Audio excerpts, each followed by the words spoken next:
Chapter 679. Baron Arthur, I'll go get ready. See you at the banquet later. I've arranged for Steward Kendall to serve you. Charlie said apologetically as he walked out of the main castle through the side door. It's your big day today. Go get ready, David said with a smile as he waved his hand. It was still the familiar Kendall who brought David and Knight Mark to the square. There was now a dance performance in the square. More than 10 beautiful young women were dancing to show off their bodies. There were more guests sitting in the veil tents. Some of them were chatting and laughing, while others were drinking red wine while watching the performance. Steward Kendall brought David to an empty veil tent and arranged for David to sit down. Baron Arthur, I'll be right next to you. Please let me know if you need anything. Steward Kendall bowed to David and stood outside the veil tent. Steward Kendall's actions obviously surprised the guests. None of the guests who were able to attend this banquet were ordinary people, but even so, no one had the special treatment that David had. However, David's identity was easy to find out. The robes he wore to the banquet would have the corresponding heraldic symbol. Just by looking at the shadow leopard emblem on the corner of David's robe, the nobles knew which family he belonged to. A lucky guy, Knight Gaines said softly as he glanced at David. This group of young men and women had come with their family elders to see the world. With their status, they were not qualified to attend such a banquet alone. Therefore, they were very unhappy that David had a separate tent and even had someone to serve him. He's just a baron, Knight Leacock said with disdain. Although Knight Leacock was only a noble knight, as the heir of his family, he looked down on David's baron title. Gentlemen, where's your noble etiquette? It's rude to talk like that behind your back. Lady Alma reminded them softly.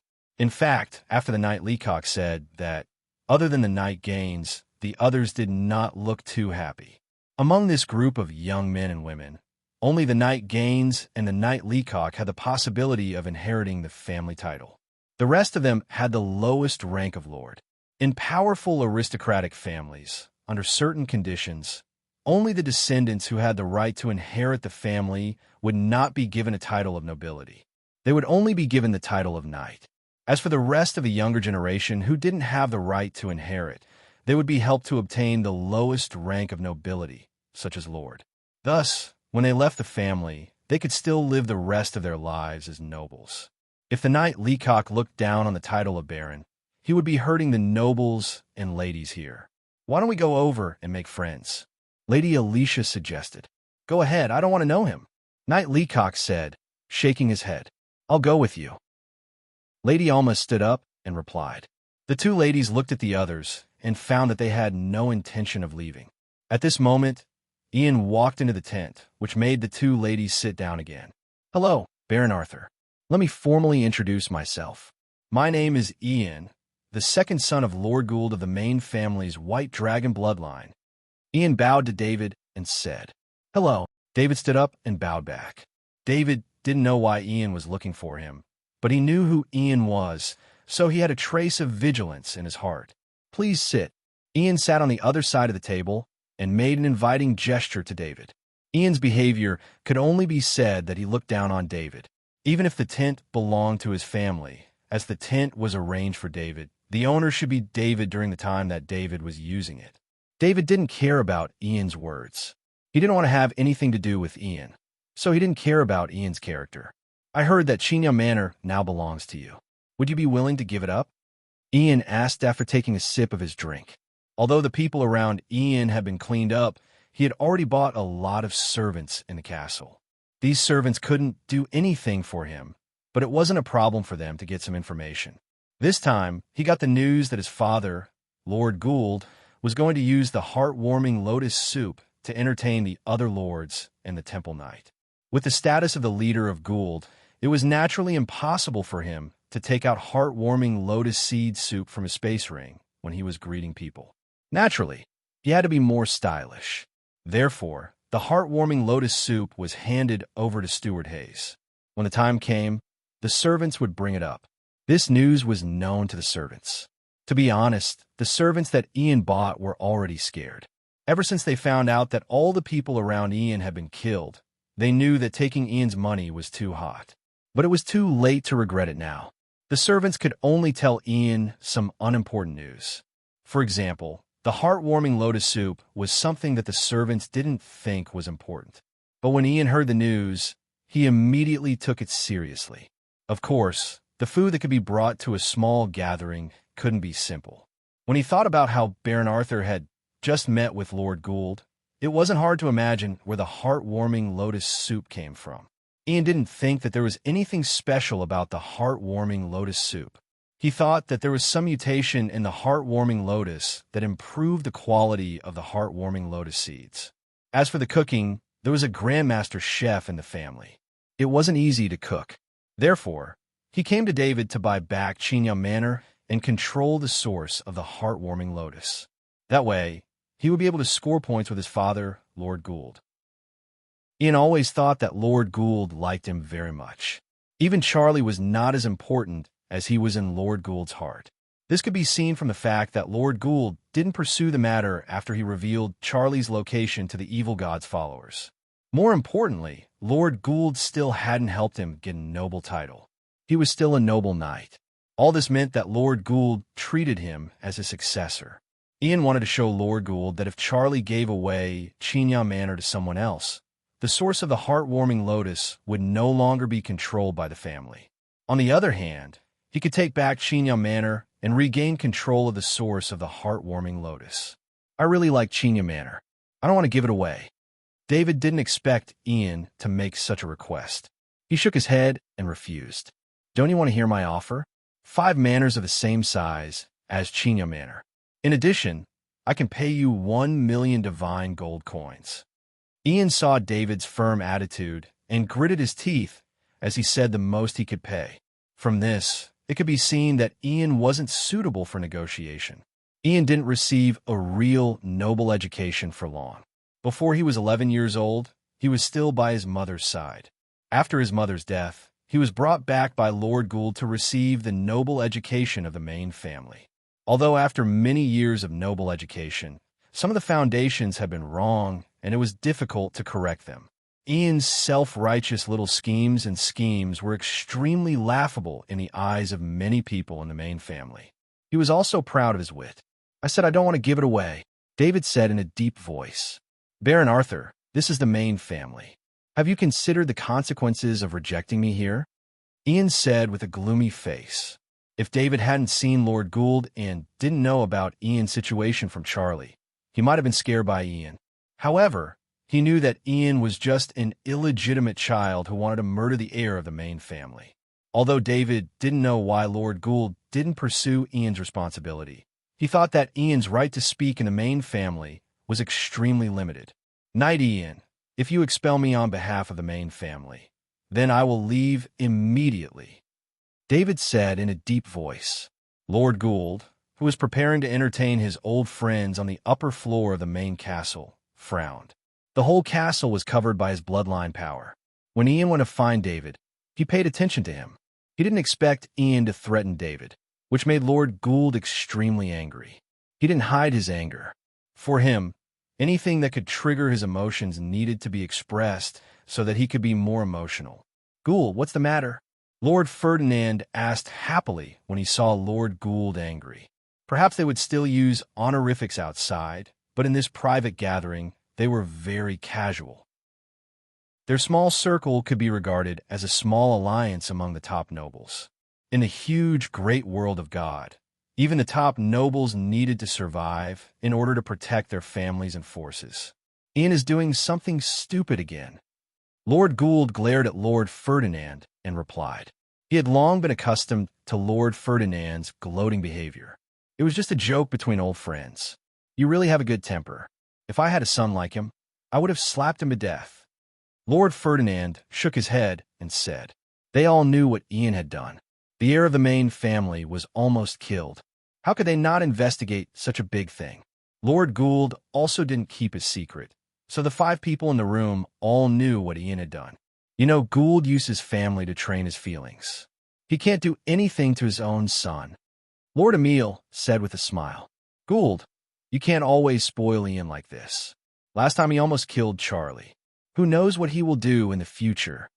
Lord Merlin didn't tease, but advised in a deep voice. Lord Merlin was the head of the Goff family and the father of Charlie's fiancée, Lady Denise, so his attitude on this matter was clear. If it weren't for Lord Gould, Lord Merlin would have found someone to kill Ian. Let's not talk about this. First, taste the desserts I specially prepared for everyone. Lord Gould clapped his hands and said.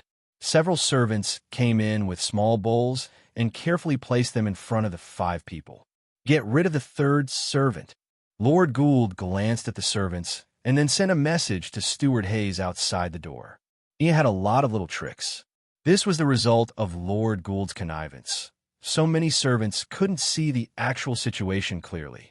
Lord Gould thought that killing more than a dozen people last time would make these people pay attention. He didn't expect that someone was still in contact with Ian to pass on information. In the tent in the square, Ian's eyes were fixed on David. As soon as the killing intent rose in his heart, he felt an even more terrifying killing intent shrouding him. As long as he dared to make any move, he would be killed. It came from a Mark Knight standing behind David. Anyone who dared to show killing intent towards David was an enemy of the Mark Knight. If it wasn't for David not saying anything, the Mark Knight would have already attacked. Get out. Ian was about to say something when he heard a familiar, majestic voice.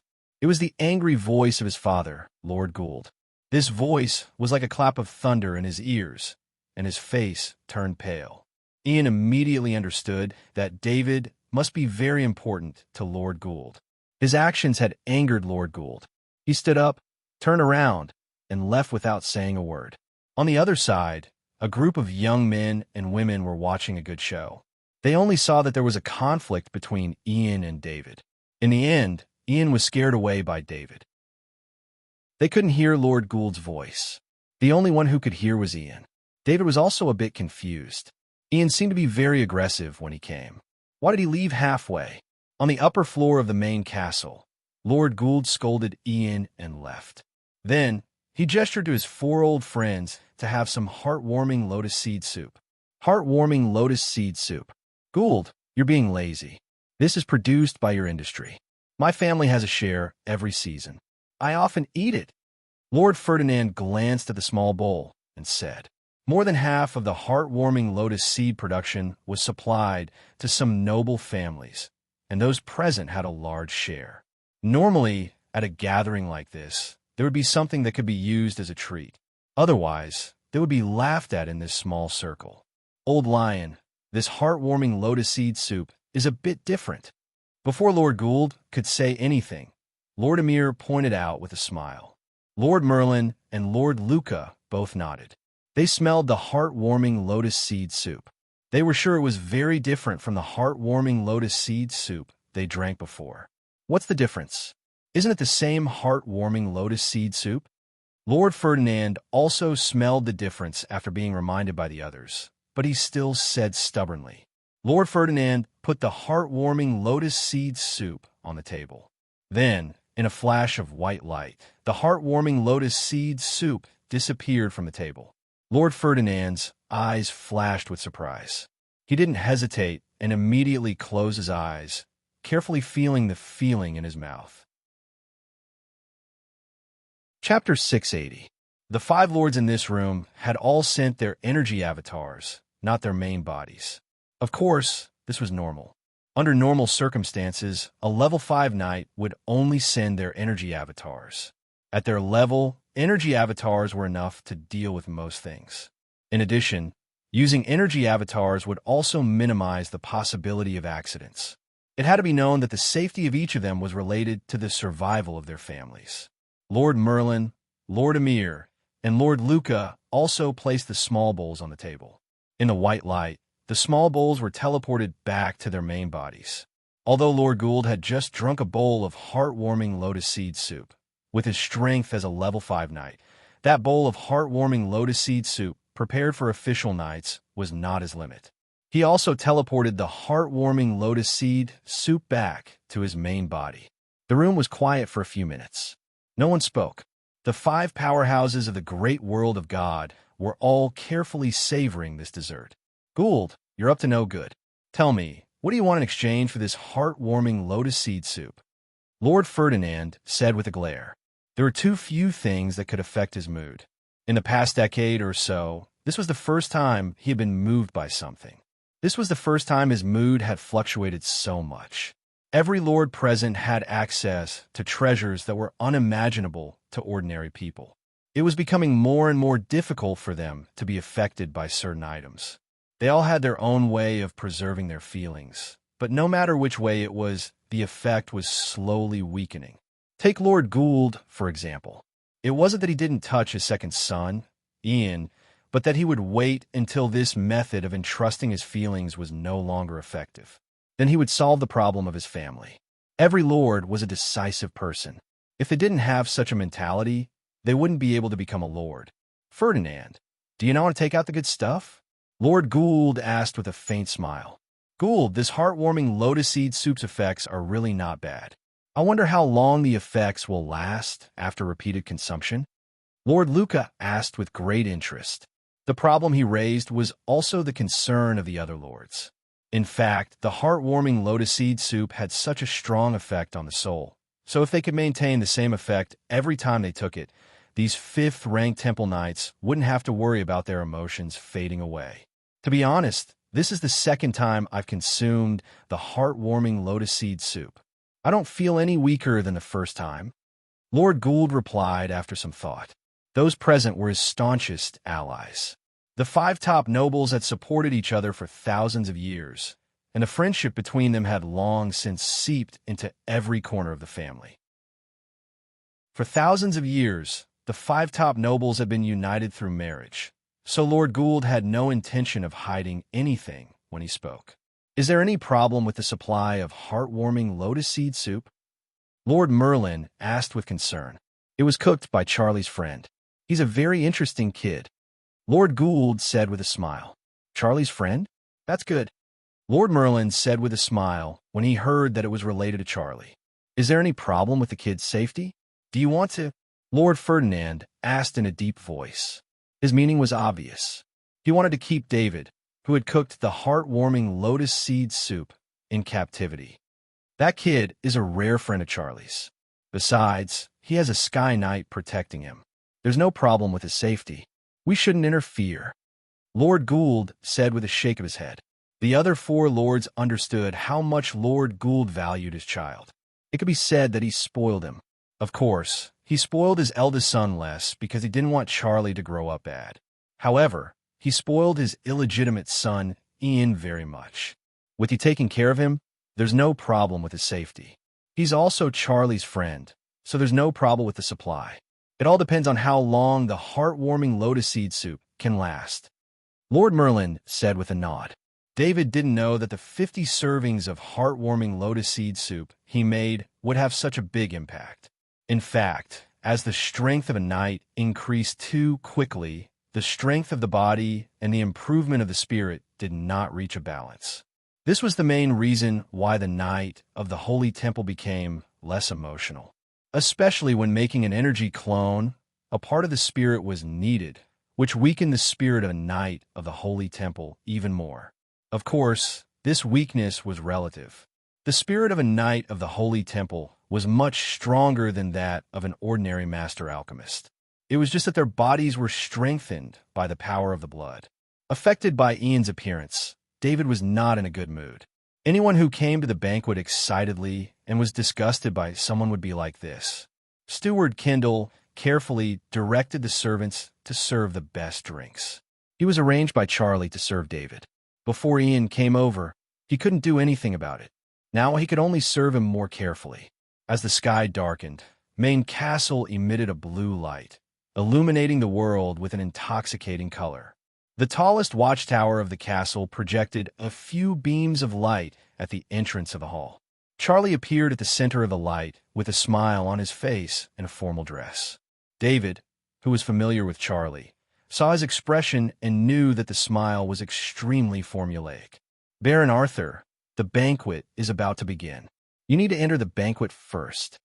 Steward Kendall came to David's side and reminded him softly. David nodded to show that he understood. His position was only that of a baron, and, at the same time, the Luce family had declined to the point of almost disappearing. There was no power to speak of, which made him the weakest of all the guests here. According to the rules of the banquet, the more distinguished the person was, the later they would enter the banquet. Of course, David was not the first to enter. Before him, there were noble knight titles like Knight Gaines and Knight Leacock, as well as low-level titles like Lady Alma and Lady Asha. In addition, if Gilbert Sky Knight wanted to enter the banquet, he would have to follow behind David unless he found a family to rely on in such a short time. When Steward Kendall reminded David to enter, Gilbert Sky Knight appeared. He was a little embarrassed to stand with Knight Mark. Baron Arthur of the ancient noble loose family of the Shadow Leopard bloodline has arrived, Steward Hayes announced loudly. At this time, David just stepped onto the steps to enter the banquet hall. He smiled and nodded to Charlie. Baron Arthur, I'll look for you later, Charlie said softly, maintaining his smile. When Gilbert Sky Knight heard Charlie's words, he couldn't help but blink. He had heard that David had a good relationship with the main family, but he didn't expect him to have such a good personal relationship with the heir of the main family, Charlie. He just wanted to contact the top families, but who knew that he would run into a wall everywhere. Among the nobles resting in the square, although there were also top noble families, their status was very low. They didn't have any authority over this matter, not to mention that the top noble families had strict screening requirements for the Sky Knight to join. It must be known that the benefits of a top noble family Sky Knight were very good. In addition to training resources, there were also preferential treatment, such as the title of nobility. How could there not be more choices?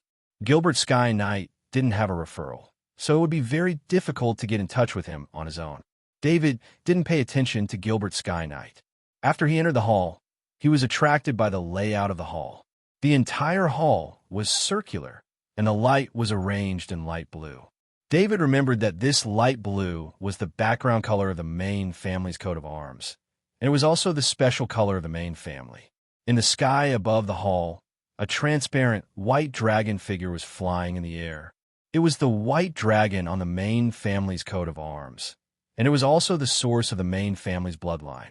Of course, this couldn't be a real white dragon. This was just the effect of light and shadow. But even if it was the effect of light and shadow, everyone who saw the white dragon's figure could feel its power and majesty. There were 20 white wine tables in the hall, and maids in white dresses stood on each table to serve the guests at any time. There were already guests walking through the white wine tables, choosing their favorite wine. David walked to a white wine table, and the maid beside the wine table immediately smiled and bowed. There was only one kind of red wine on this white wine table. He had heard the name of this wine before, and it was mentioned by Euphemia in his class. However, because the materials for this wine were extremely rare, it was not sold publicly and would only circulate in a small area. The maid had already poured the red wine. David reached out and took it in his hand. His spirit swept through the red wine, and the strange energy made him understand that this wine was about the same level as the previous heartwarming lotus seed soup. It was in the top-level category. David glanced at a white wine table close to him. The red wine on it had changed again, and its quality was also top-level. He couldn't help but shake his head. This kind of luxury was not something the Luce family could enjoy. Maybe he could get 1 or 2 bottles of such wine through his connections, but it was almost impossible to take it out for a banquet. This was the great world of God. Most of the resources were concentrated in the hands of a few nobles. Although David was also a noble now, he could only enjoy a small part of these resources. More precious resources were actually in the top noble circles. Baron Arthur, I'll go over there and have a look, Sky Knight Gilbert said softly. Good luck, David said with a smile. There were more and more people in the banquet. David glanced around. Every one of them was a noble, and there were very few of them with a low rank. David rarely saw earls, marquises, and dukes in the outside world, but he could see them everywhere here. Burger family's golden lion bloodline, the great Lord Ferdinand, has arrived. Steward Hayes raised his voice a lot. It seemed like he had used some kind of pattern to let everyone in the hall hear him. Almost instantly, all the nobles in the hall stood up and bowed, whether they were counts, marquises, or dukes. David also bowed. This was the respect for a level 5 master. He saw a figure floating in from the corner of his eyes. This person was covered in a golden light.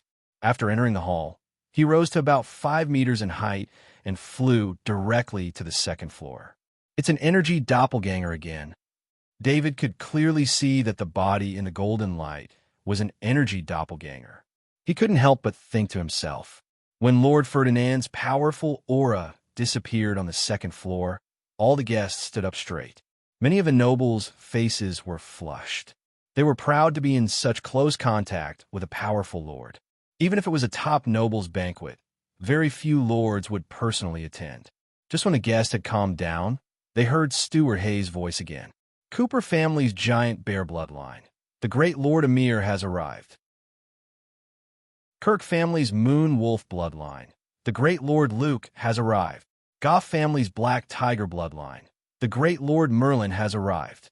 Following the announcement, everyone went from excitement to shock. For lords had appeared at the same time. In addition to the owner of the banquet, Lord Gould, there was a gathering of 5 lords. A trace of unusual atmosphere rose in the nobles' hearts. The great Lord Gould has arrived. This time, Stewart Hayes didn't announce his family or bloodline. This was the arrival of the owner. When David bowed again, Lord Gould floated in. "You may all rise." Lord Gould's voice echoed in the hall. That kind of approachable voice made all the guests feel at ease. When the guests looked up, they saw Lord Gould standing on the back of the white dragon in the sky. The white dragon was motionless, ready to unleash its aura. This made Lord Gould's figure appear even more peerless. "Welcome everyone to Charlie's engagement banquet. The engagement ceremony will be hosted by Baron Leck," Lord Gould said in a deep voice. Then he rode the white dragon to the second floor. "Gould is trying to suppress our aura." Lord Ferdinand, who loved to show off, complained in dissatisfaction. "This is his home ground, but his method is not bad," Lord Emir said with a smile. "When it's my home ground next time, I will be even more imposing than this," Lord Ferdinand said in a deep voice. In his mind, he was already thinking about how he could create an even grander scene next time and suppress the Lord of Gould's imposing manner. At this moment, the white dragon shadow carried Lord Gould in. When the white dragon shadow entered, it lost the support of the hall's pattern and instantly dissipated into specks of starlight. "Old Lion, I heard you talking about me as soon as I arrived. Next time, don't say I didn't give you face and stole your limelight," Lord Gould said with a gentle smile. "Without the castle's pattern, what limelight do you have?" Lord Ferdinand said sourly. They had known each other since they were young, and they all tried to show their true temperament, so they didn't have any scruples when they spoke. It was probably only on occasions like this that they could be like this. This was also a rare place for them to relax. "Okay, Old Lion, give me face. Today is my daughter's engagement day," Lord Merlin said as he pressed Lord Ferdinand down. Chapter 681. Lord Luca waved his hand, and an energy barrier appeared in the room, enveloping the 5 lords within. His actions did not cause any abnormal reactions from the others, but they all stopped talking. "Has the news been confirmed?" Lord Luca looked at Lord Gould and asked. "It's still being confirmed, but it should be true. Recently, the evil god's followers have been too active. There must be a reason for this abnormal behavior." Lord Gould replied softly. Even though Lord Luca had cast a barrier around them, Lord Gould's voice was still very soft. This was because what they were talking about would be earth-shattering news if it were spread. "The 5 of us have known each other since we were young and have been together for almost our entire lives. We are all very familiar with each other. It can be said that you're the people I trust the most. But this time, we still have to make things clear. Otherwise, if someone is tempted and does something wrong, it will be very troublesome." Lord Emir said in a deep voice, "Don't you think it's too early to say this? We haven't even started discussing the matter, and you're already thinking about dividing the spoils." Lord Luca turned to Lord Emir and said, "It's not early. Only when we have an agreement in advance will we have no scruples when cooperating." Lord Emir shook his head. Lord Gould thought for a moment and decided, "I'll take out the golden oath stone. You guys prepare the essence blood. This matter is just as Lucas said. We have to be of one mind. The golden oath stone was the highest grade of oath stones. When a normal oath stone was used, the witness of the oath was a god. However, the witness of the golden oath stone was the power of the laws of the great world of God, which was the world's consciousness. The value of a golden oath stone was so high that even Lord Gould would feel heartache if he took it out, but he still took it out. One could imagine how important this matter was. Agreed, agreed, agreed, agreed. The other four lords did not hesitate, and all agreed to Lord Gould's suggestion. A golden oath stone appeared on the table with a white light, followed by a drop of blood. This drop of blood seemed to be flashing with light, indicating the energy it contained. This drop of blood did not enter the golden oath stone. Instead, it floated above the golden oath stone. Lord Gould's intentions were clear. First, he wanted the other four lords to examine the blood, and second, he wanted the other lords to swear an oath together. With Lord Gould taking the lead, the other four lords also sent their blood essence over from afar. In the white light, 5 drops of blood floated above the golden oath stone. In the name of the world's consciousness, in the process of killing the forest deity, we will sincerely cooperate, advance, and retreat together, and the spoils of war will be divided according to the agreement. Swear. The 5 domain lords solemnly swore. Swearing an oath to the worlds was not too complicated, but its effects were very powerful. It was not something a 5th-level temple knight dared to violate. After the 5 lords finished their oaths, they looked at each other and could not help but let out a long sigh of relief. They used the engagement ceremony of Charlie and Lady Denise to gather together. Although it was a bit exaggerated to gather 5 lords at such an engagement party, it was still reasonable. After all, both parties involved were the children of the lords. What the 5 lords wanted to do was, as stated in the oath, they wanted to kill a god. At any time, killing a god was an unspeakable thing. Even if they were going to kill an evil god, what they did was against the consciousness of the gods. Once it was known by any shrines, it would be a big trouble. The killing of evil gods had always been organized by the shrines. This was not only because many strong people were required to participate, but also because the spoils of war of the massacre contained items that the gods did not want the lords to get. The forest deity was a weak ancient god. A long time ago, he could not even participate in the war of the gods. He was forced to fall into a deep sleep in the conflict between the ancient gods. It was also because he did not participate in the war of the gods that the injuries suffered by the forest deity were easier to recover.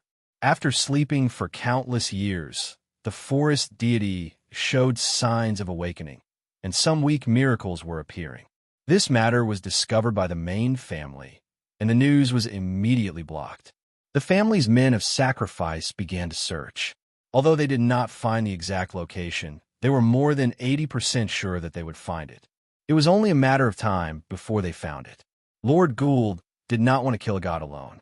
He did not want to die, but he was not willing to give the news to the shrines. Although no matter which god received the news, they would give great benefits to Lord Gould. Such benefits could not be compared with the benefits of killing a god. We need Sky Knights, at least 20. Lord Luca said softly. We also need to make a batch of alchemy items to prevent mind control. We can't let them be controlled. Lord Emile continued. We can't use the family Sky Knights. Let's use external methods. Lord Ferdinand said in a deep voice. Lord Ferdinand knew very well that these 20 Sky Knights were just going to die. They were only going to consume the power of the forest deity so that they could fight more easily. We can't make too much noise. Secretly recruit from everywhere and promise great benefits. If any of them can survive, we will treat them well. Lord Merlin said. They all knew that when facing an ancient god, even if the ancient god's strength was only 1 in 10 million, they were just expendable goods. It was almost impossible for them to survive. Everyone, please consider the family's arrangements. Lord Gould said in a deep voice. This topic was even more serious, and suddenly there was no sound in the room. It was impossible to use an energy doppelganger to fight an ancient god. The energy doppelganger in the room was still effective against existences weaker than them, but it was useless against a level 5 expert. According to the records, if the original body was not used, an ancient god could make the energy doppelganger collapse with just a glance. Therefore, killing a god required the original body to participate in the battle, which brought danger. Using the energy doppelganger every day, I feel like I've lost the courage I had in the past. This time we have to fight well, or else our bodies will rust. Lord Ferdinand laughed and broke the silence. In order to become a level 5 Temple Knight, the 5 of them had gone to the most dangerous planet to train and fight against evil god believers. In the process of growing up, they often hovered on the edge of life and death. However, after becoming a level 5 Temple Knight, the pressure from the family made them have to be careful and not take risks like before. Old Lion is right. Don't think too much. Let's fight. Lord Luca also laughed and said, let's start the arrangements. Each family will send 4 Sky Knights and split the alchemy materials equally. After killing a god, I will take 2 and you will each take 1. Lord Gould said, ignoring their hot-bloodedness. The other 4 lords had no objections to this arrangement. This was already agreed upon. The purpose of this visit was to meet and swear an oath to calm the hearts of the 5 lords. Lord Gould found the information about the forest god and would later provide the location of the forest god. The whole thing was initiated by him, so naturally he would get an extra share. The other lords agreed on this point. Agreed, agreed, agreed, agreed. Everything went smoothly, and the 5 lords all smiled. They were all ambitious and were not willing to be Temple Knights for the rest of their lives until the end of their lives. The opportunity in front of them might be the only one in their lives. A weak ancient god, a sealed information, and 5 Temple Knights who were familiar with each other. They believed that they could make history by using the body of the forest god to break through level 5 and become the legendary level 6. For this reason, the 5 lords were willing to fight, even if they had to give up everything. The 5 lords were also worried that the shrines would know what they were talking about, so they used the power of the blood on the first floor to affect the detection of the gods. The power of the blood could affect the detection of the gods to a certain extent. This was known from the books seized by the evil gods. The topic of killing a god was likely to trigger the detection of the gods. This was not referring to the forest god, but the gods who now ruled the world. The 5 lords needed to meet to confirm the plan of killing a god. This was a necessary process. Otherwise, the distrust between them would cause the plan to fail prematurely. To make each other trust, they had to swear an oath. In the oath, they had to mention killing a god. This was an inevitable result. After doing all this, the 5 lords were actually waiting to see if any temples would come knocking on their door. With their status, if the matter was exposed before the god was killed, at most they would be punished and their families would suffer some losses. It would not be fatal. As long as the shrines did not come to their door for a while, it meant that the use of the power of the blood to affect the perception of the gods was indeed successful. They could really start to arrange the plan of killing a god. All the nobles on the first floor did not know what was being discussed on the second floor. Because there were 5 lords on the second floor, the nobles on the first floor paid special attention to what they said. Everyone, I am Baron Lek. On behalf of the main family, I welcome everyone. Baron Lek walked to the center of the round hall, tapped his glass gently, and waited for everyone to quiet down. He smiled and said, the guests applauded in response to Baron Lek, and the atmosphere of the reception finally rose. Next, let's welcome the protagonists of this reception, Knight Charlie and Lady Denise. Baron Lek announced loudly. The band on the side played the music of love, and 2 soft beams of light shone on Charlie and Lady Denise. Lady Denise was more beautiful than David imagined. Her aura was stronger than Charlie's, and her height was almost the same as Charlie's. Thinking of Charlie's character, when he met a fiancée like Lady Denise, it was no wonder that he wanted to run away from a marriage. This was the rhythm of being controlled tightly. David was thinking, and the ceremony was going on step by step.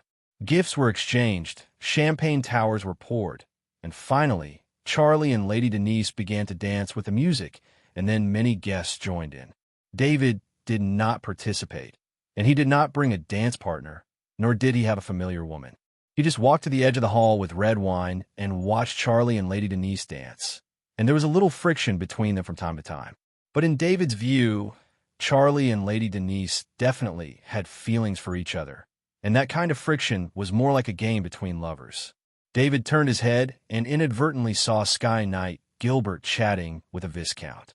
From the coat of arms on the corner of the viscount's clothes, it could be seen that he was a baron of the Burger family. Looking at the excited look on Gilbert Sky Knight's face, Abel guessed that he had a high chance of joining the Burger family. David was also happy for Gilbert Sky Knight. No matter what, he had successfully helped Gilbert Sky Knight. "Hello, can I have a dance with you?" Just when David was lost in thought, a voice sounded in his ear. David was slightly stunned, but he immediately reacted. He glanced at the woman in front of him. She was a lady, and this could be seen from the Lord badge she was wearing. Not all nobles were qualified to wear their family's coat of arms. For example, if a woman was going to marry in the future, if her relatives in the family had the ability, they would find a way to get her a title of lord. This way, the woman would have a better choice of marriage partners. The title of lord was not so easy to obtain. The family had to put in effort to obtain merits, and then use those merits to exchange for the title. Whether it was manpower or material resources, the cost was huge. At the same time, it also consumed other people's chances of obtaining a title. One had to know that there were only so many opportunities to obtain merits every year, and there were too many people who wanted to obtain a title. There was simply not enough to distribute. Therefore, the lady standing in front of him could tell that her background was not simple just by looking at the Lord badge she was wearing. Of course, no one here was simple. Of course, David was not rude. If the lady took the initiative to ask for a dance, it would be extremely rude to refuse, whether it was to the lady or himself. If he was rude in this kind of situation, David would probably become a joke in the circle. Even if he did not care about this, he did not want to damage the reputation of this identity. "My name is Alma. You dance very well." Lady Alma complimented as she danced. Lady Alma was very curious about David.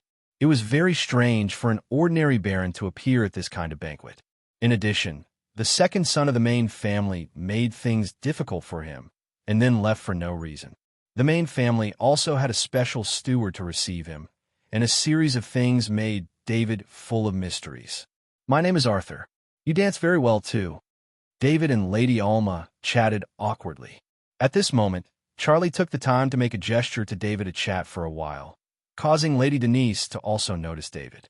"Your knight is really dedicated." Lady Alma did not notice this side. She was attracted by Mark Knight. Knight Mark stood outside the dance floor, his eyes fixed on David's figure. His eyes did not move elsewhere, which was naturally easy to attract attention. Chapter 682. "I'll tell him what you said," David said with a smile. David realized that Lady Alma didn't have any other intentions towards him.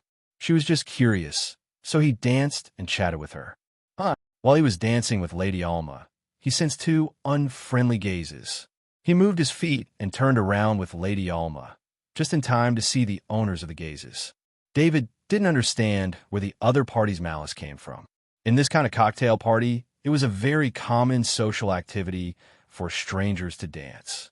It was also a way for nobles to get to know each other. He didn't know why these two people were hostile to him because of this. "Lady Alma, it seems that your admirer doesn't like me. Let's end our dance here." David didn't want to play games with these nobles, so he let go of Lady Alma. At this time, the song just ended. Lady Alma heard David's words and glanced at Gaines and Knight Leacock. She immediately understood what had happened. "I'm sorry for the trouble." Lady Alma bowed and apologized. She stepped back gracefully, but when she turned around, she walked towards the two knights with a cold expression. For Lady Alma, the behavior of the two knights made her lose face. "Baron Arthur, this is Lady Denise." Charlie came over and introduced, then turned to Lady Denise and said, "This is Baron Arthur, my friend." "Nice to meet you, Lady Denise." David gave Lady Denise a standard aristocratic greeting. "Nice to meet you, Baron Arthur." Lady Denise returned the greeting. I left a bottle of good wine over there. Come and have a taste. Charlie invited with a smile. It won't delay your business, will it? David asked hesitantly. He didn't understand the process of the engagement ceremony, and Charlie wasn't a very reliable person, so he still had to ask clearly. Baron Arthur, Charlie is just making an excuse to leave. Actually, it's none of our business, Lady Denise said with a smile before Charlie spoke. Seeing that everything was fine, David walked to the side with Charlie and Countess Denise. Charlie made a gesture to the maid in front of bar. The maid took a bottle of wine from under the bar and poured 3 glasses of wine for the 3 of them. Picking up the wine cup, David could smell that the wine was extremely light, but there was a hint of richness to it. It was a very unique taste. Baron Arthur, I might trouble you frequently in the future. I feel that it's rude to let a baron cook for me. Charlie took a sip of red wine and said in an apologetic tone. David had already guessed that with Lord Gould's importance to the heartwarming lotus seed soup, he would probably provide some in the future. That goes without saying. We're friends, and even the Chinya Manor was a gift from you. Cooking some heartwarming lotus seed soup is just a piece of cake for me, David replied with a smile. I'm relieved to hear that. Charlie's smile returned to his face. He was really worried that letting David cook the heartwarming lotus seed soup would make David feel disgusted, so he had been hesitating before. Baron Arthur, do you still have any flying exoskeleton armor? Countess Denise interrupted and asked. Hearing Countess Denise's words, Charlie's smile turned into embarrassment again. He gently pushed Countess Denise, but Countess Denise ignored him and still looked at David with expectation. Charlie regretted showing off his flying exoskeleton armor to Countess Denise. Countess Denise liked the flying exoskeleton armor very much. If he hadn't insisted, it would have been taken away. When David heard Countess Denise's words, he noticed that Countess Denise was not weak. She was almost as strong as an Earth Knight. This made him look at Charlie with sympathy. Charlie might not be able to control this countess. Charlie also saw the meaning in David's eyes. He wanted to be tough, but when he saw Countess Denise's expression, he couldn't say what he wanted to say. Countess Denise, I'm not prepared for your request. Let me go back and check. This was the first time David met Countess Denise, so he didn't want to give her a gift, so he decided to delay. He still had some exoskeleton armors, but not many of them could fly. He only had one that could be given away. I'll go find you. Countess Denise didn't seem to know what was perfunctory, so she immediately responded when she heard David's words. David looked at Charlie speechlessly, and Charlie shrugged to David to express his helplessness. On the other side, Ian found Knight Gaines and Knight Leacock. The 3 of them left the banquet and went to the lounge on the side. David, who was chatting, didn't notice that because he didn't dare to use the shadow attendant here, and because there were so many people, his danger perception was extremely low. Of course, this was also the result of some arrangements made by the 5 lords. There were patterns that disturbed detection everywhere in the hall. This was originally to reduce the chances of being discovered by the gods, but David's danger perception was also weakened because of this. Charlie and Countess Denise couldn't accompany David all the time. These 2 were the main characters of the banquet. After chatting with him for a while, they were called away by Charlie's uncle, Baron Leck. David drank red wine and felt bored again. Baron Arthur, why aren't you dancing? Gilbert Sky Knight came to David's side and asked with a smile. David glanced at Gilbert Sky Knight. At this time, Gilbert Sky Knight's face was a little red, and he was very excited. He didn't know if it was because of the red wine or because he was in a good mood. Gilbert Sky Knight, you seem to have gotten what you wanted? David didn't answer his question. Instead, he asked back, Yes, I won't go back with you. Gilbert Sky Knight's face was even more excited when he said this. He forcibly suppressed his excitement and said. David knew what Gilbert Sky Knight meant. This was Maine. To use the portal here, whether to enter or leave, one needed a certificate to pass through. Gilbert Sky Knight said this because he had reached some kind of agreement with the top family. He would leave with the top family and not return to Bamistar. Congratulations, David said with a smile. He didn't ask which top family Gilbert Sky Knight joined. In fact, he had seen Gilbert Sky Knight chatting with the Viscount of the Burger family. He thought that it was the Burger family. Gilbert Skye Knight worshipped Lord Ferdinand very much. Joining Lord Ferdinand's family could be considered as fulfilling his wish. Thank you for your help, Baron Arthur. I will repay you in the future, Gilbert Skye Knight said sincerely. David smiled and clinked glasses with Gilbert Skye Knight. Gilbert Skye Knight also didn't stay with David for long. After he told David his news, he went to meet new friends. After the whole banquet, no one came to talk to David. Lady Alma, who came to ask David to dance, seemed to be because of her friends. She just nodded to him from afar and didn't come over again. As time passed, the banquet came to an end. When the band played a farewell song, all the guests said goodbye to each other in an orderly manner. David walked out of the hall. At the door, Charlie and Lady Denise were seeing the guests off together. Baron Arthur, I will come to you in a few days. When Lady Denise saw David, her eyes lit up. She still remembered what she had mentioned before and said with a smile, Welcome. David replied helplessly, Baron Arthur, don't be soft. Ask for a higher price. David walked a few steps, and Charlie chased after him and said softly. After that, he ran back to Lady Denise's side. David smiled and shook his head. The future of this pair will be very exciting. Baron Arthur, I am ordered to lead the way for you. A steward wearing the Main family's uniform saw David and quickly came over and bowed. David didn't think much about it. This time he came to the Main family, the treatment was really different.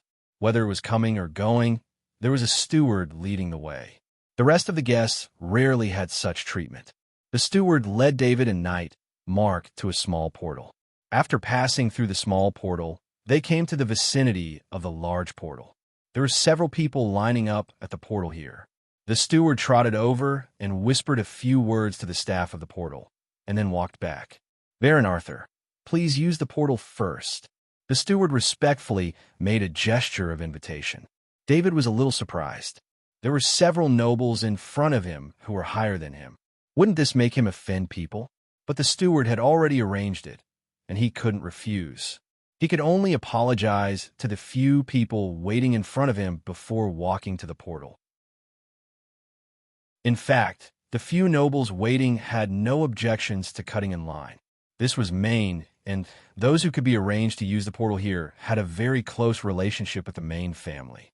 David found that the staff of the portal didn't ask him to show his invitation, but directly made a gesture to him to pass. Just as he stepped into the portal, he felt his heart palpitate. Goodbye, Baron Arthur, Ian said coldly as he stood in the castle square and watched the guests leave. Ian, who hadn't been reprimanded for a long time, naturally didn't have any resentment towards Lord Gould since he was told to get lost by his father. However, he hated David even more. What a good opportunity it was before. He almost let Charlie die outside, and then he would have become the heir of the Main family. Ian wasn't a person who could endure hatred, so he immediately launched his revenge. His revenge was also very simple. After seeing that the Knight Gaines and the Knight Leacock had a grudge against David, he directly went to the two knights and made a request. The Barry family, to which the Knight Gaines belonged, was a subsidiary family of the Main family. There might be people inside the Main family who knew about Lord Gould's thoughts, but no one outside the Main family knew. The main reason was that the family's dirty linen couldn't be made public, and no one in the Main family dared to spread this kind of thing. So the outside family only knew that Lord Gould doted on Ian, even more than Charlie, the real heir. This made some families have a wrong judgment. Just like the Barry family was a family that dealt in weapons and equipment.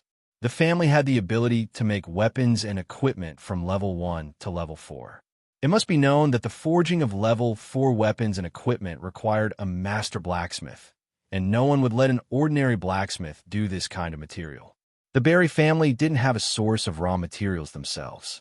The main source was the materials distributed by the Main family from Warstar. This made the Barry family completely rely on the Main family. Ian's request was also very simple. He had a way to teleport David to Planet Harker, where the Barry family was located. He hoped that the families of the Knight Gaines and the Knight Leacock could keep David on Planet Harker forever.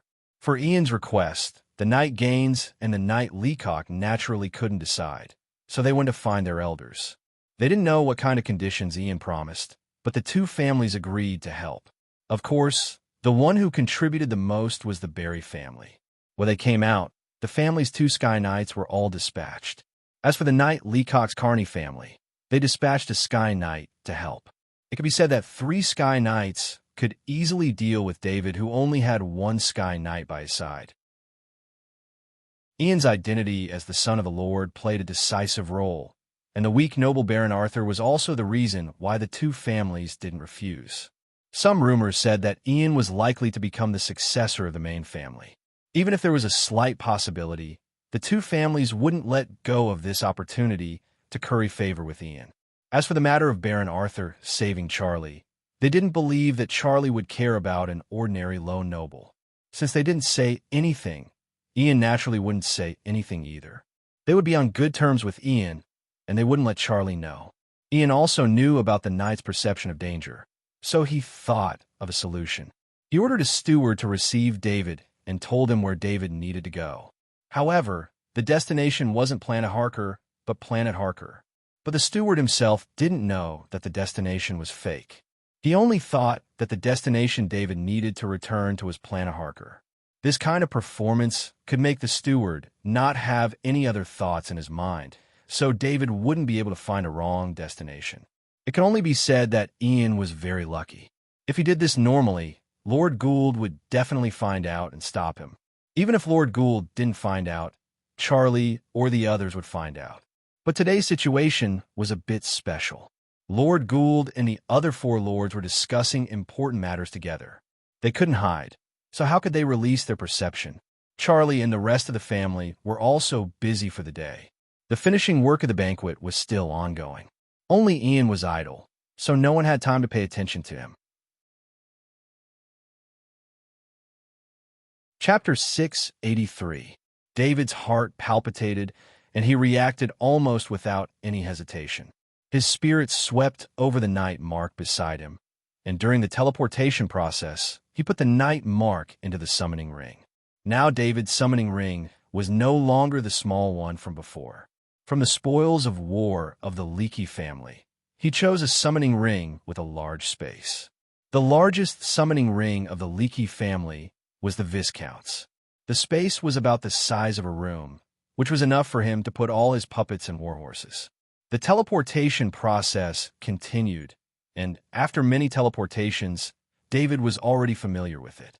When the teleportation reached the destination, the teleportation gate had about a second of space energy to protect the teleportation target from attack. This was also David's only chance to avoid danger. As soon as the scene in front of David appeared, he knew that this was not the teleportation gate of Bama City. He also knew that his judgment of danger was not wrong. Someone used the teleportation gate of Maine to teleport him here, and he did not think that it was out of kindness.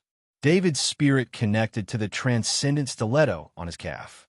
He transferred the space energy of the transcendent stiletto into his body, and then activated the space dash ability.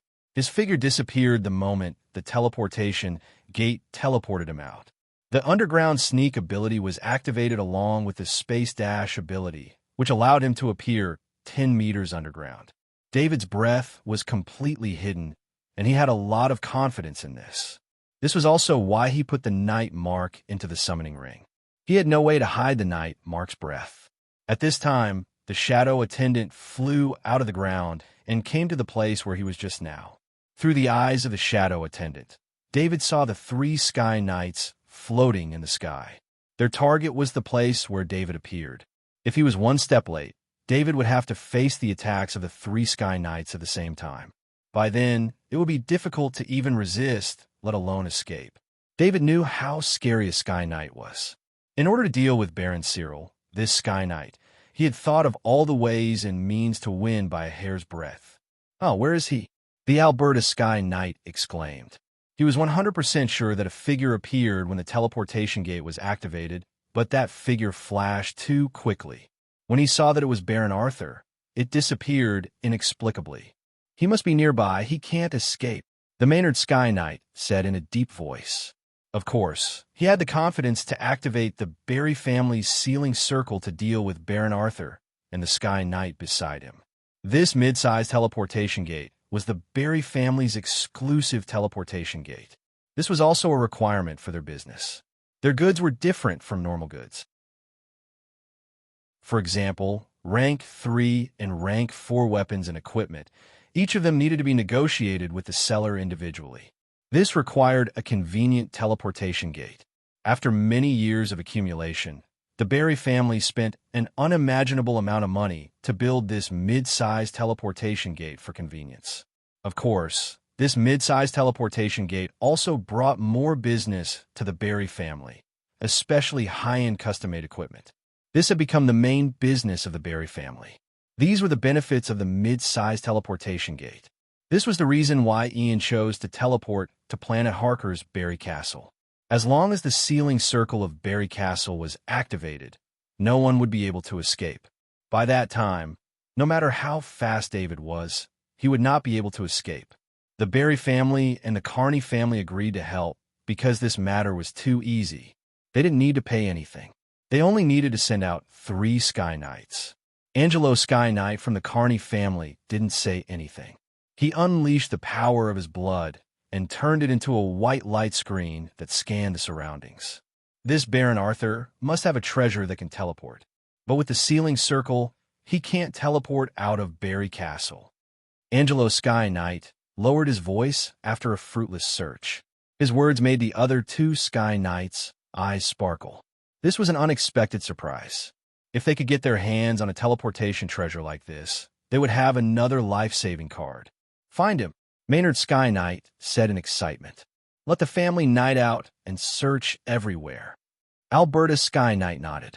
They didn't know how far this teleportation treasure could teleport, but they were sure that the sealing circle had not been broken through.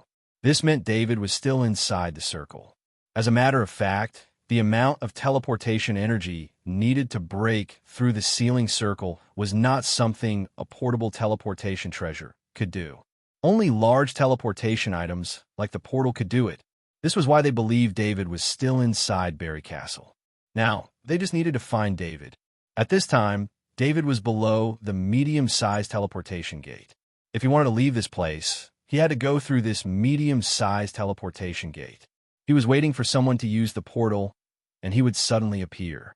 As long as he entered the range of the teleportation light, the 3 Sky Knight would not be able to do anything to him.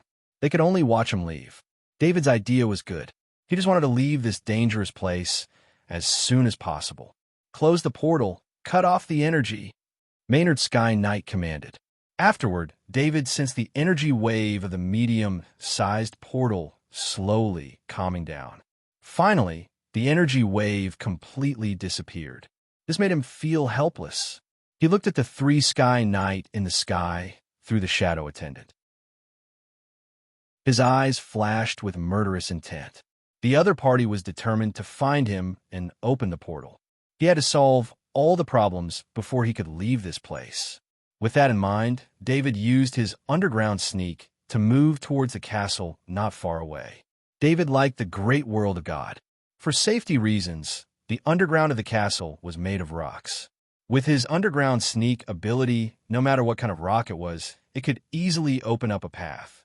This made it easier for him to move underground like in the Interstellar Federation. It was very easy for him to enter the castle. As David approached the castle, the shadow attendant saw 5 teams of knight converging towards the square. He couldn't help but stop to see how many knight there were. Mr. Earl, all the knights have gathered. David saw a group of knights standing in a neat formation, reporting to an old man in armor. David didn't know this count, but he knew that this old man was the owner of this place when he heard the count's title. It was easy to determine where this place was because the flag hanging on the outer wall of the castle was the coat of arms of the nobles here. The coat of arms of the nobles here was not related to bloodlines. Instead, it was a hammer and 2 swords. It was a very special coat of arms. The Bali family, the main castle, is on Planet Harker. Their family mainly sells equipment. David immediately thought of the information related to the coat of arms. Although there wasn't much information, it was enough for him to determine which planet he was on. David then focused on the knight gathering. The knight was divided into 5 teams. Each team had 6 official knights and an Earth Knight captain. This was 5 Earth Knights and 30 official knights. In addition to the Earth Knight in armor, this team of knights was enough to rival an Interstellar Federation army of 10,000 people. Even if they met on the ground, the knight with the smaller number would still win. The Bali family's power shocked David. All knights split into teams and search every corner of the square. Once you find a target, delay for a while, and 3 Sky Knight will come to support. Earl Ernest said loudly. Earl Ernest was very unhappy. He asked his brother Maynard Sky Knight to bring his son Gain Sky Knight to the main family's banquet, but he didn't expect the Maynard Sky Knight to agree to Ian's request. Although the family would get a lot of benefits from this, Earl Ernest was not happy about bringing the fire of war into the family castle, especially now that Baron Arthur had disappeared and was hiding in a corner of the family castle. Luckily, the family castle had a magic circle activated in advance, so outsiders could not enter. All they had to do was search the square and nearby corners. Although he was unhappy, he still had to arrange a plan to deal with it since things had already come to this point. Yes, Mr. Earl. The knight bowed in unison. Under the lead of the Earth Knight, the 6 official knights and the Earth Knight all summoned their horses. They formed a battle formation and began to search the castle. David looked at the orderly search and couldn't help but shake his head. He wouldn't use a battle formation like this. It was too dangerous. From what he knew about knights, a knight could only fight by himself, but once multiple knights formed a battle formation, their power would increase exponentially. Even 6 official knights could fight a knight head-on. The Barry family's battle formation of 1 Earth Knight and 6 official knight was enough to stall a Sky Knight without a mount for more than 10 seconds. On top of that, the knight's armor and weapons were all level 3, so they could unleash even more power. David didn't care about the actions of the knight. He was underground, so they wouldn't be able to find him no matter how hard they searched. What he needed was chaos. Only chaos could give him a chance to use his assassination ability. David came to the side of the castle. He could feel the energy of the pattern. This castle was protected by a pattern magic circle.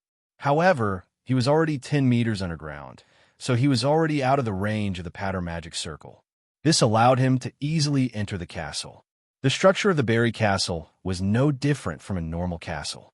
The first floor had a hall, a lounge, a dining room, and so on. The only thing was that there was an extra exhibition hall. There were 10 sets of different styles of armor in the exhibition hall. There were also some knight weapons on the weapon rack. What caught David's attention was a set of knight armor that was glowing in a purple light.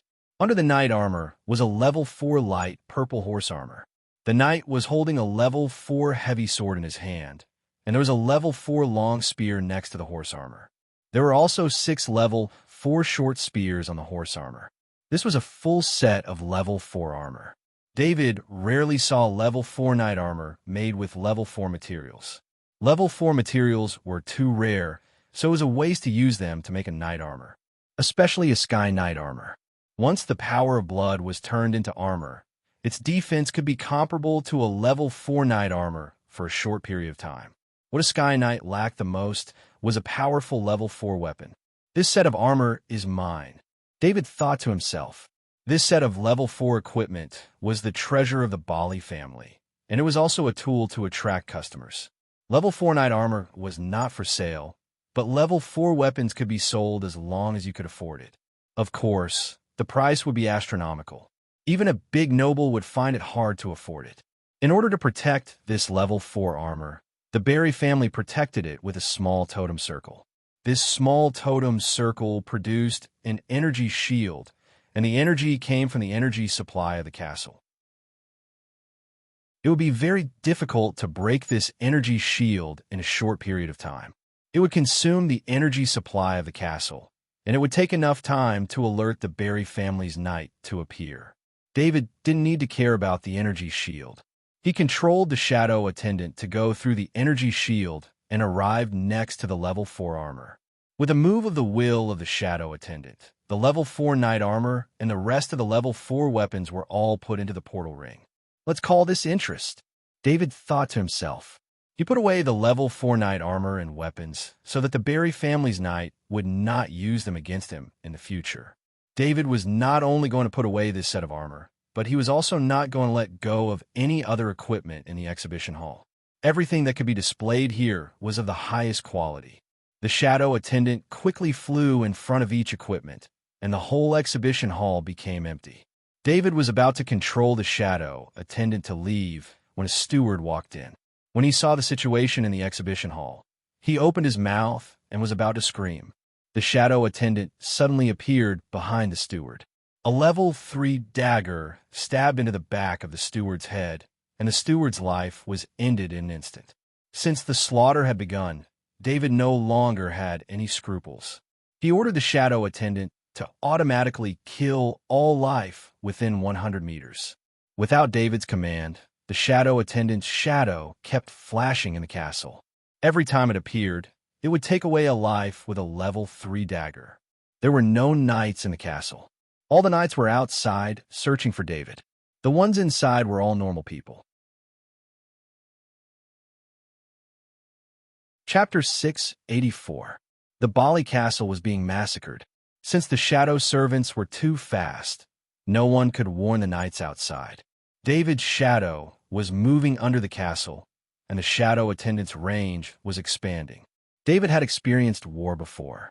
When the Barry family decided to fight in Barry Castle, David treated this place as a battlefield. There was no mercy on the battlefield. In his eyes, everyone here was his enemy. Therefore, he did not feel guilty about killing people here. David's consciousness followed the shadow attendant as it quickly moved through the rooms. The slaughter was still ongoing. The shadow attendant entered a special room. The walls were insulated, and the ceiling and floor were all made of special insulating materials. In the center of the room, a strange furnace was burning. A person was taking out a piece of fiery red material from the furnace. The shadow attendant was too fast. It appeared behind the person in a flash and stabbed out with a rank 3 dagger. At the same time, an energy shield appeared on the person's body. The shadow attendant was too weak, so the rank 3 dagger could not break through the energy shield. Therefore, it did not cause any damage to the person. The person was shocked. He held his hammer and turned around to look for the attacker, but he could not see anyone. After the shadow attendant's attack failed, it put away its rank 3 dagger. I'm Grandmaster Blacksmith Kevin from the Barry family. If I have offended you in any way, please forgive me. The person said loudly as his eyes scanned around.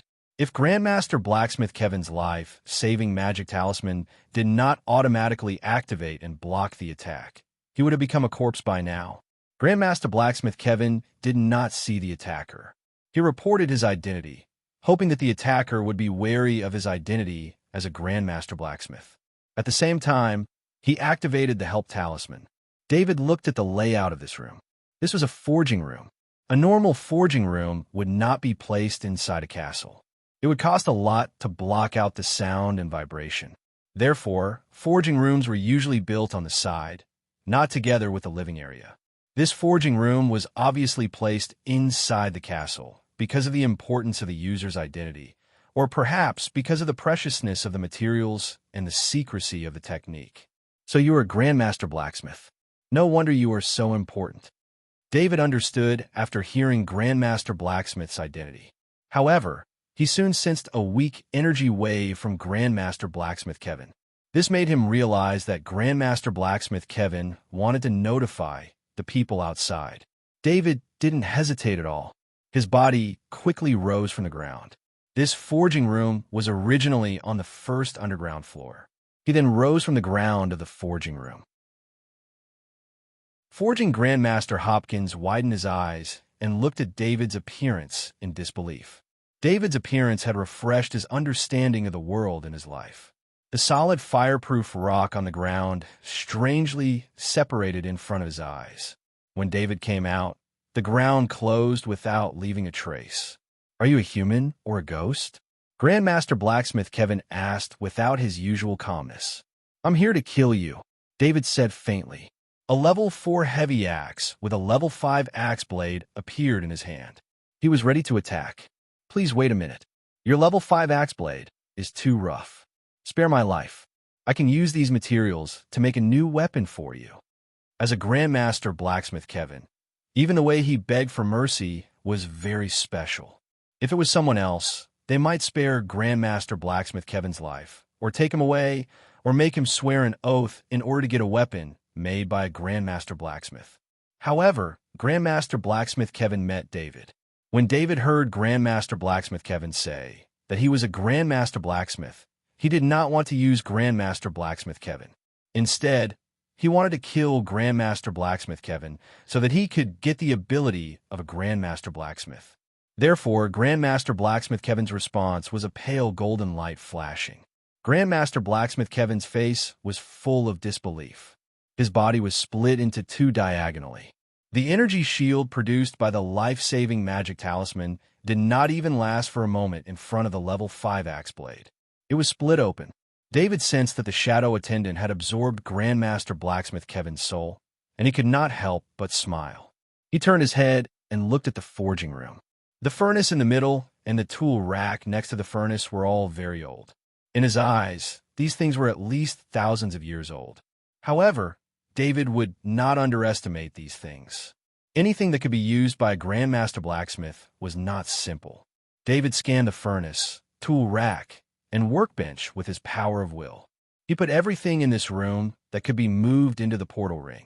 He also used the level 5 axe blade to remove the lock on the things that could not be moved and put them into the portal ring as well.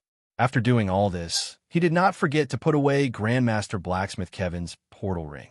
After doing all this, the shadow attendant outside sent a warning. His power of will entered the shadow attendant's body. Through the shadow attendant's eyes, he saw a knight entering the castle. Earl Ernest stood in the middle of the square. The 3 sky knights in the sky were monitoring the square in a triangle. As soon as they found David, the 3 sky knights would immediately rescue him. The 35 knight had already searched the square twice, but they could not find any trace of Baron Arthur. If the 3 sky knight did not confirm that Baron Arthur had indeed entered the Bali castle, Earl Ernest would not believe that there was an outsider here. As Earl Ernest was waiting, his face suddenly changed.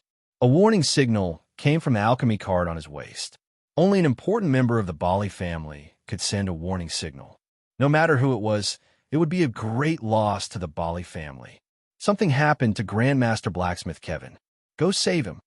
Earl Ernest scanned the alchemy card with his power of will and couldn't help but yell. Grandmaster Blacksmith Kevin was the foundation of the Bali family. The Bali family had developed rapidly in the past few decades because of Grandmaster Blacksmith Kevin. The reason why the main family valued the Bali family and invested a large amount of materials in them was also because of Grandmaster Blacksmith Kevin. Once something happened to Grandmaster Forge Kevin, the Barry family would lose their biggest advantage and become mediocre without a Grandmaster Forge Kevin. Therefore, when Earl Ernest knew something might have happened to Grandmaster Blacksmith Kevin, it was like he had gone crazy. The 3 sky knights in the sky looked at each other, and the Alberta Sky Knight said in a low voice, "I'll go in and check." Be careful, be careful." The Maynard Sky Knight nodded in agreement. The Alberta Sky Knight entered the castle, and with the other knights, their strength was enough to deal with anything. The Maynard Sky Knight had to stay outside and guard David. As for the Angie Sky Knight, she was not a Sky Knight of the Bali family, so she would not enter the castle. Earl Ernest, the 3 knights, and the Alberta Sky Knight entered the castle, and they were shocked by the thick smell of blood. "Arthur, if I don't kill you, I'm not a man," Count Ernest cried out. When he entered the castle hall, he saw the bodies of a few servants and the old housekeeper who had worked for the family for his whole life. He was also lying in a pool of blood. Earl Ernest was really scared.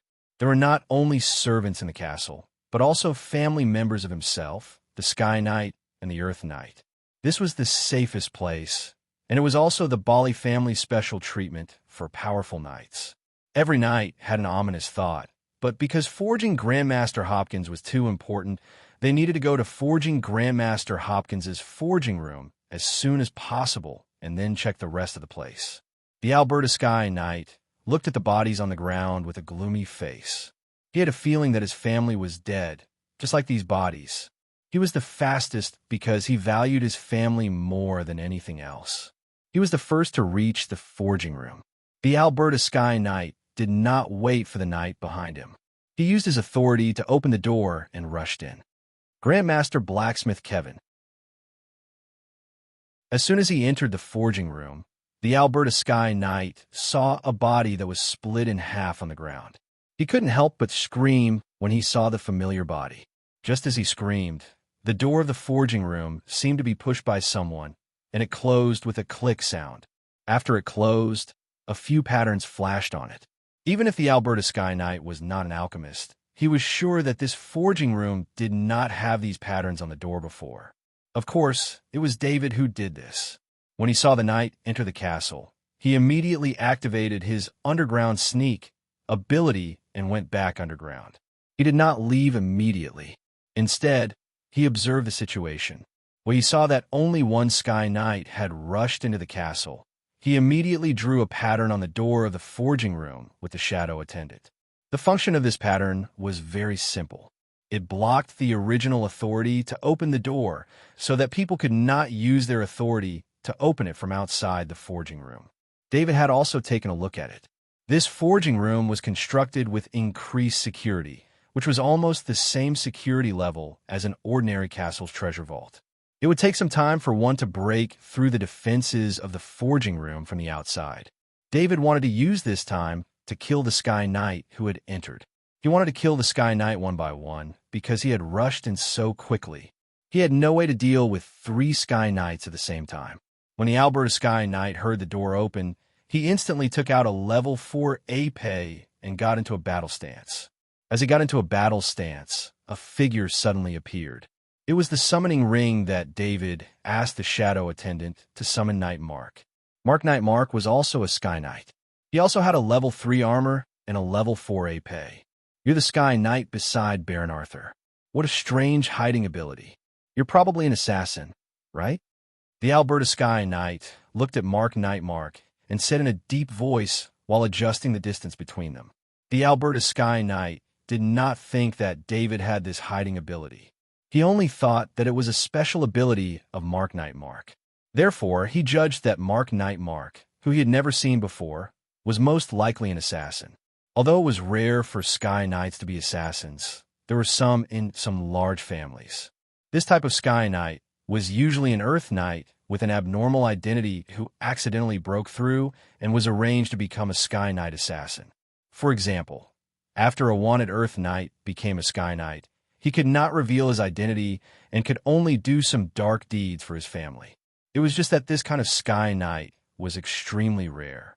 Normally, Sky Knights were extremely proud. How could they become an assassin? This kind of unpresentable occupation. Knight Mark did not speak. He was also approaching the Alberta Sky Knight. Both Sky Knights could not use flying mounts. Even if the Alberta Sky Knight had a warhorse, he could not use it in this room. The Alberta Sky Knight realized that the other party only wanted to fight and words could not affect his mood. He stopped talking and focused on preparing for the battle. David was 5 meters underground in the forging room. He saw through the eyes of the shadow attendant that the battle between the 2 Sky Knights was about to start. He was very clear about one thing. The Knight was probably not the Alberta Sky Knight's opponent in a head-on battle. The Knight was indeed a Sky Knight, but his strength had decreased after his resurrection. In David's perception, the Alberta Sky Knight's aura was very strong. He was even stronger than the Knight's predecessor, Baron Cyril, who fought with David the other day. Of course, that was only in a one-on-one situation. It would be different if David was involved. Just as the Alberta Sky Knight stepped on the ground and was about to exert force, he felt his foot slip. For the Alberta Sky Knight, this was an accident that was impossible. When he stepped on the ground, he looked at the ground from the corner of his eye. Although Knight Mark had attracted most of his attention, he still wouldn't have made such a low-level mistake. The Alberta Sky Knight naturally would not slip for no reason. David had used his ice control ability. If David had used his ice control ability to create an ice wall, the Alberta Sky Knight's perception ability would have detected it in advance, and the effect would be greatly reduced. However, David took a different approach. He did not use his ice control ability to attack. Instead, He only used a little of his ice control ability to create a thin layer of ice where the Alberta Sky Knight stepped on. Don't underestimate a thin layer of ice. The distance between the two Sky Knights was close to the edge of the battle. Any accident at this time would cause one side to lose the advantage. Chapter 685. The Alberta Sky Knight stepped on the ground, and the soles of his shoes were made of level 3 materials. The thin ice created by David's ice control ability was extremely hard, and the Alberta Sky Knight was moving forward very carefully, so he slipped a little when he stepped on it. Knights had received combat training since they were young. Every knight who could reach level 4 had similar combat skills. The only difference was their strength, speed, and equipment. The Alberta Sky Knight and Mark Knight had almost the same quality of equipment: level 3 armor and level 4 heavy sword. This was the standard equipment of a capable Sky Knight. In terms of combat skills, even if Mark Knight had lost his memory, his combat instincts were still there, so the gap between their combat skills was limited. In terms of strength and speed, Mark Knight was a little weaker than the Alberta Sky Knight, but the difference was not too obvious. It could only be said that the Alberta Sky Knight had the advantage in terms of strength and speed. However, when the Alberta Sky Knight slipped and broke his original defense, this gave the Mark Knight an opportunity. The Mark Knight's mind was very simple. He did not think about anything else. After a moment of opportunity appeared, he immediately stepped on the ground and stabbed the level 4 heavy sword in his hand towards the Alberta Sky Knight. On the surface of the level 4 heavy sword, a white light flashed. The Mark Knight did not hesitate to use the power of his blood on the sword. The Alberta Sky Knight's foot slipped, and he was shocked. He did not hesitate to retreat. At such a close distance, a mistake could be fatal. The most important thing was that the Alberta Sky Knight did not know where the thin ice came from, so he had to be more careful every time he stepped on it. This made his retreat slower than usual. The Mark Knight's level 4 heavy sword stabbed towards the Alberta Sky Knight's chest. The Alberta Sky Knight knew that he could not dodge, so he could only take this stab head-on. He used the level 4 heavy sword in front of his chest to block. In the sound of the collision, the Alberta Sky Knight's body shook, and he could not help but take a step back. The Mark Knight's body only shook a little, and then he continued to stab with his sword again. This did not mean that the Alberta Sky Knight's strength was weak. It was just that he took a defensive stance in a hurry. In addition, the Mark Knight used a charge to speed up the stab, which increased his strength to a certain extent. The Alberta Sky Knight's back foot touched the ground, and this time he felt his foot slip again. Luckily, he was prepared and controlled his back foot in time. However, his original plan to counterattack with his back foot did not work. "Who's there? Come out and fight with me face to face. Fight like a real knight." The Alberta Sky Knight had to take another stab from the Mark Knight. He could not help but take a step back. David sneered at the Alberta Sky Knight's words. He arranged 3 Sky Knights to ambush him, and now he wanted to be fair. The real unfairness has not yet appeared. David thought to himself. The Alberta Sky Knight felt extremely aggrieved. He had already felt the strength of the Mark Knight. Although he was strong, he was not his opponent. The problem was that he could not attack at all.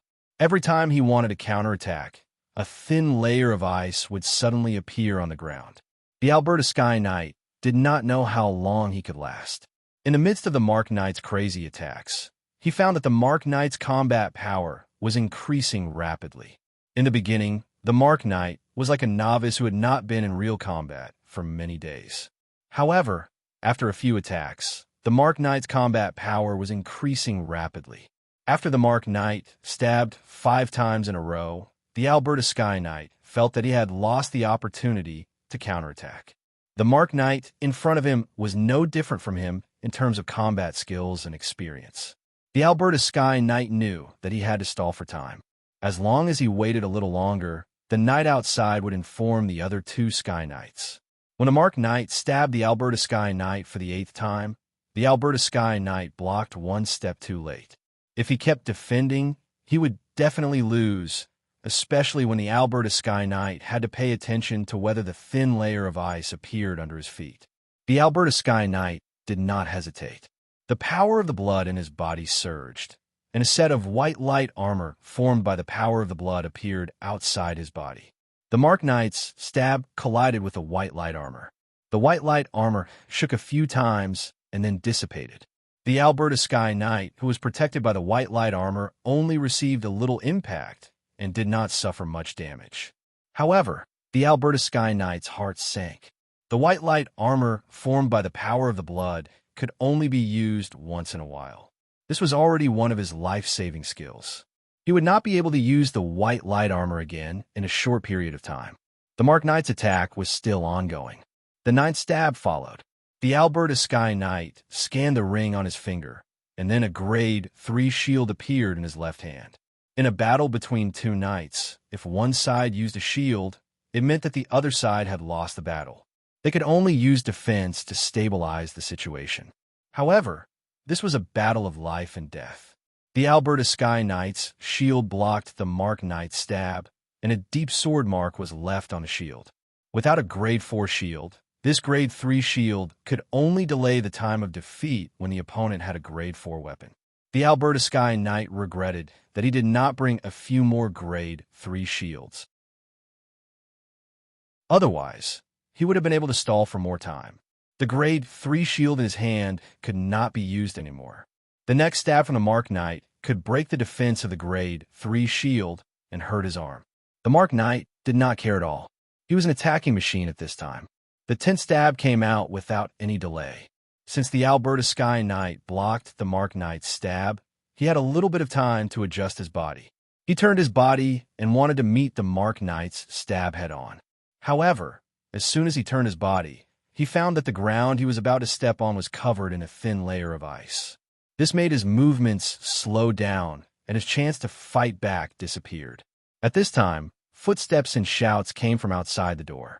It seemed that the knight had arrived.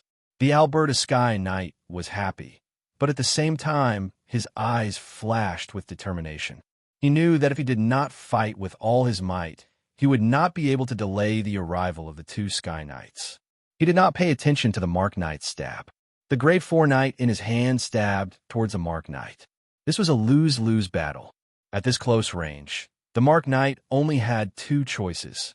One was to fight back, and the other was to retreat. Fighting back was the worst choice for the Mark Knight. The Mark Knight was only one person, and the Barry family had more than 30 knights and 2 Sky Knights. As long as the Mark Knight was seriously injured, he would most likely die. Just as the Alberta Sky Knight stabbed out, David also realized what the Alberta Sky Knight was thinking. At this time, David was 5 meters below the Alberta Sky Knight's feet. He opened his mouth and activated the high-frequency sound wave. Normally, the high-frequency sound wave would not do any damage to the Alberta Sky Knight. This was because the Alberta Sky Knight had a blood power barrier protecting him. However, after the Alberta Sky Knight used his blood power white armor to block the Mark Knight's stab, the barrier also disappeared. When the high-frequency sound wave exploded in the Alberta Sky Knight's ears, he felt dizzy. His counterattack was also a step slower because of this sudden situation. The Mark Knight's grade 4 heavy sword heavily stabbed into the Alberta Sky Knight's shoulder. 2 flashes of light flashed on the Alberta Sky Knight's body. 2 energy barriers appeared, but they were both shattered by the Mark Knight's attack. The Alberta Sky Knight's face showed a painful expression. His body flew back and heavily hit the wall. Just as the Alberta Sky Knight flew back, he clearly felt a condensed spirit flying towards him. Although he knew it was a spirit attack, he could only be hit by it because he was in the air and had no defense. This was David's spirit arrow. The Alberta Sky Knight had lost all of his defense, but he had to guard against the Alberta Sky Knight's counterattack before he died. Therefore, to be safe, he still used the spirit arrow to affect the Alberta Sky Knight. The Alberta Sky Knight heavily hit the wall. His head was in extreme pain because of this spirit arrow, which made his consciousness a little blurry. It was also at this time that the Mark Knight's grade 4 heavy sword arrived like a poisonous snake. It broke through the Alberta Sky Knight's grade 3 breastplate and stabbed into the Alberta Sky Knight's heart. "How can I die in my family's castle?" This was the Alberta Sky Knight's last thought. When a shadow attendant felt the Alberta Sky Knight's soul leave, it immediately flew over and absorbed the Alberta Sky Knight's soul. David also rushed out of the ground and arrived next to the Alberta Sky Knight. He took the portal ring and summoning ring of the Alberta Sky Knight and put the Alberta Sky Knight's body into the portal ring. For him, this kind of undamaged body of a Sky Knight was equivalent to a Sky Knight. After putting away the Alberta Sky Knight's body, David looked in the direction of the door with a cold smile on his face. He didn't think that he would be able to kill the Alberta Sky Knight with just the cooperation of the Mark Knight and himself. He didn't even need to use the Assassin Mantis puppet. In fact, David underestimated his special ability. His ability to hide his presence and sneak underground was enough for him to get close to the Sky Knight without being discovered. As long as he didn't attack the Sky Knight wouldn't be able to discover his position. Just like before, the Alberta Sky Knight clearly knew that there was a third person in the room, but whether it was the power of the will or the power of the blood, he couldn't find David's figure. After David was in an invincible position, he could safely participate in the battle between the two Sky Knights. This was equivalent to having a series of special abilities that Knight Mark could use without being distracted. Because of the enchantment pattern, David and Knight Mark could communicate through their souls, which made their cooperation flawless. Just a small ice control ability could put the other party in a passive position in the battle between the two Sky Knights. Under the joint efforts of the Earth Knight, a few cracks appeared on the door of the forging room. It seemed that it couldn't hold on any longer. David activated the underground sneak again and sank into the fireproof tiles. In the blink of an eye, there was no one left in the forging room other than the traces of the previous battle. Just a second after David disappeared, the door of the forging room shattered into pieces. The four Earth Knight formed a small group and rushed into the forging room in a battle formation. When they saw the empty forging room, their faces turned pale. "Quick, notify the Sky Knight outside. The Alberta Sky Knight is gone," Earl Ernest yelled loudly. God knows how much the Barry family had spent to make Alberta a Sky Knight. All the treasures used for promotion were worth an astronomical amount of divine gold coins. The Alberta Sky Knight was very important to the Barry family. Losing a Sky Knight would make the Barry family drop a nobleman's power. What shocked Earl Ernest the most was the time. The Alberta Sky Knight was faster than them, but the distance in the castle was limited. They were only 10 breaths late.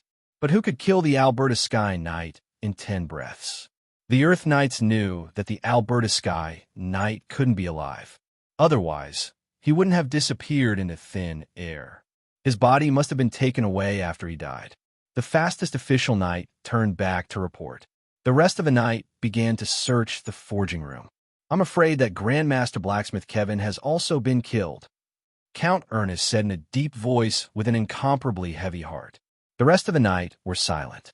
They didn't know what kind of people their family had messed with. They had lost a Grandmaster Smith and a Sky Knight in their own castle. All the night were angry and nervous at the same time. They couldn't imagine how the enemy had left the sealed room and entered the castle. The whole castle was protected by a patterned circle. Could it be that the patterned circle had lost its effect? But if it had lost its effect, why would they be trapped outside the forging room? With doubts in their hearts, the knights searched the forging room many times. They only found some traces of impact on the wall and some bloodstains. Chapter 686. That returning knight could be said to have used his full strength. His figure quickly moved in the corridor and was about to reach the hall. From there, he could see the situation outside through the open gate of the castle. At that time, as long as he shouted, he would be able to attract the attention of the two Sky Knights. When the knight saw the end of the corridor in front of him, his vision blurred. Out of instinct, his body suddenly stopped, and his feet firmly stepped on the ground to stop his forward momentum. This also reflected the characteristics of this knight. He was a speed-type knight and was extremely nimble. He could forcibly stop himself in the middle of a high-speed movement. However, when the knight stopped, all the hairs on his body stood up. This was an instinctive reaction when facing a powerful enemy. The knight's strength was only an official knight, but the one in front of him was a Sky Knight. The Sky Knight was wearing a level 3 knight armor and holding a level 4 heavy sword. No matter how he looked at it, the Sky Knight would crush him. Just as the knight was about to open his mouth to shout, his vision blurred. The level 4 heavy sword that was still some distance away from him had pierced through his head as if it had pierced through space, causing his words to be sealed before he could even utter a word. Then the shadow attendant appeared in front of the knight, absorbed his soul, put away his portal equipment, and put the knight mark back into the summoning ring. Killing a group of knights led by an Earth Knight might be troublesome, but killing an official knight was very easy. David, who was hiding underground, chased after the knight when he wanted to go out to report the news. David walked in a straight line underground, and the shadow attendant could be 100 meters away from him. Therefore, the knight who reported the news couldn't escape David's pursuit, even if he acted first. He wasn't interested in the body of an official knight, but he still let the shadow attendant put the body away. Although David's spirit was improving very quickly, there was a limit to the number of puppets he could control through the enchantment pattern. He wouldn't waste his quota on an official knight, and he didn't even care about an Earth Knight. Sometimes, David even felt a little bloated. When he was in the Interstellar Federation, the Transcendent was comparable to an official knight. Now, he didn't even put an official knight in his eyes. With his current strength, no Transcendent could threaten him when he returned to the Interstellar Federation. Of course, David would not go back just like that. It was precisely because he had discovered the strength of the individuals in the great world of God that he felt that developing here was the best choice. As long as he could raise his strength to the 4th rank of Sky Knight, or even the 5th rank of Temple Knight, he would have the ability to face all threats. David didn't have much of a sense of security. He could only feel at ease if he kept increasing his strength. He had a good status in the great world of God, and since he had obtained the energy wings of the Battle Angel, he didn't have to worry about the training resources of a knight. His strength had entered a period of rapid growth. All of these made David not want to leave the great world of God. He wanted to increase his strength here. After killing the knight who had reported, David knew this method would not affect the Barry family for long. Soon, the Sky Knight outside would realize something was wrong. He once again sneaked towards the forging room from underground. The shadow attendant arrived first. At that moment, the knights in the forging room were setting up a battle formation, waiting for the Sky Knight outside to arrive. The shadow attendant came to the door of the forging room. The door was already broken, so there was no knight outside to guard it. The shadow attendant took out the body of the knight and piled up the 10 or so corpses nearby outside the door. Since the entire castle was filled with the smell of blood, the knight inside did not notice the body appearing outside the door silently. When the shadow attendant was ready, David also arrived at the underground area outside the forging room. He used the power of the will to activate the poison ability and attach the level 4 poison to the level 3 dagger in the shadow attendant's hand.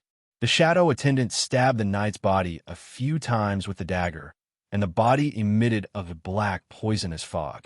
Since David had used the poison ability to increase the energy output, the knight's body quickly turned into black water. The shadow attendant then threw another 10 or so corpses into the black water. This made the black poisonous fog even thicker. The black poisonous fog quickly rose up and sealed the entrance of the forging room. David had already discovered the level 4 poison created by the poison ability back in the Interstellar Federation. Once it came into contact with a corpse, the poison would expand its range. This was the scary thing about a level 4 poison. On the battlefield, once someone was poisoned by a level 4 poison, if it wasn't dealt with immediately, the level 4 poison would quickly spread to the surroundings. At that moment, the knight inside finally realized that something was wrong. The sudden appearance of the black fog made them feel a sense of danger. "Go take a look. Be careful," Earl Ernest said to a formal knight next to him. The formal knight nodded and gathered the power of the blood in his body into a set of white light knight armor. At the same time, he began to inspect the black fog outside the door. According to the great world of God, the power of a formal knight was level 2. The defense of the white light knight armor he was wearing was around level 1. Before becoming a sky knight, the knight armor was still very useful. The white light armor, formed by the power of the blood, had more special effects. For example, it could deal with spirit attacks, poison, or fire and ice triggered by special abilities. These were the practical uses of the white light armor formed by the power of the blood. This formal knight also knew that the black fog was poison. That was why he activated the white light knight armor. When he came to the door, he tried to touch the black fog with a finger. The white light knight armor was corroded almost without any resistance. The formal knight quickly retracted his finger. However, he still felt a numbing sensation coming from his finger. He looked at his finger. The level 2 knight gloves were not damaged or corroded. He moved his mind and put the knight gloves back into the portal bag. He then looked at his hand. The formal knight's finger was completely black. There was also a black fog lingering on it. It was a strange feeling. Level 4 poison, the formal knight exclaimed. He recognized the origin of the poison. Then he quickly cut his poison hand with the level 2 heavy sword in his other hand. The hand was cut off at the wrist. However, the formal knight wasted a little time when he took off his gloves to check. When he cut off his hand, he found that there was still a trace of black fog around his wrist. Although his wrist was cut off and the official knight's body was trembling in pain, he still insisted on taking off all of his rank 2 knight armor and putting it back into his portal bag. Once again, he used his sword to cut off his entire arm. This time, when he saw that there was still black fog around his arm, he knew that it was too late. The level 4 poison had flowed through his blood vessels and into his body. "Be careful, don't touch the poison," the formal knight said with a sad smile. He turned to the other knights and said in a low voice. After he said that, he felt his whole body go numb. Then, he fell into darkness. All the knights were shocked. Their comrade was cut off in front of them. First his hand, then his arm, and finally he was poisoned to death. Earl Ernest was still calm. He immediately made a decision. Form the formation. Activate the power of blood. We will break the wall and leave. Although the wall was reinforced with patterns, there were more than 20 knights here. They could still break it quickly, especially since the defensive pattern was already destroyed when they broke the door. Just when the knights formed the formation and gathered the power of blood to attack the wall, the body of the formal knight on the ground suddenly flew into the formation. The body of the formal knight was already in tatters. It was completely corroded by the level 4 poison. Earl Ernest yelled, "Be careful, spread out." The official knight's corpse didn't fly out very fast. The knights had already seen how terrible the poison was, so naturally, they wouldn't attack the corpse. They didn't even dare to touch the corpse, so they immediately scattered. The body of a knight was thrown out by the shadow attendant. With the power of a shadow attendant, the speed and power of the throw wouldn't be a threat to the knight at all. However, David didn't plan to do anything in this way. He just needed the knights to spread out. When the formation of the knights spread out, 2 figures appeared in the forging room. One was Mark the Knight, and the other was a short fatty. They appeared in the center of the knights. None of the knights expected someone to appear among them. It was too strange. At this moment, David jumped out from the other side of the forging room. He was wearing a rank 4 knight's armor and holding a rank 3 short spear in his hand. Mark the knight's body turned into a shadow, and the level 4 heavy sword in his hand kept flashing, reaping the lives of the knights around him. The 2 light purple blades of the knight's assassin were even scarier than the level 4 heavy sword in Mark the knight's hand. Perhaps the assassin mantis wouldn't be able to fight the Mark knight head-on.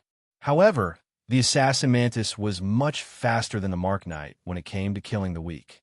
On one hand, the assassin mantis used a 2-handed weapon. On the other hand, the assassin mantis was faster than the Mark knight. Of course, David wasn't idle either.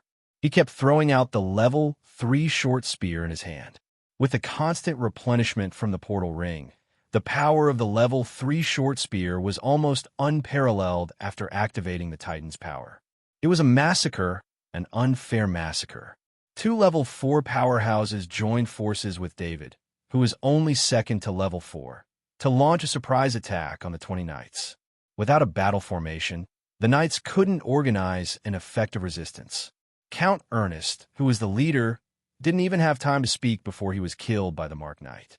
The assassin praying mantis puppet relied on its instincts to kill an Earth Knight and 4 official knights as soon as it appeared. The rest of the knights wanted to form a battle formation, but they still had to face David. David's level 3 short spear could always kill the knight at the crucial moment. David was an expert in the knight battle formation, so he knew the weakness of the knight battle formation. Perhaps the knight battle formation would be very powerful after it was set up, but before it was formed, the knight at the crucial point was the weakness of the battle formation. Life was fragile at this time. In just 5 seconds, the 3 knight squads of the Barry family and the 3 Earth Knight captains were all dead. Even Count Ernest died on the spot. David could feel the joy from the shadow attendant. The souls of the knights were being absorbed one by one. The quality of these souls was very high. Even the weakest official knight had the same quality as the transcendent of the Interstellar Federation. David didn't feel happy or anything. He thought he was in the middle of a war. Either he or the Barry family could survive. Either he lived or the Barry family was wiped out. David didn't think he would fail. David was very clear about his own advantages. Without a Temple Knight of the 5th rank making a move, with his ability to conceal himself, he was in an invincible position. Even if a level 5 fighter attacked, he could hide as long as he was 10 meters underground. He tried this in Warstar. David let the shadow attendant collect all the equipment on the knight corpses. The 4 Earth Knights were using a portal ring and a summoning ring, while the rest of the official knight were using a portal bag and a summoning bag. The shadow servant even took off the broken knight's armor. David needed these armors to practice. He thought that since he had killed Grandmaster Forge Kevin, he would naturally be able to obtain Grandmaster Forge Kevin's forging ability. Therefore, he needed some materials to practice his forging skills. What's going on? There's still no news? The Maynard Sky Knight asked in a low voice. Should we send more people in to check? The Angelo Sky Knight looked at the gate of the castle. He felt like it was the entrance to hell. He didn't want to go in like this, so he suggested. The Maynard Sky Knight looked at the 2 groups of knight and hesitated. He didn't know what was going on in the castle, but he knew something must have happened. Otherwise, it would be impossible for no one to come out to report. If he sent 2 more groups of knight in, they would probably disappear without a trace. Could it be that these 2 groups of knight were stronger than the 3 groups of knight and Earl Ernest combined? Angelo Sky Knight, let's go in together. I feel like something is wrong. I don't feel safe letting them go in. The Maynard Sky Knight shook his head. Okay. The Angelo Sky Knight didn't refuse. He was sent by the Kearney family to help the Barry family fight against Baron Arthur, so he had to help. Chapter 687. The 2 Sky Knights landed on the ground and kept their flying mounts back into their summoning rings. Stay here and monitor the surroundings. Angelo Sky Knight and I will enter the castle to take a look. Maynard Sky Knight instructed. Yes. The 2 Earth Knight captains bowed and replied. Maynard Sky Knight and Angelo Sky Knight arrived at the entrance. Their sharp senses picked up the scent of blood. As someone who had participated in a war, they knew how many people had to die for such a large castle to pick up the scent of blood. This made Maynard Sky Knight's heart sink. To be honest, Maynard Sky Knight was already regretting his decision. It wasn't worth it for him to go against Baron Arthur for the sake of Ian Knight, the heir of the Main family. Maynard Sky Knight could only hope that the people who died in the castle were servants. The fewer deaths, the better. Go in. Angelo Sky Knight reminded as he took out a level 3 shield from his dimension ring. Maynard Sky Knight frowned when he saw the tier 3 shield in Abel's hand, but he didn't say anything. Angelo Sky Knight was here to help, so there was nothing wrong with defending first. However, Maynard Sky Knight could tell that Angelo Sky Knight was prepared to escape immediately if anything happened. Angelo Sky Knight knew that the Kearney family was different from the Barry family. The Barry family had 2 Sky Knights, but the Carney family only had one Sky Knight. If he died here, the Carney family's power would drop significantly. Therefore, even if Maynard Sky Knight looked down on him, Angelo Sky Knight had to ensure his own safety first, especially since Alberta Sky Knight had entered the castle, and there was no news until now. This made Angelo Sky Knight even more cautious. "Enter," Maynard Sky Knight said in a deep voice. He took the lead and walked into the castle. During this process, his heart was filled with extreme humiliation. In front of Angelo Sky Knight, he had to be careful even when returning to his own castle. The Maynard Sky Knight saw the corpse as soon as he entered the hall of the castle. With a wave of his hand, a wave of energy shot out from his hand, and the servant's corpse on the ground flew into his hand. A sharp dagger was used to attack them from the back, and they didn't even react when they died. These servants were very close to each other, but they were all killed without noticing anything. Maynard Sky Knight analyzed the corpses. In other words, the attacker was so fast that the servants were killed almost at the same time. Angelo Sky Knight continued. Although these were all ordinary people, judging from the distance from where they fell to the ground, they were all killed in an instant. The speed of the person who killed them was shocking. Continue. The Maynard Sky Knight threw away the corpse in his hand and said. He was still in front, but he stopped as soon as he entered the corridor. Then, he used his finger to touch the blood on the ground. "This is the blood of my family's knight. Someone kill a knight here," Maynard Sky Knight said in a deep voice. The two Sky Knights finally understood why no one came out to report. It turned out that they had been killed here. A knight's blood was different from ordinary people's blood. The blood contained the power of the bloodline. Any knight could sense this. "Let's speed up," Maynard Sky Knight said anxiously. Then he sped up. Angelo Sky Knight followed behind him with a level 3 shield in one hand and a level 4 heavy sword in the other. At this moment, the two Sky Knights subconsciously began to cooperate. Needless to say, their years of combat experience allowed them to automatically assign tasks. Maynard Sky Knight was in charge of the front, while Angelo Sky Knight was in charge of the back. Along the way, Maynard Sky Knight looked at the corpses that kept appearing. His eyes were filled with anger. He didn't think that tricking Baron Arthur into going to Barry Castle would bring about a disaster to the castle. It didn't matter if they could find Baron Arthur or not. They couldn't make up for the loss of the Barry family. Maynard Sky Knight's first choice was the forging room. It was the most important place in the entire Barry Castle. At the same time, it was also the target of the Alberta Sky Knight, the other 3 knight groups, and Earl Ernest. Maynard Sky Knight's heart turned cold when he saw the door of the forging room that was sealed by the black fog. He didn't sense any signs of life in the forging room. He could only comfort himself. Perhaps the family master, the Alberta Sky Knight, and Grandmaster Blacksmith Kevin had left the forging room. The family knight had gone to chase after the intruder.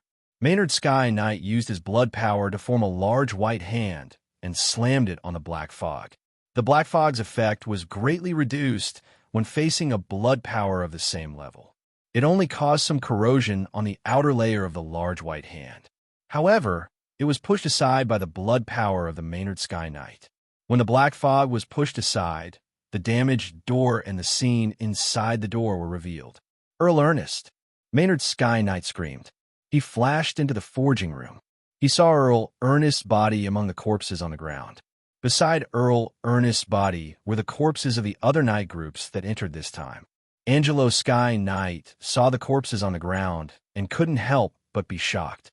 He knew that the Barry family was done for. With such heavy losses, even if this was the end, their status would drop by a lot. They would be reduced to a normal noble family.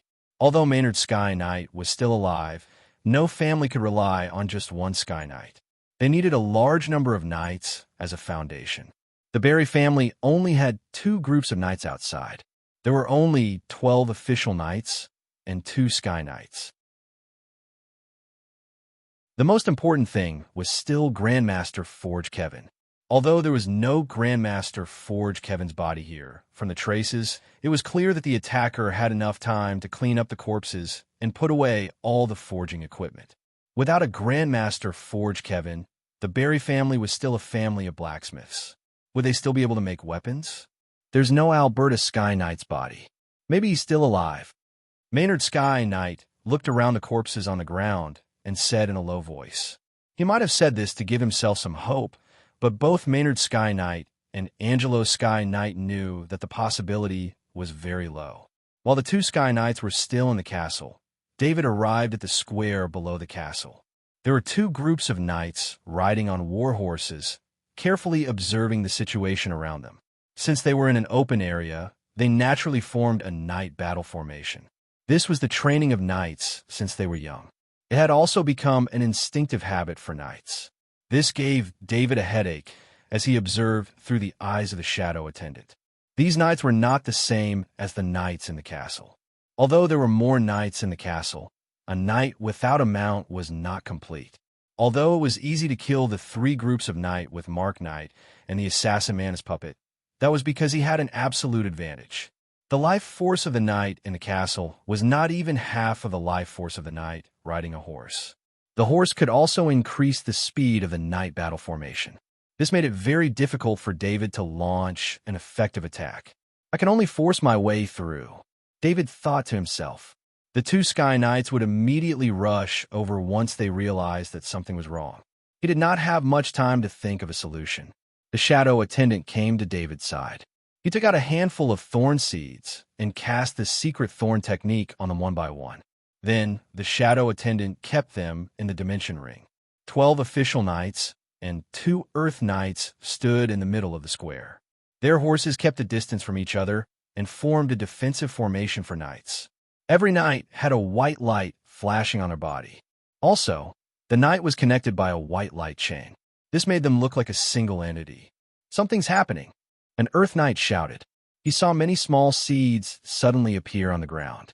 The appearance of these seeds was very abrupt. Just as the Earth Knight shouted, the seeds instantly expanded. Then, in a few seconds, they completed the process of deep roots sprouting and growing into a plant.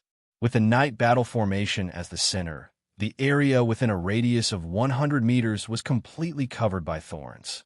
The Knight was surrounded by thorns. Break! The Earth Knight shouted. The power of the blood in the Knight's body turned into a giant blade. Starting from the thorns on their bodies, all the thorns near them were cut open inch by inch. Since David had already made his move, there was no need to hide anymore. The figure of Mark Knight appeared in an instant. Then, Mark Knight released the Golden Eagle. He rode on the Golden Eagle and soared into the sky. Defensive formation. Prepare to snipe with the short spears. The Earth Knight saw the Knight mark. He did not panic. As long as the Knight battle formation was maintained, the Sky Knight would have to pay the price if they wanted to break through. However, what happened next was beyond everyone's expectations. A giant figure suddenly appeared in the center of the Knight battle formation. It was David's Sonic Iron Beetle. In fact, it was a Sonic Iron Beetle that had fully expanded its body size. The appearance of a giant body of more than 20 meters in size caught the Knight battle formation off guard. None of the Knight Knights expected a level 4 insectoid to appear here. Next to the Sonic Iron Beetle, a short assassin mantis puppet appeared as well. Compared to the Sonic Iron Beetle, it was very inconspicuous. In order to end the battle as soon as possible, David took out all of his trump cards. He sent out all of his level 4 combatants and used the Sonic Iron Beetle to destroy the Knight battle formation. This was quite successful. If the two groups of Knight knew that their enemy was the Sonic Iron Beetle, they would not have used the defensive formation. Instead, they would have used the more agile Knight battle formation. Only the agile Knight battle formation could deal with the huge body of the level 4 insectoid. The defensive formation could not withstand the Sonic Iron Beetle's body at all. The Sonic Iron Beetle appeared in the center of the Knight battle formation. This was the Shadow Attendant's ability. The Shadow Attendant used its invisibility ability to appear in the middle of the Knight battle formation. Then, it released the Sonic Iron Beetle and the Assassin Mantis puppet. The Sonic Iron Beetle used its huge body to destroy the Knight battle formation. The Assassin Mantis puppet used the Sonic Iron Beetle as a cover to attack. At that time, All of the Night Knight's attention was focused on the night mark in the sky. The Knight did not expect that there would be other enemies, let alone a level 4 insectoid. The Sonic Iron Beetle's combat power was not strong. What it had was super fast speed and the ability to teleport. Of course, the Sonic Iron Beetle's fighting power wasn't strong, but it wasn't as strong as most of the rank 4 Sky Knights. The Sonic Iron Beetle's fighting power wasn't as strong as that of the rank 4 Sky Knights. It's the insectoids. The insectoids are invading. A knight's voice was filled with fear. This was a knight who had seen the insectoids before. He knew what kind of effect the insectoids would have.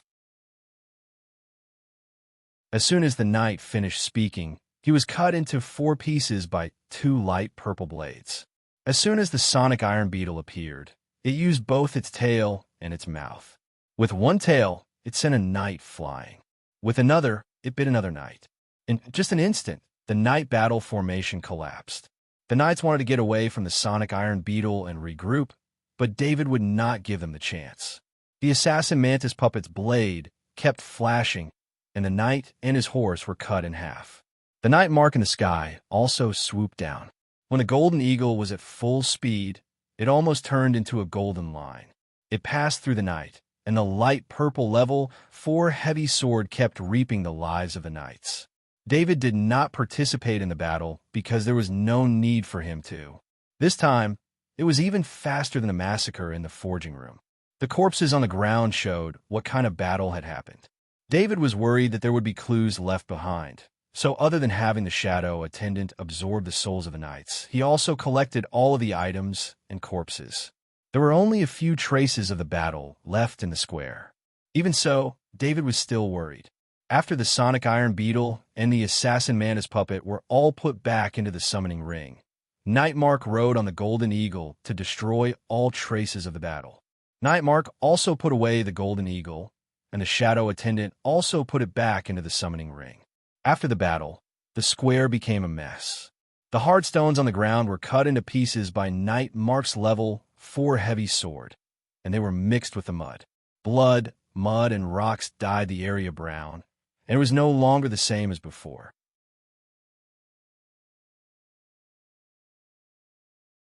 Chapter 688. David looked towards the direction of the castle gate. It seemed like the 2 Sky Knights were still investigating inside the castle. They had not discovered what was going on outside. This was all thanks to the castle's safety pattern. It isolated the castle from the outside world. Also, the 2 Sky Knights were investigating the first underground floor. David's battle had ended too quickly. David looked around again. He didn't know if anyone had seen the battle just now. Since the 2 Sky Knight had not come out, he would look around. He still gave the Shadow Attendant the command to kill all life within 100 meters. His figure was sneaking under the castle square. Sure enough, when he arrived near the medium portal, for people were covering their mouths with their hands in an underground safe house. They wanted to minimize their breathing as much as possible. There was an observation hole in front of them, so they could observe what was happening on the ground. That terrifying giant body of the Zerg made them think that was the end of the world. In this tense atmosphere, a green light circled around the enclosed space. A flash of confusion appeared in the 4 people's eyes, and then they fell into a pool of blood. David's figure appeared from the safe house. He walked to the side of a corpse and took a palm-sized control board from its hand. He recognized this control board. It was the device that controlled the portal. It seemed like these 4 people were the staff of the medium portal. They had been hiding here when the battle began. David ignored the corpse on the ground. He looked at the control board in his hand. The medium portal had been closed. The energy fluctuation caused by its reopening would definitely attract the attention of the 2 Sky Knight. Also, it would take a long time for the medium portal to reopen. Otherwise, he would have already opened it and left.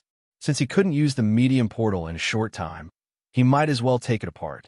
Ever since he knew this was Planet Harker, where the Berry family was located, he knew this medium portal was not the only portal on this planet. There must be a public large portal on this planet. David didn't need to use a medium-sized portal to return. As long as he went to Planet Harker's main city, he could use the large portal there to leave. Of course, the most important thing was that the value of a medium-sized portal was almost immeasurable. Not only was the technology to create a portal only a few grandmaster alchemists in the great world of God able to master it, but there was also the problem of the materials. The materials used to make a medium-sized portal were all special materials that contained spatial energy. The production of these materials was extremely small, and one needed to have a certain amount of connections to be qualified to purchase them. It was also because the Berry family relied on the main family that they got a chance to buy spatial energy materials. Through various connections, they paid a huge price to create this medium-sized spatial gate. David was indeed tempted. As a master alchemist, he might not be able to forge a medium-sized portal, but he could still dismantle one. Now that the medium teleportation gate's energy had been shut off, the medium teleportation gate no longer had the protection of spatial energy. As long as he could find the key runes, he could dismantle it. David's figure flashed and came to the medium teleportation gate. Without any hesitation, he released his will and wrapped it around the medium teleportation gate. This medium teleportation gate was not big. It could only pass through a carriage, but this was already very good.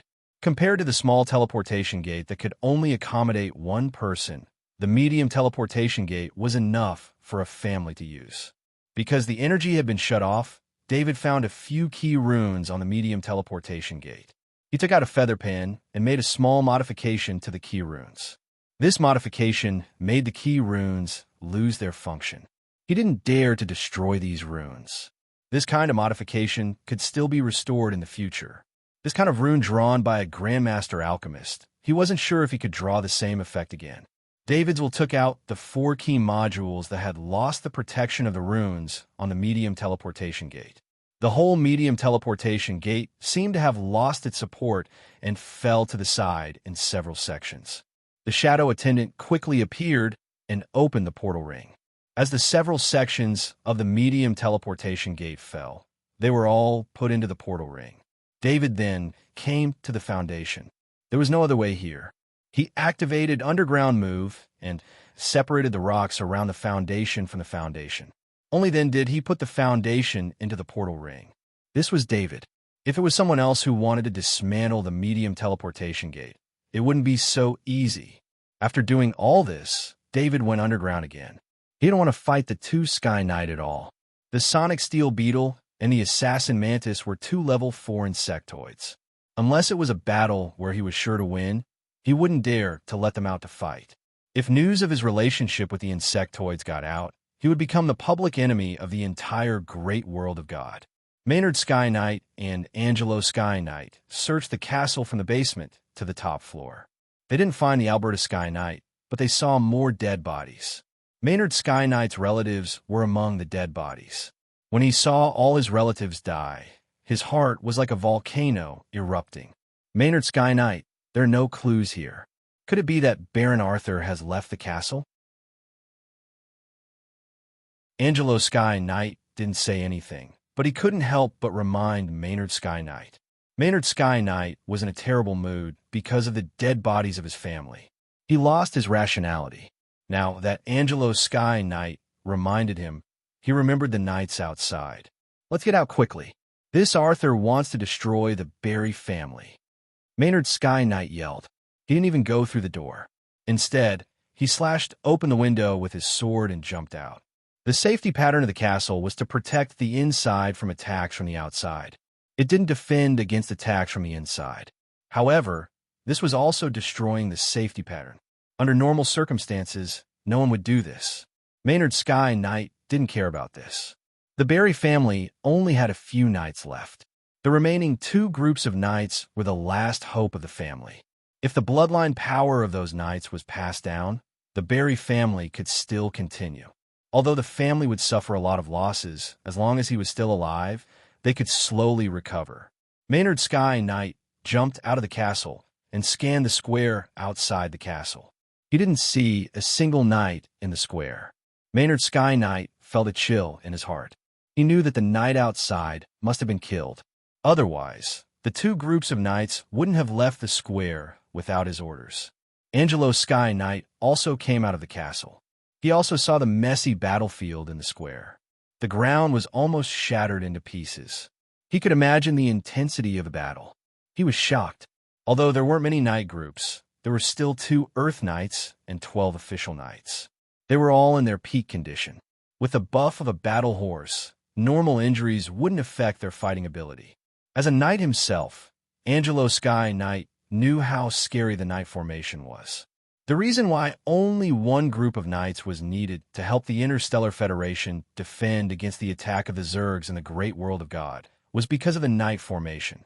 As long as they set up the knight formation, even if a level 4 Zerg came, as long as they didn't have special abilities, a group of knights could delay them for a while and wait for reinforcements to arrive. Angelo Sky Knight also knew that the 2 groups of knights in the square had already set up the Sky Knight formation before the knight left. How could they be wiped out in such a short time? Where's the medium portal? Angelo Sky Knight suddenly saw an empty spot and couldn't help but ask. Maynard Sky Knight also saw the spot where the medium portal disappeared. He had nowhere to vent his anger. Suddenly, he thought of something. Was there anyone alive in Barry Castle? Baron Arthur, come out and fight me like a real man.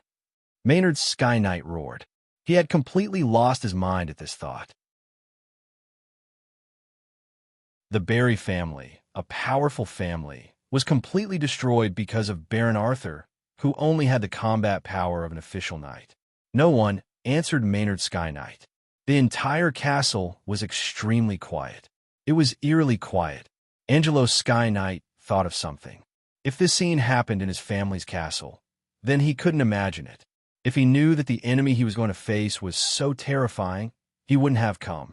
Angelo Sky Knight was in a dilemma. He had 2 choices. One was to continue searching for Baron Arthur with Maynard Sky Knight and kill him to solve all the problems. The other was to leave immediately and report to his family. He had to find someone important to mediate and solve the conflict between his family and Baron Arthur peacefully. Angelo Sky Knight already knew how cunning Baron Arthur was. He had no confidence in finding Baron Arthur with just the 2 of them Sky Knight. Watching Baron Arthur's actions, there was no trace of mercy. All the lives in Bali Castle were slaughtered, and he used Grandmaster Blacksmith Kevin to send out a distress signal to attract the Alberta Sky Knights into the castle. In the end, the Alberta Sky Knight and 3 groups of Barry family knights went missing. When the 2 Sky Knights entered the castle, Baron Arthur slaughtered all the Barry family knights outside. Angelo Sky Knight felt that Barry Castle was like the frontline battlefield of planet warring. Perhaps Baron Arthur treated this place as a battlefield. Everything he did was like a war. Baron Arthur, I'm withdrawing from this battle, Angelo Sky Knight said loudly. He didn't think too much and made the right choice. David was waiting underground. He was going to wait for the 2 Sky Knight in the sky to get tired and leave. Then, he would leave through the teleportation portal in the main city of Planet Harker. However, he didn't expect to hear Angelo Sky Knight's words. He was very confused. However, this also made David give up on the idea of leaving. If there was one less Sky Knight, then he would have some ideas about the remaining Sky Knight. Angelo Sky Knight, what do you mean? Maynard Sky Knight stared at Angelo Sky Knight and questioned. Maynard Sky Knight, I don't want the Kearney family to become the second Barry family. Angelo Sky Knight replied calmly. You betrayed us. Betrayed us. Maynard Sky Knight yelled. I'm sorry.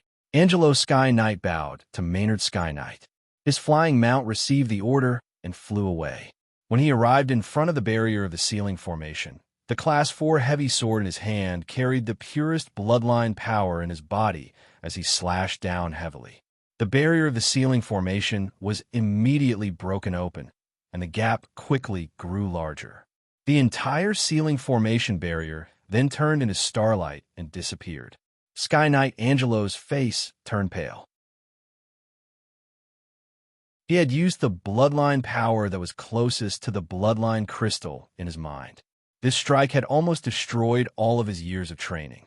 It was precisely because of such an attack that the ceiling formation was destroyed in a single strike. I hope Baron Arthur will owe me a favor. Angelo Sky Knight whispered to himself. Angelo Sky Knight's flying mount disappeared into the sky. Only the starlight was left in the sky. Angelo Sky Knight, How dare you destroy the magic circle? Maynard Sky Knight yelled angrily. However, he did not chase after Angelo Sky Knight. Both of them were Sky Knights, and with this distance, it was almost impossible for his flying mount to catch up with Angelo Sky Knight's flying mount. Even if he caught up with Angelo's flying mount, what could he do? Angelo's power was on par with his. Maynard Sky Knight looked at the Berry Castle in front of him and suddenly realized he was the only Sky Knight left. Baron Arthur had at least one Sky Knight by his side, and he could kill Alberta Sky Knight in a short period of time. This meant Baron Arthur could kill him easily. Now, he did not have to find Baron Arthur. Instead, he had to find out if Baron Arthur would find him. Maynard Sky Knight's heart was burning with hatred when his family was destroyed. However, when his life was threatened, the hatred in his heart was quickly extinguished. Baron Arthur, I will find you and take revenge for today. Maynard Sky Knight yelled and flew away on his flying mount. David, who was left underground, was in disbelief. Those were level 4 Sky Knights.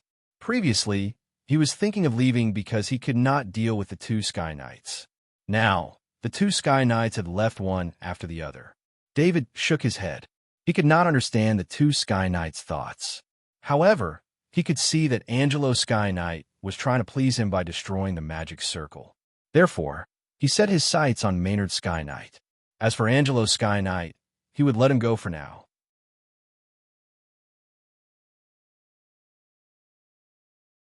Chapter 689. David stayed underground for a while. After confirming that the Maynard Sky Knight had really left and was not trying to lure him out, he returned to the surface. He did not leave immediately. He had seen a lot of good stuff in the mansion. Now that he had time, of course, he wanted to take a look. David had a big enough portal ring, so he did not need to think too much. He returned to the castle. No matter if it was expensive decorations, alchemy items, or even antique furniture, they were all his targets. For a rich family like this that had lasted for countless years, everything in the castle was expensive. Many of them were hard to buy. When David left the castle, it was like a typhoon had swept through the castle. Everything that was worth looking at was swept away by him. After David left Bali Castle, he did not go straight to the Maynard Sky Knight. Instead, he found a mountain wall and used his underground sneak ability to dig out a cave. He was ready to revive the Alberta Sky Knight. If he could have 2 Sky Knights, he could directly suppress the Maynard Sky Knight. He did not need to take the risk of using some tricks. David stood in the cave. He first took out a feather brush, dipped it in alchemy ink, and drew an isolation pattern on the wall. The material of this rock was not good, so the isolation pattern could not be used for a long time. However, it would not be a problem for it to last for a few days. David did not need a few days to revive the Sky Knight. At most, it would only take a few hours. Isolation runes were drawn on all 4 sides of the cave walls. He activated the isolation runes, and the entire cave was illuminated by the light of the runes. David took off his shirt. With a thought, a pair of energy feather wings appeared. His body could not help but lift off the ground and float in the cave. He really enjoyed this feeling. It was a pity that he could not protect himself with his current ability. Therefore, no matter how good his energy feather wings were, he could only admire them when there was no one around. David scanned the portal ring with his power of will. Soon, the body of the Alberta Sky Knight appeared. The Alberta Sky Knight's situation was almost the same as Baron Cyril's. David did not hesitate. As soon as the body of the Alberta Sky Knight appeared, he flapped his energy feather wings and injected life energy into the Alberta Sky Knight's injured heart. The godly life energy that only a battle angel could control was injected into the Alberta Sky Knight's heart. The remaining life energy that was left after death was like a flame that was about to be extinguished with oil. It quickly ignited. The Alberta Sky Knight's body regained its vitality, but it did not have a soul. He was in a vegetative state. David summoned the bewitching pattern that he had been nurturing for a few days from his soul castle. He then pressed one hand on the shadow attendant's shoulder. The shadow attendant injected the soul energy it received today into his body and guided it into the bewitching pattern. It wasn't until he felt that the bewitching pattern couldn't take the soul energy anymore that he told the shadow servant to stop the flow of soul energy. David actually had some guesses as to why the bewitching pattern could replace the soul. This bewitching pattern was originally a special pattern formed by the bewitching overmind to control the soul. The bewitching pattern would become a part of the target's soul and achieve the effect of controlling the target soul. When the bewitching pattern entered the vegetative state without a soul, it naturally could not become a part of the soul. However, what David injected was soul energy. It was a part of the soul. Once this kind of soul energy entered the vegetative state, the body would automatically recognize it as a soul, and the body would automatically transmit some of the body's information to the soul. If it was a normal soul energy, it would slowly dissipate because there was no restriction. However, with the control of the bewitching pattern, all the energy and soul energy would be concentrated in the bewitching pattern, which allowed the soul energy to be preserved. When the body's information was transmitted back to the bewitching pattern would perform its own function and replace the soul that had disappeared. David injected the bewitching pattern into the head of the Alberta Sky Knight. Soon, a new soul was born in the Alberta Sky Knight's head. The process of collecting the body's data would take some time, and David did not waste any time. He took out the summoning ring of the Alberta Sky Knight. There was a dying bald eagle inside, and it was completely relying on the summoning ring's automatic healing to hold on. David flapped the energy wings on his back again, and a trace of life energy was injected into the summoning ring. This trace of life energy stabilized the bald eagle's life. At this time, the Alberta Sky Knight had already stood up. The only thing left in his eyes was obedience, absolute obedience. David directly entered the new soul of the Alberta Sky Knight through the spiritual connection with the bewitching pattern. He manipulated the Alberta Sky Knight to re-sign the life-sharing contract with the bald eagle in the summoning ring. There was no difference from the last time. The bald eagle that was raised from childhood did not resist the life-sharing contract from the Alberta Sky Knight. Although it did not know why the life-sharing contract disappeared, it still instinctively signed it. David let out a long sigh of relief. Although he was still confident in using the bewitching pattern to make the Sky Knight puppet, he had never heard of this kind of thing before. He also did not know if the process could really be replicated. The reality did not disappoint him. He looked at the Alberta Sky Knight beside him and smiled. From now on, your name is Garland, Garland Luce, the Sky Knight of the Luce family.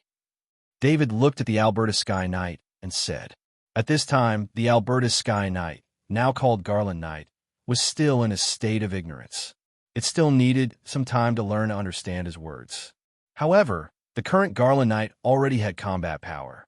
The combat instinct was in the soul of the Garland Knight, and it occupied most of the knowledge in the soul of the Garland Knight. Next, David took out the gene repair cabin and changed the face of the knight into an ordinary face. When the Garland Knight stood in front of David again, he had already changed into a new set of noble clothes. From the emblem on the corner of his clothes, David knew that he was a knight of the Luce family. On the fingers of the Garland Knight, there were 2 rings. One was a space ring. Inside it was a set of level 3 armor, a level 4 heavy sword, and a set of knight support equipment. The other ring was a summoning ring. Inside, it was the Garland Knight's flying mount, the bald eagle. David looked at the time. It was already nighttime. It was the best time to act. He did not plan to wait until the day. The night was better for a sneak attack. He used the underground sneak to leave the cave. Then he summoned the Knight Mark.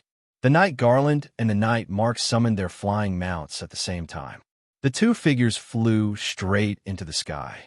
At the same time, the Knight Mark communicated with the Knight Garland's soul through the bewitching pattern of the same origin. He guided the Knight Garland on what to do. This made David a little surprised. He did not expect that the 2 souls transformed by the bewitching pattern would have such a connection. Previously, when he summoned the Sonic Iron Beetle and the Knight Mark at the same time, this situation did not occur. Is it because they both belong to the same human soul? David thought to himself. He couldn't figure it out, but the effect was excellent. As long as he taught a human puppet, the rest of the puppets would be able to share the knowledge through their souls. With the cover of the night, a pair of energy wings appeared on David's back. After that, his body turned into a shadow and caught up with the two Sky Knight. Although flying in the dark was not as fun as looking at the scenery, David still loved flying like this. Once again, he arrived above the Bali castle. He took out an old shirt from his portal ring. He found it in the Maynard Sky Knight's room in the castle. The Maynard Sky Knight's room was very easy to find. There was even a portrait of him hanging in his room. Little White, sniff this smell and find him, David said to Little White, who was coiled around his wrist. Since he rarely used the exoskeleton armor, Little White had returned to David's wrist and became an ornament. With Little White's ability to control its aura, no one would know that this lifelike bracelet was actually alive. After Little White heard David's words, it immediately moved. It swam to David's hand and sniffed the smell on the shirt. After that, it sent a message to David. This way, David said with a wave of his hand. Mark Knight and Garan Knight controlled their flying mounts to turn in the air. David was right above them. From below, they could not see David at all. Even people with good eyesight would not be able to see David in the sky. At most, they could only see the two Sky Knights. The three of them were flying very fast. Of course, David was faster than the flying mounts of the two Sky Knights. So David slowed down and followed the two Sky Knights. After flying for a few hundred kilometers, David saw a city appear in front of him. According to Little White's guidance, the Maynard Sky Knight was also in the direction of the city. David knew that the Maynard Sky Knight had probably entered the city. This was normal. The family castle was in the family territory, and there would be many businesses in the city. There would also be a family residence in the city, which was the villa. David would not enter the city from the sky. The city in front of him was not small. If the two Sky Knights entered the city directly from the sky, it would attract some attention and cause the Maynard Sky Knight to escape in advance. He landed on the ground a few kilometers away from the city. Then, he put the Mark Knight and Garan Knight into the summoning ring. Probably only these two Sky Knight puppets that were resurrected by David would be willing to be put into the summoning ring, let alone a Sky Knight. Even a normal person would not be willing to be put into the summoning ring. In the great world of God, although the summoning ring could store living creatures, as long as one had dignity, they would not allow themselves to be put into the summoning ring. They thought that the summoning ring was specially made for flying mounts. When David arrived at the south gate of the city, he realized that the gate was tightly shut. The city was not open to the public at night. He did not plan to enter through the gate. Who knew if there would be spies from the Barry family who would leak the news of him entering the city to the Maynard Sky Knight? David came to the city wall. The city wall was made of giant stones. Although the gaps between the stones were very small and the construction was very advanced, it was useless against him. He activated Underground Sneak. The giant stones on the city wall in front of him separated, and he easily entered the city wall. The city wall was 2 meters thick. After entering, he was inside the city wall. After that, he was inside the city wall again. This time, the thickness was only 1/2 a meter. There was not a lot of people on the streets of the city. David changed into a long robe with a hood and covered himself completely as he walked on the street. At this moment, he wanted to know the name of the city and a map of Planet Harker the most. However, at this time, there were not many shops on the street. The only shops that were open were drinking places. Looks like I'll have to be a thief again, David said to himself. He saw a big bookstore. With his shallow knowledge of the great world of God, there were maps for sale in the bookstore. David did not even need to get close to the bookstore. He just sat down on a stone chair 30 meters away from the bookstore. In the shadow, a attendant easily went through the wall and entered the bookstore. If you wanted to find a map in the bookstore, you would need to find the place where the most valuable items were stored. It was very easy to find. The only alchemy item in the bookstore was a safe. The map David needed was naturally an alchemy map. With the value of an alchemy map, as long as the owner of the bookstore did not bring it home, it would only be stored in an alchemy safe. The shadow attendant went through the outer shell of the alchemy safe again. He saw many old books in the safe, but he did not touch any of them. He just put the alchemy map he found into his portal ring and left 200 divine gold coins where the alchemy map was placed. A normal alchemy map was at most 100 divine gold coins. David gave him double the amount. Of course, when the owner of the bookstore opened the alchemy safe the next day and saw 200 divine gold coins, he would definitely not be surprised. He would only be shocked. David, who was sitting on the stone chair, had a wooden box in his hand. He opened the wooden box and revealed the alchemy map inside. The light that on the map showed the current location of Planet Harker. David knew that this was the main city of Planet Harker. He opened the map again and found the location of the teleportation portal near the north gate of Harker City. This discovery made David's heart skip a beat. Would the Maynard Sky Knight have left Planet Harker through the teleportation portal? If the Maynard Sky Knight left Planet Harker, no matter how strong Little White's tracking ability was, it would not be able to find the Maynard Sky Knight across the planet. David's plan to kill the Maynard Sky Knight would be foiled.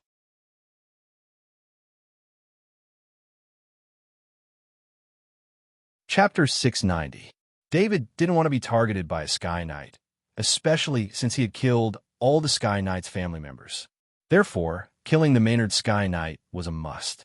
He just hoped that the Maynard Sky Knight would not be so cowardly as to escape from Planet Harker through the portal. Little White, can you find that person? David asked Little White on his wrist. There were a lot of people in Harker Main City, and the Maynard Sky Knight should have entered the city during the day. After such a long time, Abel was worried that the Maynard Sky Knight's scent would be covered by other people's scent. However, David underestimated Little White's ability. As a transcendent creature, Little White did not have super strong attack or defense. It was also extremely weak. Its only transcendent ability was its scent tracking, which made it extremely powerful. Little White seemed to be very dissatisfied with David's lack of trust. It twisted his wrist a few times and pointed in a direction. When David saw that it was not in the same direction as the portal in the north, he felt a sense of relief. Afterward, he realized why the Maynard Sky Knight did not run away and stayed in Harker Main City. With Little White's guidance, David quickly found a mansion. From the flag hanging in front of the mansion, he could see the Barry family's coat of arms. This was the Barry family side yard in Harker Main City. This was out of David's expectation. Did the Maynard Sky Knight not expect him to come here? This Maynard Sky Knight actually stayed in the Barry family side yard. Although there were 2 Sky Knights, David did not plan to force his way into the side yard in front of him. There might be other Sky Knights in Harker Main City, but even if there were no Sky Knights, it would still be troublesome. If he made too much noise, it would alert the other nobles, and it would not be good if he attracted the attention of the law enforcement team and the Noble Affairs Office. David ignited his underground sneak again, and his body sank into the ground. The shadow attendant, on the other hand, didn't have any misgivings. He passed through the defensive barrier and entered the courtyard.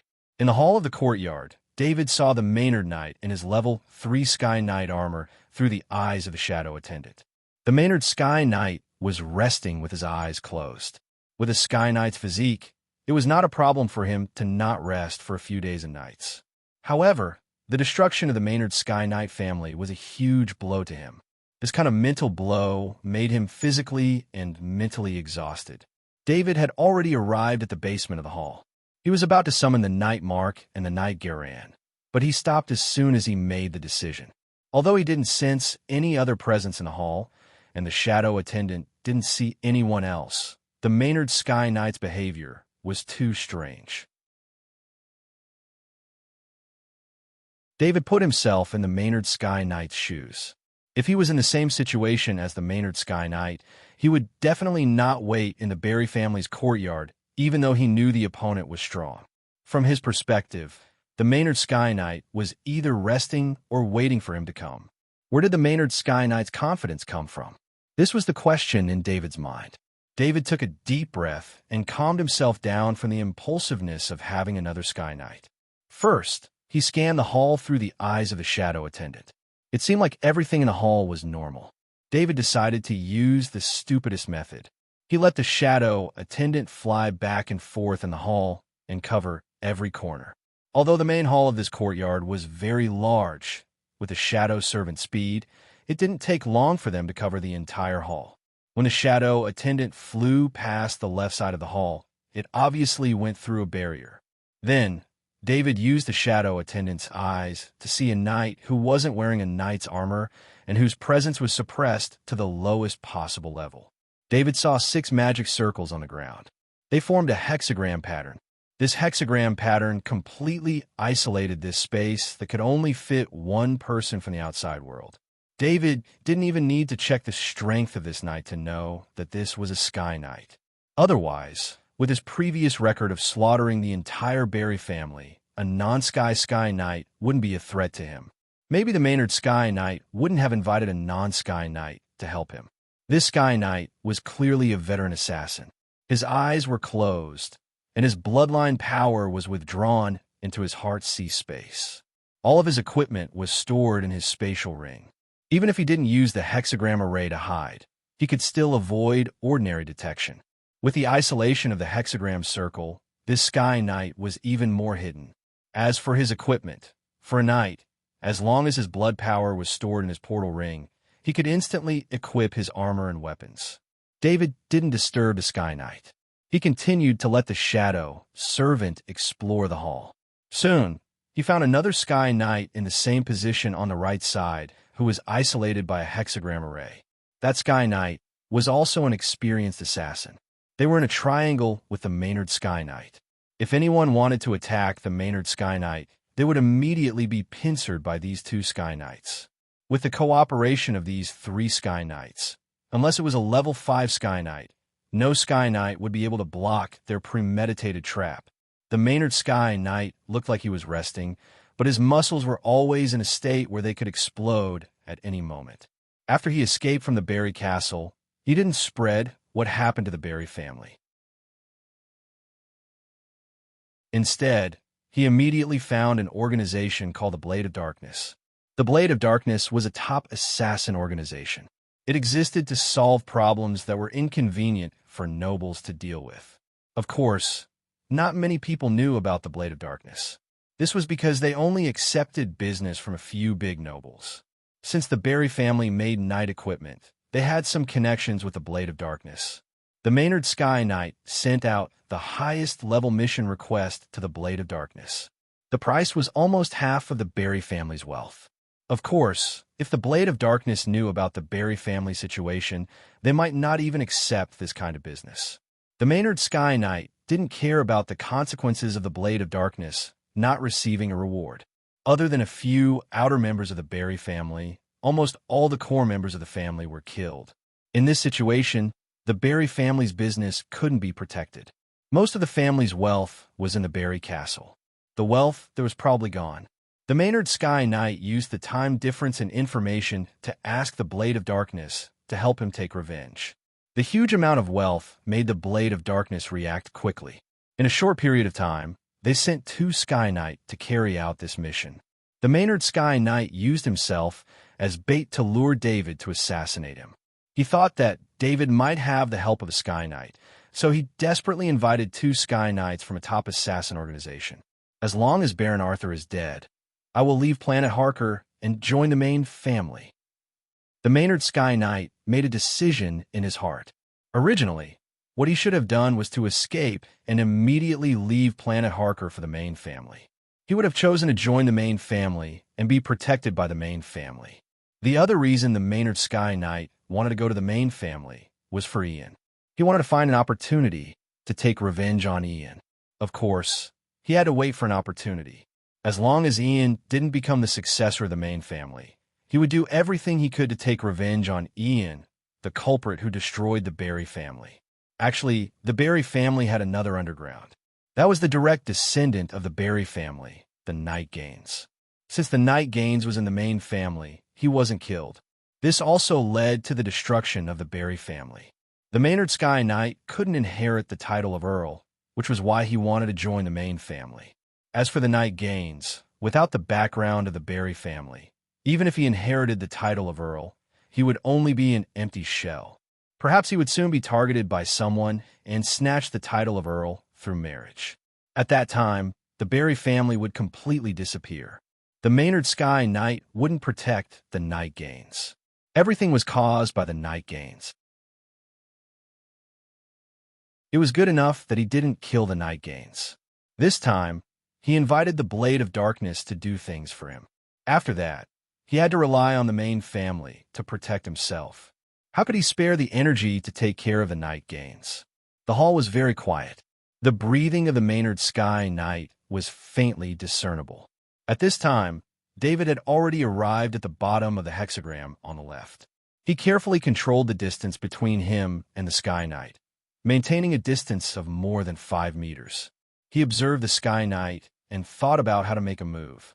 Even if there were 3 Sky Knights here, he didn't plan to give up. Of course, if the 3 Sky Knights were sitting here and waiting for him, he wouldn't dare to appear. However, the Sky Knight assassin hid his presence and didn't even wear any equipment. With the protection of the hexagram, David wanted to see if he could successfully assassinate the Sky Knight above. Of course, he wouldn't do it himself. That would be suicide. David took the transcendent stiletto from his calf and put it into the summoning ring. Nightmark held it in his hand. Then, he gave the summoning ring to the shadow attendant. The shadow attendant brought him into the hexagram and stood beside the Sky Knight. David opened his mouth and began to activate the high-frequency sound wave.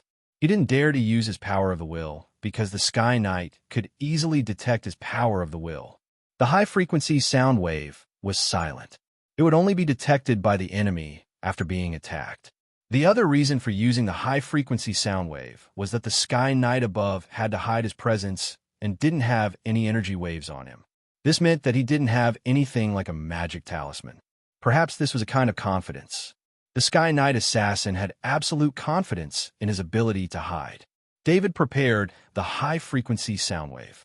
The Sky Knight assassin had been using a secret technique to maintain his body's special state. This secret technique allowed him to not eat, drink, or move for 3 days and 3 nights. It also allowed him to explode with his strongest combat power in an instant. This secret technique wasn't something that a knight should learn. It was an assassin's technique. The high-frequency sound wave entered the Sky Knight assassin's ears and instantly exploded in his ears. The Sky Knight was stunned for a moment. At the same time, behind the Sky Knight assassin, Mark Knight's figure appeared out of thin air.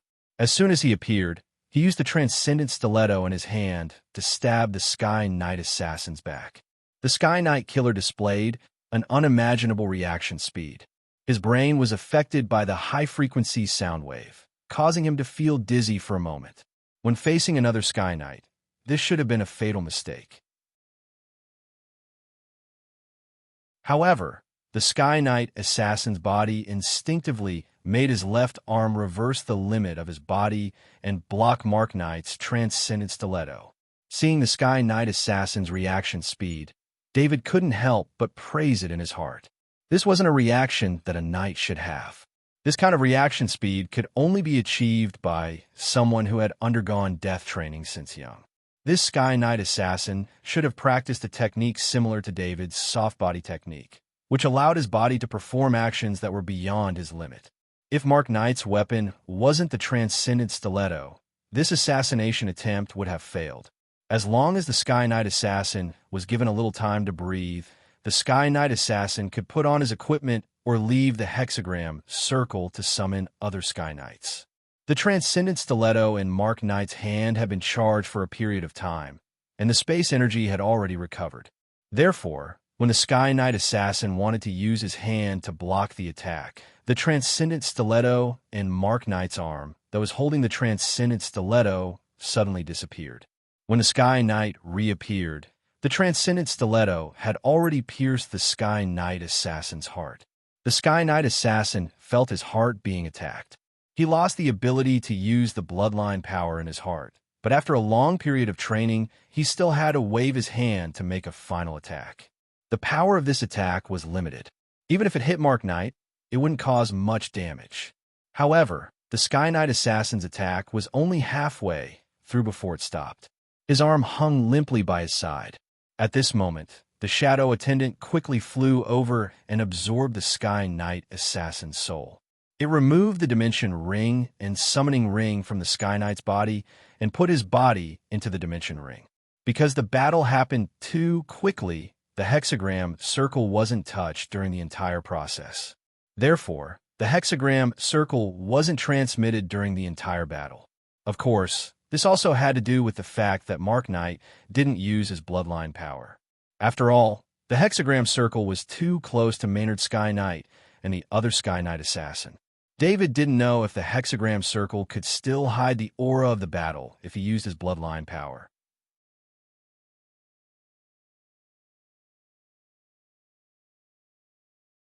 Chapter 691. The spot where the Sky Knight was standing was now occupied by the Mark Knight. The isolation effect of the hexagram circle was pretty good. Neither the Maynard Sky Knight nor the Sky Knight noticed the commotion. David had the thought of assassinating the other Sky Knight again. Unfortunately, the dimension energy in the transcendent stiletto was depleted. Without the dimension energy, it would be hard for the transcendent stiletto to kill the Sky Knight in one shot. In fact, David wouldn't dare to do this kind of assassination before he had the Sky Knight puppets.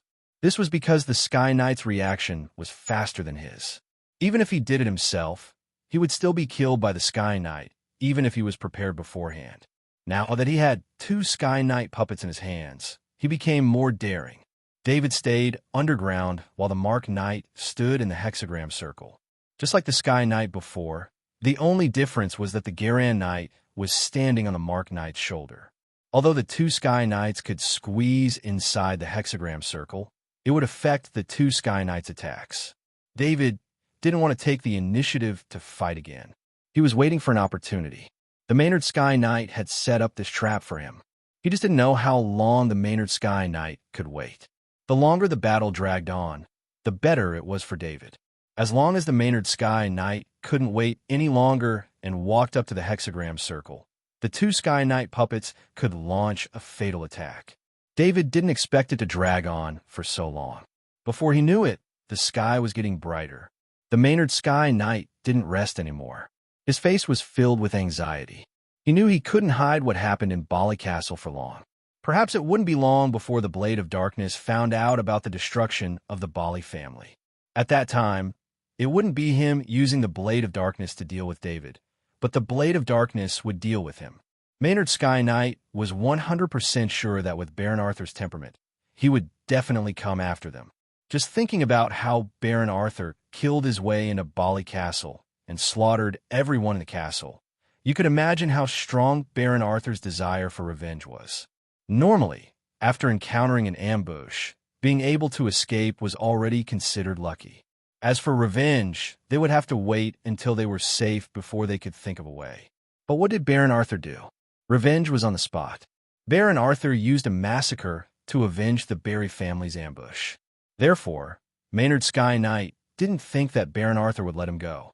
At the same time, he believed that Baron Arthur had the means to kill him. His fellow Alberta Sky Knight was an example. The Maynard Sky Knight stood up and paced back and forth in the hall. This made David feel energized. A few more steps closer, David thought. However, a person like Maynard Sky Knight wouldn't take the initiative to approach a hidden Sky Knight, even if he was the one who hired the Sky Knight. Therefore, David's plan fell through. He didn't want to take the risk to attack Maynard Sky Knight. His two Sky Knight puppets were resurrected Sky Knights, especially Garan Knight, who had only been resurrected for a short period of time. Even he couldn't predict the true power that it could unleash. David didn't want the two Sky Knights to engage in a head-on battle with Maynard Sky Knight and the other Sky Knight. Although he could rely on his special abilities to create trouble for Maynard Sky Knight and the other Sky Knight to gain an advantage, it was almost impossible to kill them. Without an absolute advantage, it was very difficult to stop the Sky Knight from escaping. Once Maynard Sky Knight escaped this time, it would be very difficult to kill Maynard Sky Knight in the future. Time passed slowly. David had stayed underground for more than 6 hours. This allowed the space energy in the transcendent stiletto to recover. He was overjoyed. He decided to deal with the other Sky Knight first before dealing with Maynard Sky Knight. Just as David ordered the shadow attendant to put Mark Knight and Garan Knight into the summoning ring and was about to sneak to the Sky Knight on the right, a figure walked in from outside the hall. "Blade Master, why are you here?" Maynard Sky Knight saw the person who walked in. His gaze flickered for a moment, but he quickly restrained himself and asked, "Maynard Sky Knight, I didn't expect you to have the guts to lie to the Blade of Darkness," said Blade Master in a deep voice. Blade Master's entire body was wrapped in a long black robe. There was a short blade drawn on the robe. It looked like a real blade. There was even a black energy rising from the pattern. "Blade Master, I wouldn't dare to lie to the Blade of Darkness. I've already paid the deposit. As long as I complete the mission, I will naturally give you the rest of the reward." Maynard Sky Knight knew something had happened, but he still held onto a little hope. How many people are left in the Barry family? Other than Gaines Knight hiding on Planet Maine, it's only you, right? Someone has already checked out the Bali Castle. Only the whole structure of the castle still has some value. Everything inside has been emptied. Without the Bali family's influence, how can you control the rest of the property? The Blade Lord's voice was filled with anger. The news first came from the Carney family, where Angelo Sky Knight was from. After that, someone sent a Sky Knight to Barry Castle to check out the situation. The scene was almost unbelievable. Barry Castle had been passed down for thousands of years. Now, even the family's oil painting had been taken away. Even the alchemy pattern on the floor of the training room had disappeared. The entire Barry Castle looked like it had just been built and had yet to be renovated. After this news came back, the well-informed Blade of Darkness assassin organization also knew about it. This made Blade Master very angry. For the top-level mission of Maynard Sky Knight, Blade Master sent out the two strongest Sky Knight assassins in the Blade of Darkness. They were the only two Sky Knight assassins in the Blade of Darkness. Normally, even if a Sky Knight from a noble family wanted to be an assassin, Blade Master would have a hard time controlling them.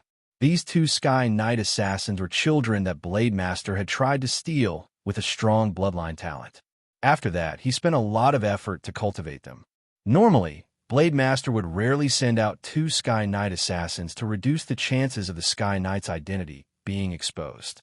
Under the influence of the bloodline power, most of the time, it was easy to tell the family background of a Sky Knight just by looking at their facial features. However, the Maynard Sky Knight had lied to him. He had used the wealth that Maynard Sky Knight could not control to issue a top-level mission. Therefore, he had sent out two Sky Knight assassins. If this news spread, the Blade of Darkness would become a laughing stock in the industry. Therefore, the Blade of Darkness had to punish the Maynard Sky Knight. To deal with a Sky Knight like Maynard Sky Knight, Blade Master had to do it himself. David, who was staying underground, was also confused by the situation above. He stopped his assassination attempt and quietly watched the development of the situation. Anyway, no matter how it developed, it would be beneficial to him. It would be best if both sides started fighting. Then, he could just sit back and reap the benefits. "Blade Master, I will definitely pay you," the Maynard Sky Knight said as he quietly took 2 steps back. "You can pay with your own body," Blade Master said coldly. He waved his hand, and the Sky Knight assassin on the right rushed out of the hexagram array. The moment he rushed out, a set of level 3 knight armor appeared on his body, and a level 4 heavy sword appeared in his hand. "Shadow, why aren't you doing anything?" Blade Master looked suspiciously in the direction of the hexagram array on the left and asked. However, he did not get a response. Blade Master knew that something was wrong. However, he did not have time to check the situation because the Maynard Sky Knight and the Sky Knight Assassin had started fighting. To be honest, the Sky Knight Assassin was slightly weaker than the Maynard Sky Knight. After all, the inheritance of the Sky Knight Assassin was obtained by Blade Master through various means. Compared to the Barry family who relied on a top noble family like the Main family, the inheritance of the Knight was still incomparable. Of course, if David did not intervene, the Maynard Sky Knight would definitely not be able to defeat the 2 Sky Knight assassins at the same time. The Maynard Sky Knight did not want to stay. Although he did not understand why the other Sky Knight did not appear, he knew that even without the other Sky Knight assassin, the mysterious Blade Master of the Blade of Darkness would be very troublesome. The Blade Master of the Blade of Darkness was very mysterious. No one had ever seen him in action. If it was not for the aura of the bloodline power that he exuded, people would suspect that he was a follower of an evil god. The Maynard Sky Knight kept retreating. He wanted to leave the battle and find a chance to escape. His intention had been discovered by the Blade Master long ago. The Blade Master did not want him to leave. This was related to the reputation of the Blade of Darkness. More importantly, the other Sky Knight assassin was still missing. All of these could only be solved by making the Maynard Sky Knight stay.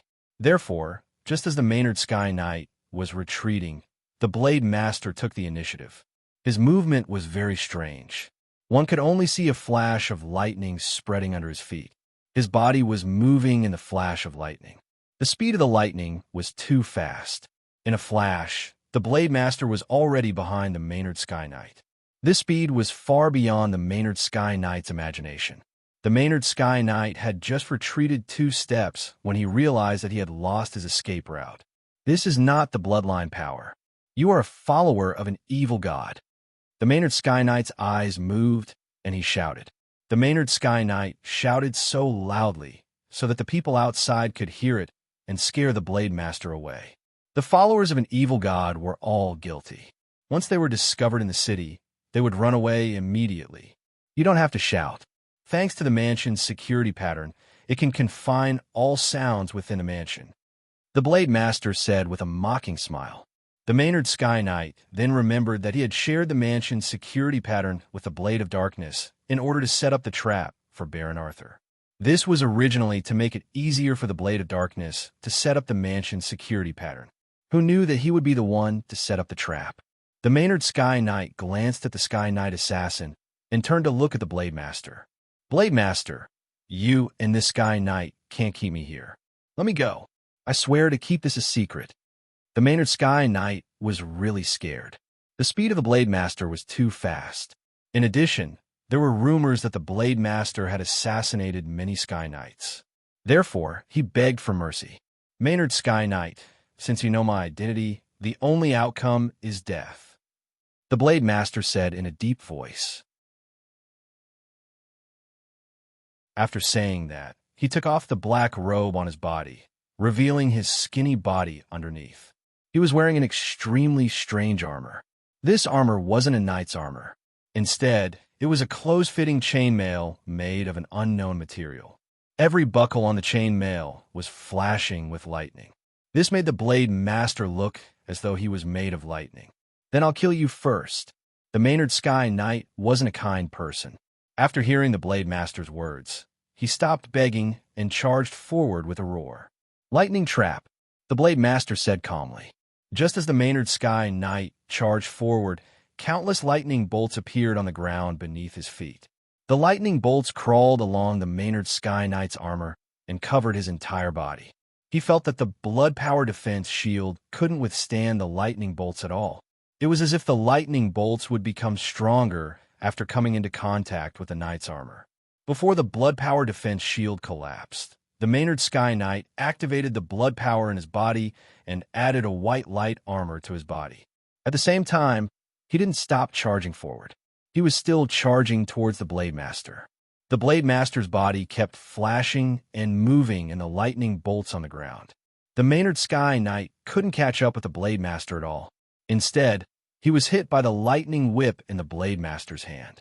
Fortunately, the Maynard Sky Knight had the tenacity of a knight. Although the lightning bolts were quickly depleting his blood power, as long as his blood power wasn't completely depleted, he could hold on. However, the Maynard Sky Knight couldn't escape from the lightning traps set by the Blade Master. As long as he wanted to escape, the Blade Master would continuously attack him with his lightning whip. He had no choice but to stay in the lightning trap. The Blade Master's lightning whip was much more powerful than the lightning trap.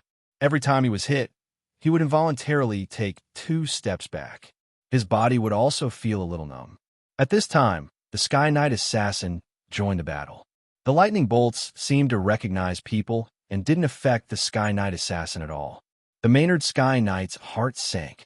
He didn't expect the Blade Master's talent to be lightning. Lightning was a special talent. It was also a taboo in the great world of God. This was because lightning had a strong effect on a knight wearing steel armor. Therefore, once the lightning talent was discovered, they would be killed.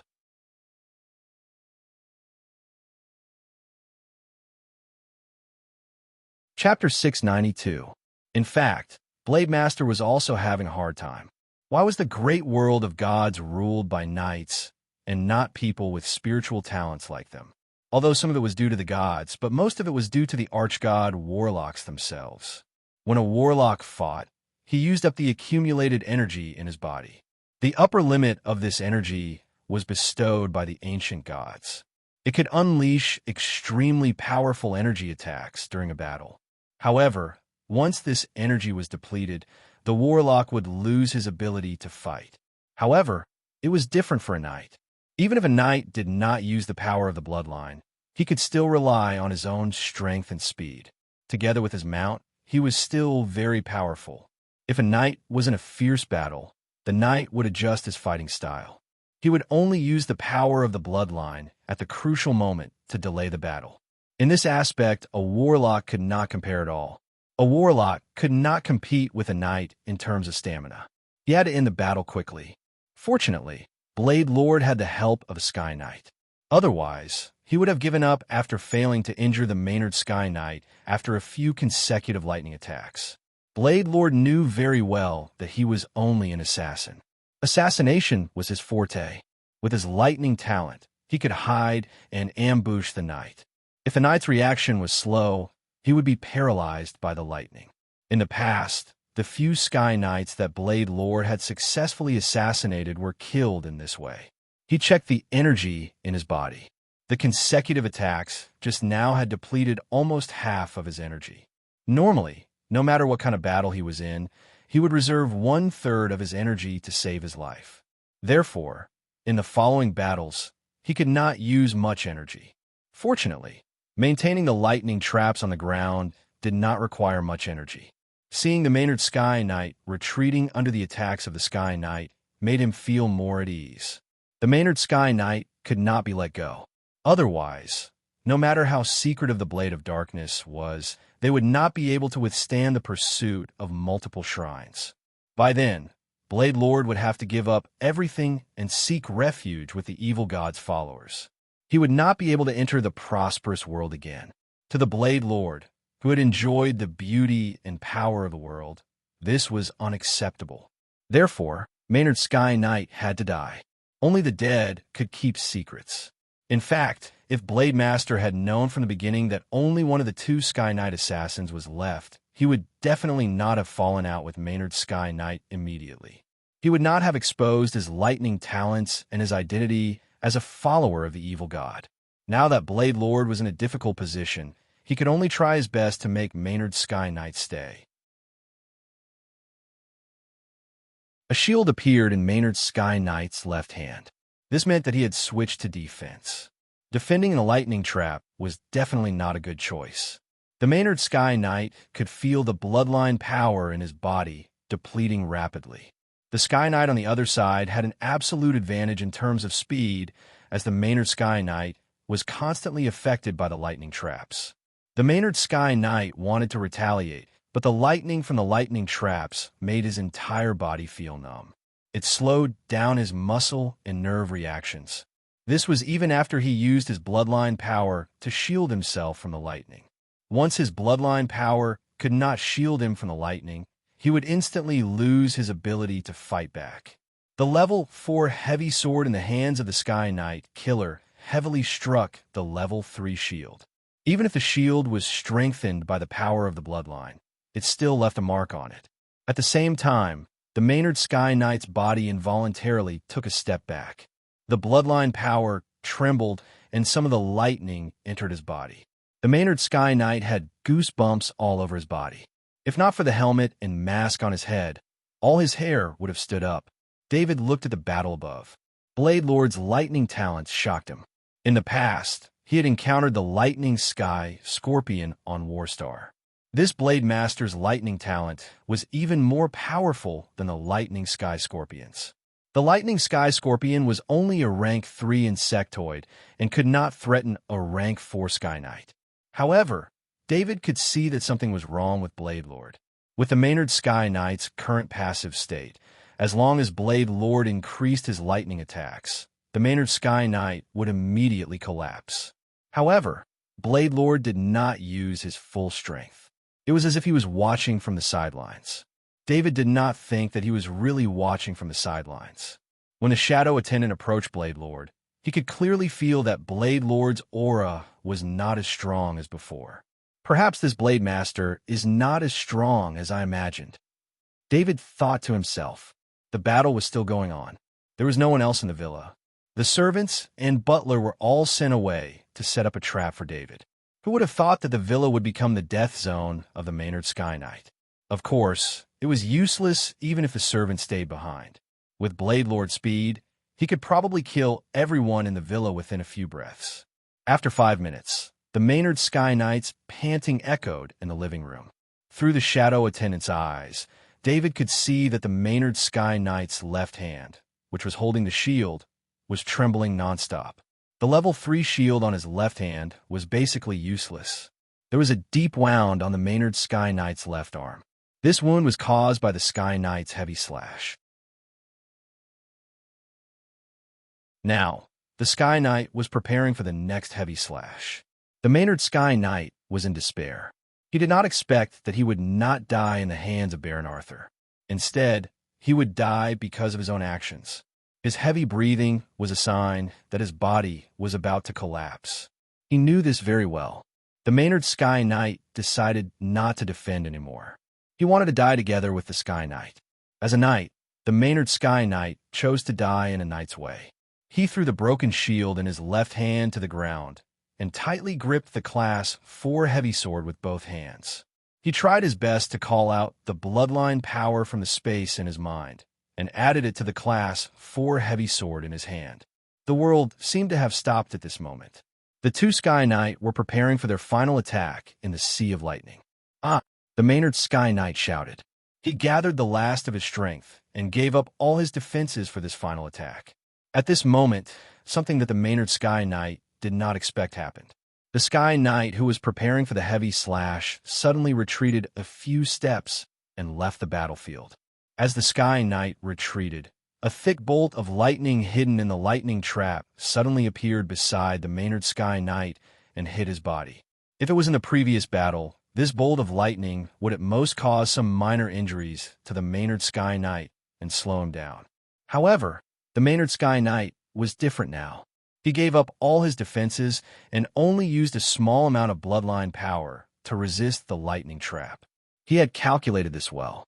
This small amount of bloodline power was just enough to resist the lightning trap for a short period of time. The thick bolt of lightning was naturally different from the lightning trap. Just as the thick bolt of lightning hit the Maynard Sky Knight, a look of unwillingness flashed across the Maynard Sky Knight's eyes. The Maynard Sky Knight thought he could still fight, but he had completely lost his ability to resist after making a mistake in battle. The Sky Knight rushed over and changed to a 3rd-grade battle hammer. He hit the Maynard Sky Knight's joints dozens of times consecutively. All the important joints of the Maynard Sky Knight were shattered by the Sky Knight. The Maynard Sky Knight's body was not only paralyzed by the thick bolt of lightning, but his joints were also shattered, so he could no longer move. "Kill me." The Maynard Sky Knight fell to the ground and shouted while enduring the pain. "Kill you? That would be such a waste." Blade Lord appeared in front of the Maynard Sky Knight. He lowered his head and sneered at the Maynard Sky Knight. Blade Lord kicked the Maynard Sky Knight's body and waved his hand. The Sky Knight assassin came forward and stripped the Maynard Sky Knight of all his equipment. "Maynard Sky Knight, I worked so hard to capture you alive. How can I let you die just like that?" This villa is not bad. It has an isolation rune that can block the outside world. I will contact my great master here and sacrifice you to him. I believe a living Sky Knight will definitely satisfy my master. Blade Lord's voice was filled with excitement. "No, you can't do this. Kill me, kill me." The Maynard Sky Knight screamed while twisting his body crazily.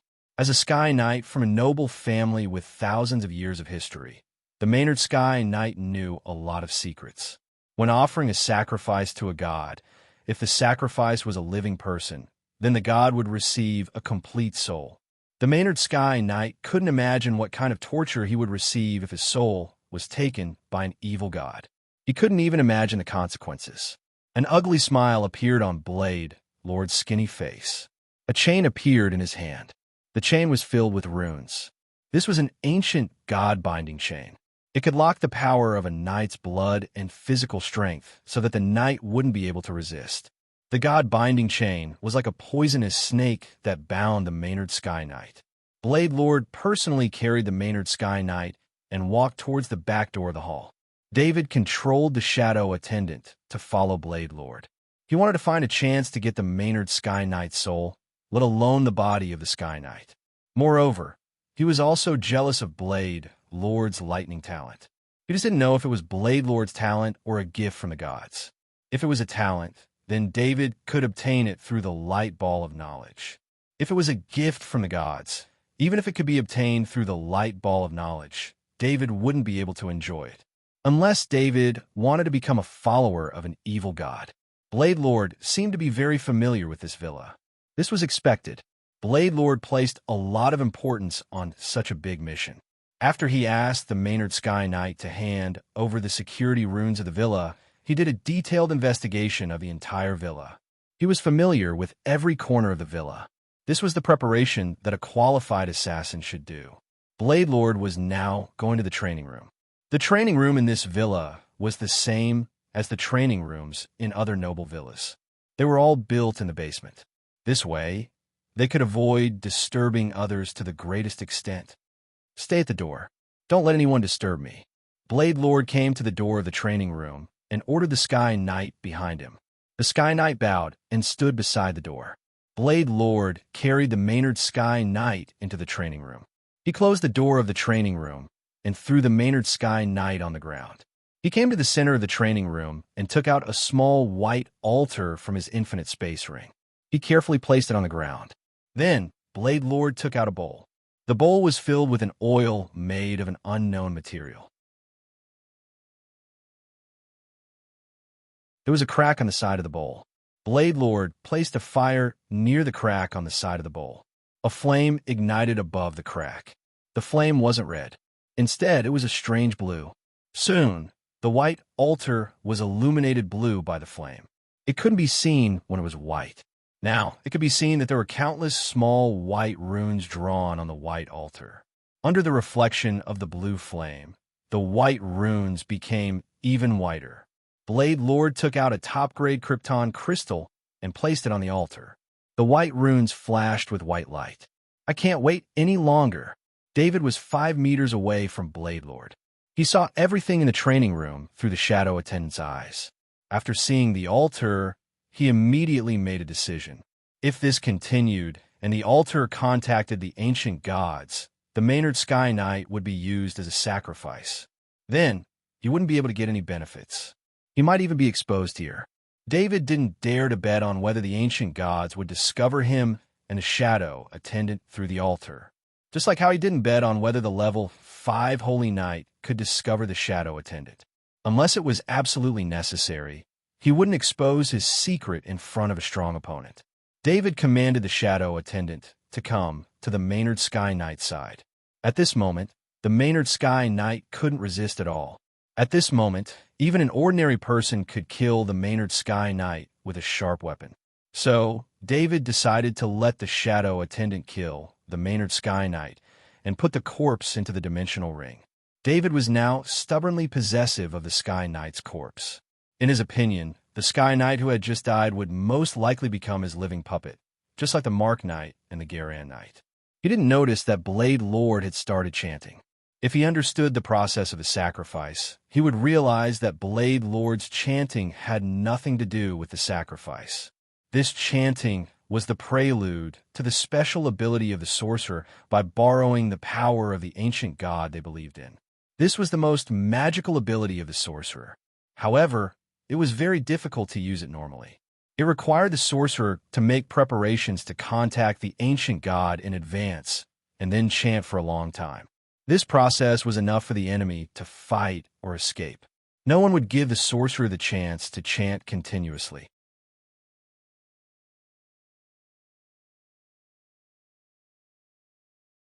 Chapter 693. Unimaginable energy erupted from Blade Lord's skinny body. Of course, this energy was not his own. It was borrowed from the ancient god. Although this kind of borrowing could only borrow a trace of the ancient god's energy, this trace of energy was a huge amount of energy to him. Of course, this kind of borrowed energy could not be squandered at will. The borrowed energy had to be used in a specific place. Just like now, although Blade Lord had borrowed a huge amount of energy, he still had to guide the energy to activate the special divine spell that he had prepared beforehand. David, who was underground, was shocked. He felt danger approaching.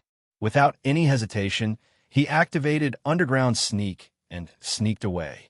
In the training room, a pale, golden light shield erupted from Blade Lord's body and expanded outwards at the speed of light. This speed of light expanded to a radius of 100 meters. This radius did not only cover the surface, but also the underground area. With Blade Lord as the center, a pale golden sphere appeared. The pale golden sphere ignored all physical objects and only captured life. If it was based on the aura of life, David could avoid it with his special ability. This was because his ability to hide his aura was getting better as his spirit improved. However, this pale, golden sphere was like a net from the outside to the inside. There was no way for him to avoid it. Although David wanted to escape this area, he was still one step too slow. His speed underground was not as fast as his speed on the surface. He could not compete with the pale golden energy that was faster than the speed of light. Just as David sensed the pale golden energy approaching him, the pale golden energy turned into a net and trapped him. Then it dragged him out of the ground. When Blade Lord saw David being dragged out of the ground, his eyes flashed with surprise. He did not expect David to be so weak. What caught Blade Lord's attention the most was that after David's body was pulled out of the ground, the stone tiles on the ground did not crack. Instead, they repaired themselves. Ever since he discovered that the Sky Knight on the left had disappeared, he knew that there was a third party here. However, David was too good at hiding. Even if he used a lightning trap to cover the entire area with lightning, he still could not find David. During the battle with the Maynard Sky Knight, Blade Lord had been holding back. On one hand, it was because of his own energy. On the other hand, it was also because of David's existence. Blade Master needed to guard against David's sudden attack, so he needed to conserve some energy to deal with any possible situations. However, even after Maynard Sky Knight was captured, David did not appear. So, Blade Lord set up a trap to capture David. The method was simple. Through a ritual, Lord Blade borrowed the power of the ancient god and used the divine art of trapping dragon. The divine spell Trapping Dragon used borrowed ancient god energy to set up a net to capture life through a long period of chanting and ritual. After the net captured a life, it could make the life lose its ability to resist for 2 seconds. Of course, the prerequisite was that the captive's strength had to be weaker than the energy borrowed from the ancient god. Even if the Elephant Blade Master successfully used the divine spell Enslaving Dragon in front of a level 5 Temple Knight, he would not be able to affect the level 5 Temple Knight. David wanted to resist, but the powerful effect of the divine spell made it impossible for him to even move. He was forcefully pulled out of the ground just like that. The sudden accident made him extremely shocked. This was the first time he was discovered and caught after he obtained the ability to move underground. However, he did not panic because the shadow attendant was not discovered and could still move freely. Now the shadow attendant was beside him, ready to release the 2 Sky Knight puppets at any time. Just when David thought that Blade Master wanted to say something to him, Blade Master suddenly said in a deep voice, "Die." As he spoke, a thick bolt of lightning struck towards David. The lightning attack was so fast that David could not react in time. The shadow attendant also did not summon the two Sky Knight puppets to protect him in time. David thought that Blade Master would at least ask for information about the missing Sky Knight. His mistaken judgment caused him the greatest danger. Blade Master had experienced too much. He knew very well that sometimes speaking too much would give the opponent a chance to breathe. The divine spell Dragon Trap only lasted for 2 seconds. Since David could quietly kill a Sky Knight, it meant that David's combat power was not lower than that of Sky Knight. Therefore, Blade Master chose the safest way to kill David when David could not resist. After the thick bolt of lightning was released, it arrived in front of David in an instant. David's powerful spirit warned him of danger, but he did not have time to react. Just when David thought that he was going to die, a protective shield appeared around him. It was a shield formed by 2 white, feathered wings, completely protecting him. This was the self-protection ability of the Battle Angel Skeleton. When Blade Master used the divine spell Dragon Trap, he had already awakened the self-protection mechanism of the Battle Angel Skeleton. As the thick bolt of lightning appeared, the Battle Angel Skeleton automatically activated the energy wings. The thick bolt of lightning that could injure a Sky Knight landed on the energy wings outside David's body. It was like a ray of sunlight shining on a rock. The rock was not damaged at all. Even the paralyzing effect of the lightning could not be transmitted to David's body through the energy wings. Even if the Battle Angel Skeleton was only left with its bones, it was not something that Blade Master's lightning talent could harm. If David was not too weak and could not control the Battle Angel Skeleton, the strength of the Battle Angel Skeleton alone would be enough to protect David. "What is this?" Blade Master cried out in surprise. He saw the wings that suddenly appeared on David's body and blocked his lightning. How could he not be surprised? David was dragged back from the brink of death. His heart was also shocked, but he immediately reacted. The shadow attendant came to Blade Master's side. Mark Knight and Garan Knight appeared at the same time. They waved their level 4 heavy swords and slashed at Blade Master. Although Blade Master was shocked by David's energy wings, he was very experienced in battle. When the 2 Sky Knight suddenly attacked, he calmly retreated with a bolt of lightning. The 2 light purple slashes missed. Blade Master's speed was so fast that the 2 Sky Knight could not hit him at all. Knight Garan, block the door. Don't let him leave, David ordered telepathically. He did not want Blade Master to leave at this time. There was a Sky Knight assassin at the door. If Blade Master and the Sky Knight joined forces, he would be at a disadvantage. What happened in the training room was unknown to the people outside. This was all thanks to the patterns on the walls of the training room. Knight Garan charged quickly and arrived at the door. Blade Master really wanted to open the door and let the Sky Knight assassin come to help, but he was relying on his speed. Opening the door would make him pause for a second. This second was very dangerous. Blade Master looked at David. These 2 Sky Knights were summoned by David. As long as he controlled David, these 2 Sky Knights would also be threatened. At this time, David stood up. The effect of the divine spell Dragon Trap had passed. The power that bound him had also disappeared. However, he didn't retract his energy feather wings. On his back, because of the sudden appearance of the energy feather wings, 2 cracks appeared on the back of his clothes. The energy feather wings passed through these 2 cracks and gently flapped on his back. David's body slowly left the ground. He looked back at Blade Master. "Which ancient god do you believe in? The ability that the ancient god gave you is really good," Blade Master said in a deep voice. Of course, he did not believe that David was also a knight. How could a knight have wings like this? These wings were full of life energy. They were definitely not auxiliary equipment. David smiled and opened his mouth, but no sound came out. Just as Blade Master was feeling strange, a high-frequency sound wave came into his ears. It was so loud that it made his soul tremble. David did not even think about saying anything to Blade Master. Blade Master almost killed him just now. With his personality, he would not say anything. Now that he had the advantage, of course, he wanted to kill Blade Master as quickly as possible. Blade Master's body shook. Mark had already activated the night charge when David used the high-step sound wave. He rushed towards Blade Master. Blade Master's spirit was very strong. Although he was affected by the high-step sound wave, he had been using his spirit energy to form a shield to protect himself. The effect of the high-step sound wave only made him dizzy for a moment. Just as Mark was about to charge over, Blade Master's feet flashed again, and he disappeared from the spot. When Blade Master's figure appeared again, he was already in front of David. A bolt of lightning struck David. David's energy feather wings flapped and blocked the lightning. At the same time, David's figure quickly retreated, increasing the distance between him and Blade Master. Blade Master's eyes focused.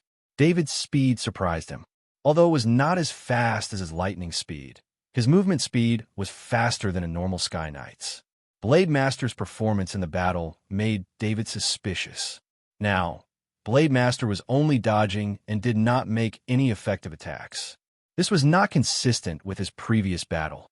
The terrifying lightning trap and the lightning whip from before were not used at all. How about we shake hands and make peace? In this situation, you can't attack me, and I can't kill you.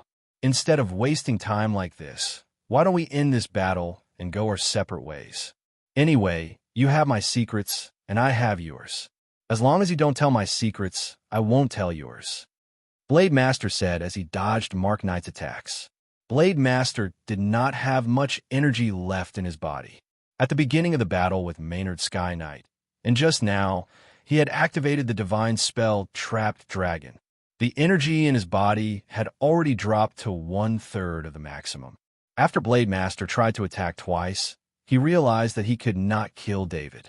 He also knew that with the energy in his body, it was almost impossible for him to kill the Sky Knight. So, he wanted to make peace. David was also wondering why Blade Master said this. If Blade Master really had the ability to kill him, or the ability to kill the Sky Knight beside him, he would definitely not make such a request. No matter who it was, no one would want their secrets to be leaked, especially secrets that could determine life and death. Not to mention whether Blade Master's words were trustworthy, there was still a Sky Knight outside the training room. David could not let Blade Master meet up with him. He did not believe that Blade Master would still want to make peace after he had the ability to defeat him. David looked at Blade Master and thought about how to defeat him. To be honest, Blade Master's speed was beyond his imagination. Maybe Blade Master could not defeat Mark Knight, but the Mark Knight and Garan Knight could not kill Blade Master. That kind of lightning-fast movement was too crazy. If they wanted to hurt Blade Master, they would have to be faster than him. Thinking of this, David's eyes lit up. Maybe the two Sky Knight could not compete with Blade Master in terms of speed, but there was one existence who could. That was the Shadow Attendant. David could not tell how fast the Shadow Attendant could move within 100 meters of him, because 100 meters was not enough for the Shadow Attendant to show its speed. The Shadow Attendant's movement was almost like teleportation. In addition, the Shadow Attendant was invisible. Under such circumstances, it was completely possible to launch a sneak attack. The only worry was that the Shadow Attendant's strength was too weak to deal much damage to Blade Master. However, David did not believe that Blade Master's defense was that strong. Otherwise, Blade Master would not constantly consume his energy to move quickly to dodge the attacks during the battle. David knew that most of the followers of the evil god had a weakness of low defense. This was related to the Warlock's talent. The Warlock's talent was the spirit. This caused the Warlock's body to be much weaker than the Knight's. The Warlock's combat style was mostly long-range attacks. They did not need to strengthen their defense. Just like Blade Master in front of him, even if there were a few more Sky Knight, they would still not be able to do anything to him. If Sword Lord was not trapped in the cultivation room, Sword Lord could have left at any time if he was somewhere else. David decided to take a risk. After all, he had the energy feather wings and the two Sky Knight puppets. His safety was not an issue.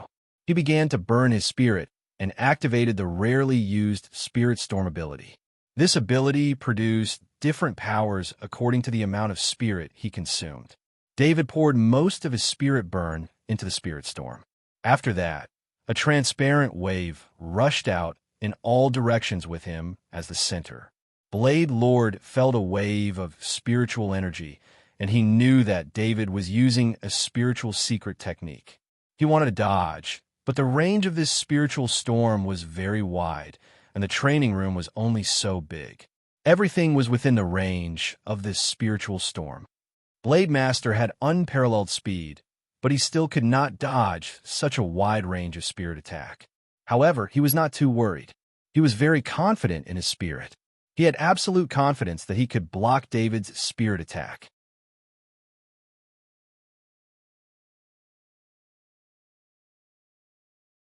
Chapter 694. Blade Lord gathered his spirit and formed a barrier to defend against the spirit attack. David's spirit storm rushed over and collided with Blade Lord's spirit barrier. Both David and Blade Lord's faces turned pale. David was the one who initiated the attack, so his spirit attack was not as convenient as Blade Lord's spirit defense.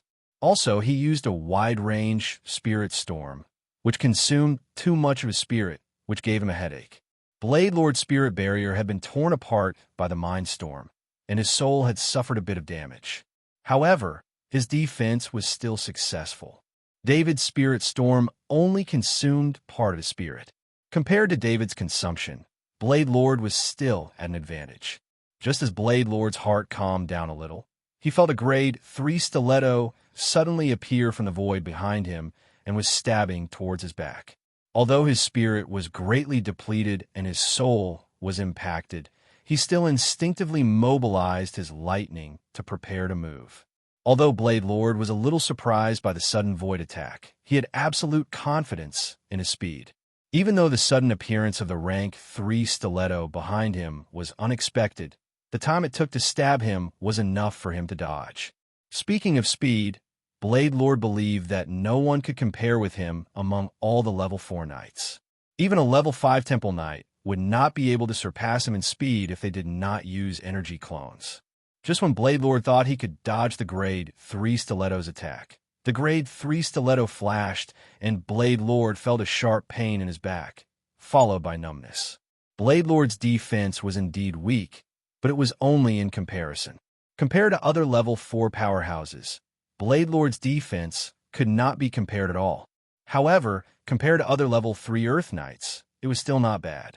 Of course, the defense mentioned here referred to the situation where a knight was not wearing a knight's armor. Once a knight was wearing armor, then his defense was naturally related to the knight's armor. With the shadow attendant's meager strength, using the transcendent stiletto to attack would at most pierce the skin of the Blade Master. It was different from David's assumption that the shadow attendant would be able to pierce the Blade Master's body and cause internal injuries. However, it was not as if David had not made any other preparations. Before he attacked, he used the energy feather wings as a shield to buff the transcendent stiletto with a poison effect. Therefore, after Blade Light was stabbed in the back, he suffered 3 wounds. The first one was a small wound caused by the transcendent stiletto. Such a small wound would not affect his strength at all. The second was the petrification ability of the transcendent stiletto. It turned the muscles and some of the bones on the back into a fist-sized rock. The impact of this injury was that when Blade Master moved his body, it would cause friction between the rocks and the tissues around him, causing extreme pain. The third was the level 4 poison damage caused by the poison effect. This level 4 poison was even more terrifying than the petrification effect. Because Blade Light's body defense was only at the level of a level 3 Earth Knight, it was impossible for him to resist the corrosion of a level 4 poison.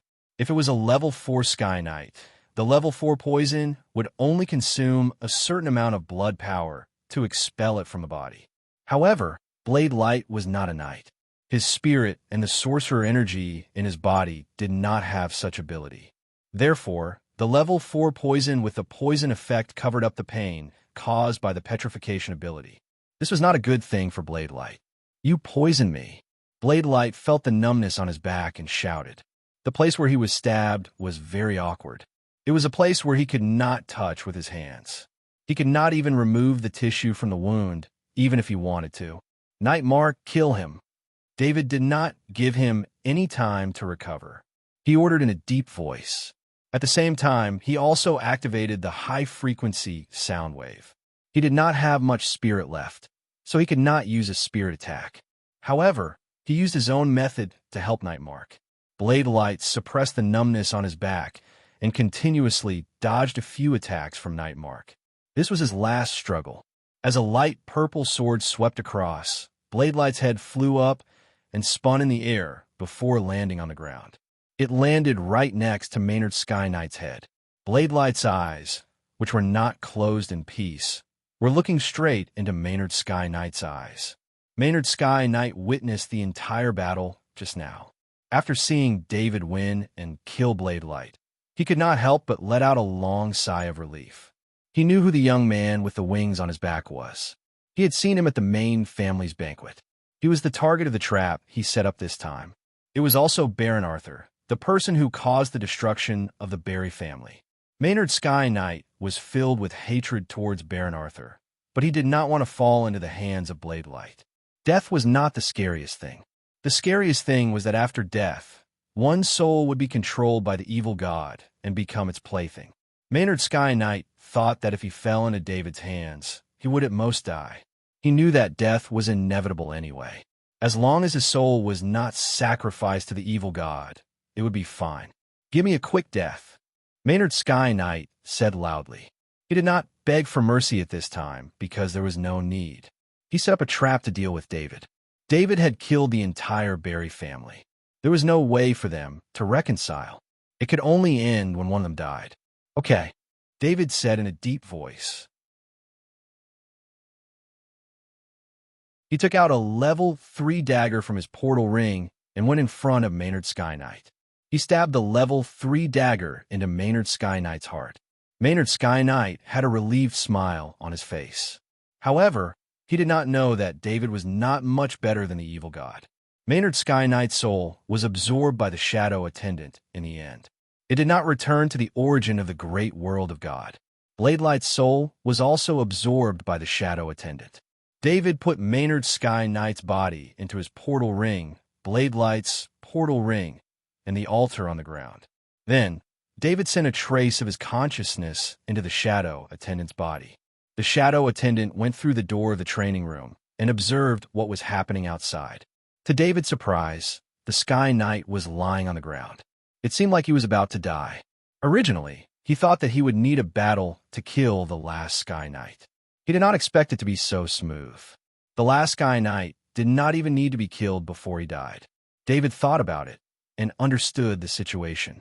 The reason why the 2 Sky Knight killers were controlled by Blade Light was probably because they had signed a strict contract since they were young. After Blade Light's death, the Sky Knight's death followed by Blade Light's death. This contract was probably comparable to the life-sharing contract between a knight and his mount. Although the life-sharing contract between a knight and his mount was an equal contract, the terms of the contract were not equal at all. When a knight was injured, he could share the damage with his mount. However, if the knight wanted to share the damage with his mount, he had to agree with the knight himself. David opened the door and walked out of the training room. The Sky Knight had just died, and the shadow attendant had absorbed the Sky Knight's soul. David put away all the portal items on the Sky Knight's body, and then put the Sky Knight's body into his portal ring. He did not stay any longer. He reactivated Underground Sneak and left the villa. No one knew that in just a few hours, 3 Sky Knights and a powerful level 4 evil god follower had died in this villa. After leaving the villa, David came out from the ground some distance away. He changed into a new set of clothes and summoned a warhorse from his summoning ring. Riding the warhorse, he headed towards the North Gate's portal. After showing his identity as a baron, David easily returned to Bama City through the portal for free. Master, you're finally back. Although it was night, when David came to the door of the villa, Jason immediately appeared and said with a voice full of surprise. David saw that Jason's eyes were bloodshot, and he was extremely tired. Steward Jason, why aren't you resting? David said with a hint of complaint. Jason was not young, and this state was not good for him. Master, you haven't come back since you went to the banquet. I can't get any news, so I can't rest. Jason explained. The banquet usually ended in the evening, and all the guests would leave after it ended. When the time was up, David did not return to Bama City, which made Jason extremely worried. He thought that maybe Charlie had asked David to stay the night, but he still did not come back the next day. Jason was even more worried. He wanted to find someone to ask, but Gilbert Sky Knight, who went with David, did not come back. The rest of the people did not know about the top nobles of the main family. There was a small accident, but it has been solved. I'm very tired. Help me prepare dinner and a bath. We'll talk about the rest tomorrow. David waved his hand. The spirit storm consumed too much of David's spirit, and he felt more tired than ever. Yes, master, Jason hurriedly replied. Soon, dinner was ready. David relaxed both physically and mentally. After having dinner, he washed off his fatigue with hot water before going to sleep. In the main family, Lord Gould's energy clone was looking at the information in his hand. Pass down the order. Let Ian live on Ironforge for 10 years. He is not allowed to leave without my order. Lord Gould instructed Steward Hayes beside him. Yes, master. Steward Hayes did not ask why and bowed. Let Charlie come see me. Lord Gould continued to order. I'll go call young Master Charlie. Steward Hayes had just turned around when he turned back and bowed. Charlie came quickly. Although it was very late, Lord Gould summoned him, and he rushed over as fast as he could. Charlie, your friend Arthur was deceived by Ian and was teleported to the Barry family on Harker when he left the party. Lord Gould said to Charlie, Is Baron Arthur still alive? Charlie's body trembled. David was one of his few friends, and he had saved his life before. He didn't expect that he would be harmed by his own brother. At this moment, he had the urge to kill Ian with his sword. But in front of Lord Gould, Charlie endured. All along, Charlie had not thought of using any means to deal with Ian. It was not that he did not have the ability. On the contrary, as the true heir of the main family, as long as he wanted, someone would do it for him. But Ian had gone too far, and this time, he had harmed his good friend. Hee. Lord Gould suddenly laughed. His laugh was very strange. Then he said, Arthur is fine. He killed everyone in the Barry family, including the 2 Sky Knights. He also emptied the Barry castle. When Charlie heard this news, his face showed an incredulous expression. He knew Baron Arthur's strength. How could Baron Arthur do such a thing? It was the Barry family, which was considered powerful among the nobles. However, such a noble family was wiped out by Baron Arthur. Lord Gould looked at Charlie's expression with satisfaction. When he saw this news, his surprise was no less than Charlie's. Then what about the Leakey family? Charlie suddenly remembered that the Leakey family villa was also destroyed and robbed. He was also decisive and ruthless. He could not help but ask. There is a high probability that the Leakey family was done by him, but this matter has already been concluded. No matter how much you doubt it, it is useless. Lord Gould said with a smile. Baron Arthur destroyed the Barry family. You won't be angry, right? Charlie asked worriedly. One must know that the Barry family was a subsidiary family of the main family. They had always served the main family. Now that they were completely destroyed by David, even if there was a reason, the main family had to react. How can I trouble Arthur for a destroyed Barry family? I hope he can grow up. You have to communicate with Arthur more and become his best friend. Lord Gould said with a smile and shook his head. He knew the whole story. At that time, David was either killed by the Barry family or killed his way out of the encirclement. David's choice was even more intense. He killed the entire Barry family. Although this was too intense, it did not violate the nobles' treaty. At any time when a noble was hurt by another noble, the injured noble could make corresponding acts of resistance. David was besieged by the Barry family, and David killed the Barry family cleanly. Even the Noble Affairs Office had nothing to say. Lord Gould looked further. No matter what means David used to be able to achieve such a result when he was so weak, what would happen when David grew up? Even if he killed David now, there would be no benefit. On the contrary, because David and Charlie were good friends, once David grew up, he would be a help to the main family. When a top noble found a top genius, they would make a similar choice. They would make friends with him, give him some help when appropriate, and eventually become allies.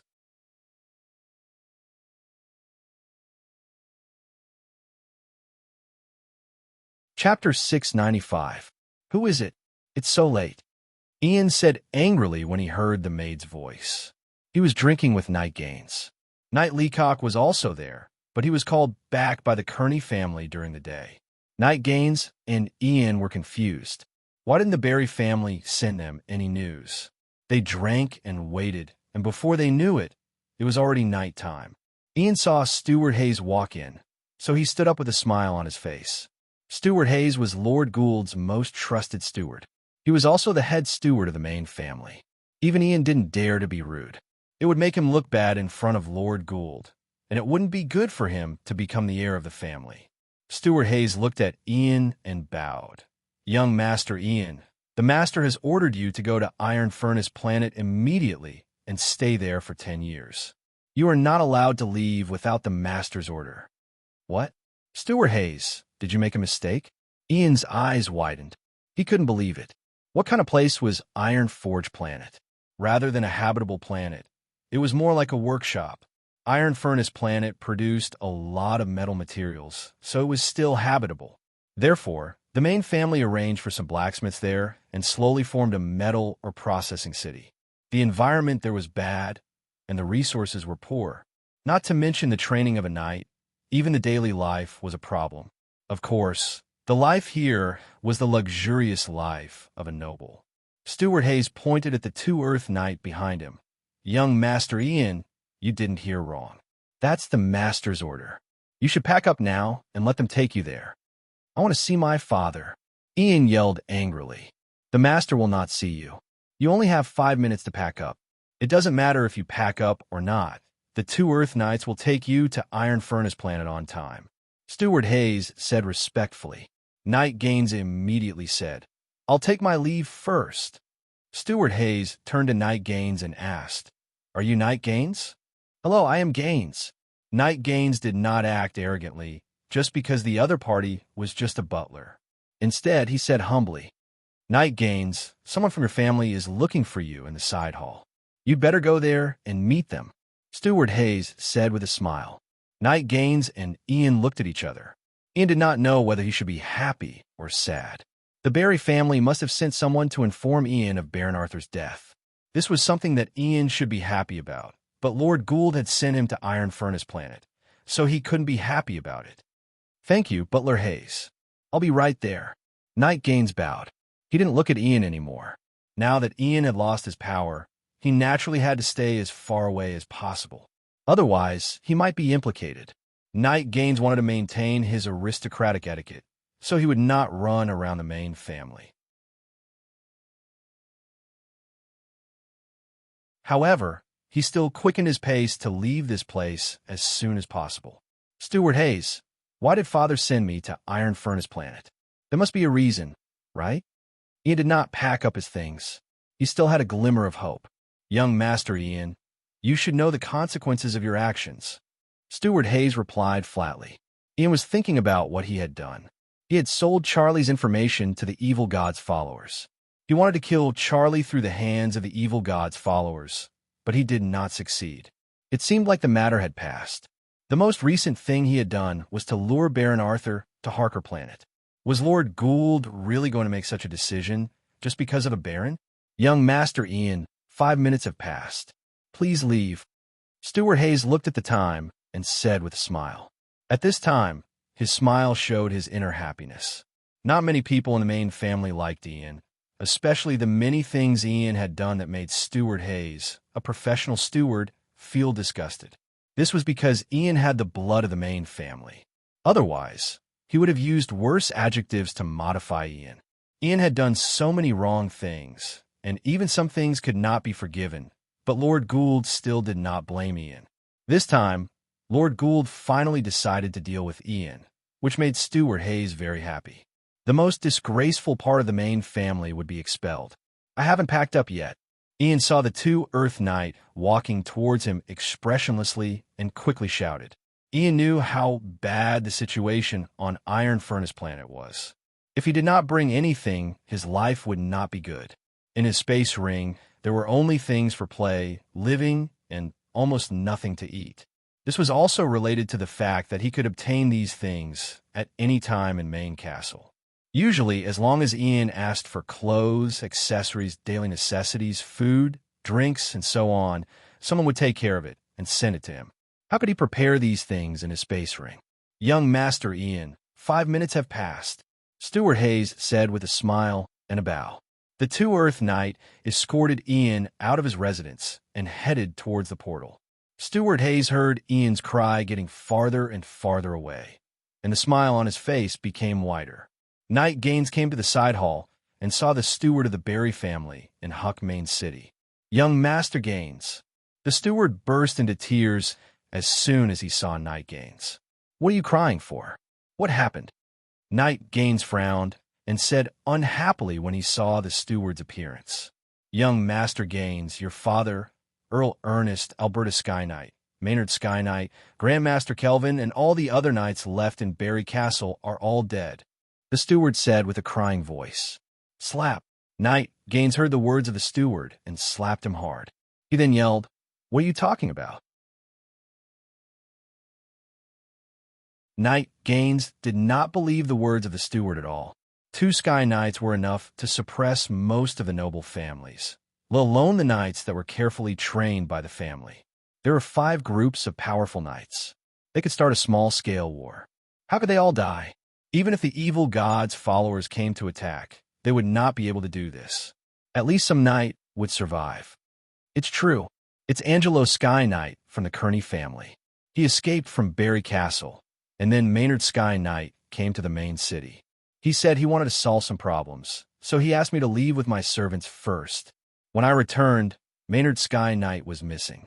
There were many traces of battle in the yard. I think Maynard Sky Knight was also killed, the steward said with tears in his eyes. Knight Gaines felt dizzy. He quickly held onto the furniture beside him. He knew very well what the family did in Barry Castle. It was to ambush Baron Arthur. Could it be that the strong people of the Maine family made a move? But the Barry family was also a subsidiary family of the Maine family. No matter what, they would not directly kill someone. Knight Gaines thought of Knight Leacock. He was called back by the Kearney family during the day. It turned out that the Kearney family knew about this at that time, but they did not say anything. Instead, they asked Knight Leacock to stay away from them. How many people are left in the family? Knight Gaines was educated by the family. After hearing the bad news, he held back his sadness and asked, I'm afraid you are the only direct descendant of the Barry family left. You'd better stay in the main castle. Otherwise, that madman will attack you again. The steward replied, Go and help pack up the family's property. Collect as much as you can and send it here. Knight Gaines said weakly. Hearing the steward's words, Knight Gaines also knew that he could not leave the Maine family at this time. Otherwise, with a murderous style of massacre, he would not be able to escape with his life. I need your authorization, the steward said with a bow. This is my seal. Take it and do a good job, Knight Gaines said as he took out a seal and handed it over. Please rest assured, I'll do a good job for you. The steward took the seal and said with a bow. When the steward left the side hall, his face showed an indescribable expression. He touched his swollen face and looked at the seal in his hand. Without looking back, he went straight to the portal. Since then, the steward had disappeared. At the same time, he took away the funds that the Barry family could mobilize everywhere. This time, the transfer of funds directly led to the collapse of most of the Barry family's property. This collapse had a chain reaction. Knight Gaines, who was in the main castle, did not know all of this. He was still dreaming and waiting for the steward's return. In the morning, David opened his eyes.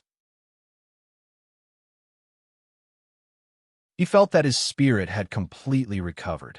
Yesterday, he did not use the soul energy absorbed by the shadow attendant to recover. The reason was that he needed that soul energy. Although he had gained a lot of soul energy this time, he also needed to consume a lot of soul energy. David had 3 Sky Knight corpses in his hands. These corpses could be successfully resurrected.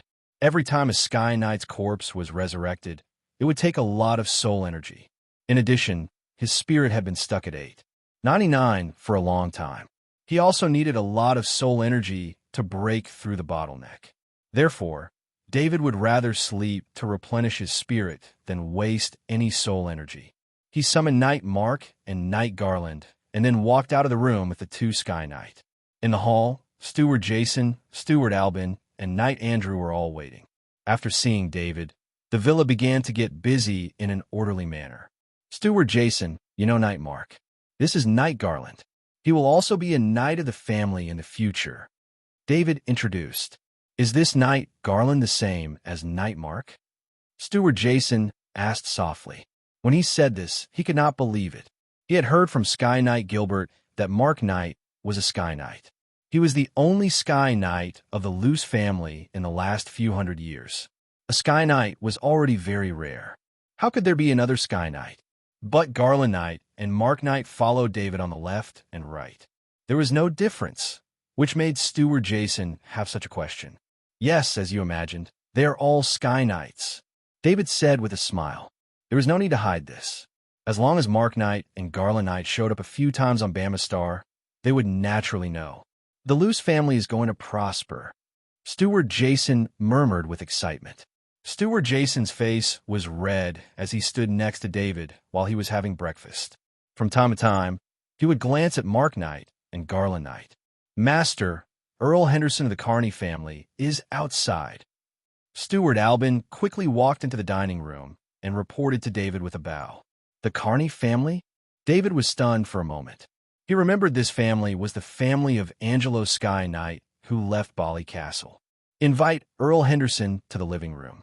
I'll be there in a moment, he said to Steward Albin. David went to the cloakroom on the second floor and changed into a set of noble formal clothes. Then he went to the living room. Earl Henderson had a very formal visit. David should also show respect. This was a noble's etiquette. Hello, Baron Arthur. Earl Henderson saw David walk in. His eyes narrowed slightly, but it was replaced by a smile. He bowed and said with a noble's greeting. To be honest, if it wasn't a last resort, Earl Henderson wouldn't have come in person. In his eyes, David was simply a demon-like existence. The Barry family was 2 points stronger than the Carney family, but now the Barry family was almost completely wiped out. If it wasn't for Angelo Sky Knight's words and seeing it with his own eyes, Earl Henderson wouldn't have believed that the unknown Baron Arthur could do such a thing. Greetings, Earl Henderson. David bowed back in a noble greeting. After standing up straight, David looked at the young man beside Earl Henderson. He still had an impression of this young man. He had seen him at the main family's banquet. It seemed that he had malice toward him at that time. But now, Knight Leacock was as honest as a quail. He bowed and didn't dare to straighten up. Baron Arthur, I'm here today on behalf of the Carney family to apologize to you. After my eldest son Leacock was instigated, he asked Angelo Sky Knight to participate in the ambush against you. The Carney family has an unshirkable responsibility, but I hope to solve this matter through compensation. I hope you can agree. Earl Henderson stood up and bowed. His purpose this time was to ease the relationship with David. After knowing what happened to the Barry family, he didn't want the Carney family to become the second Barry family. Perhaps the Barry family was the second Leacock family, and he didn't want the Carney family to become the third Leacock family.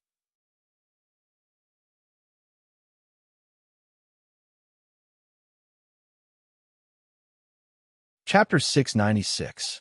David looked at Count Henderson.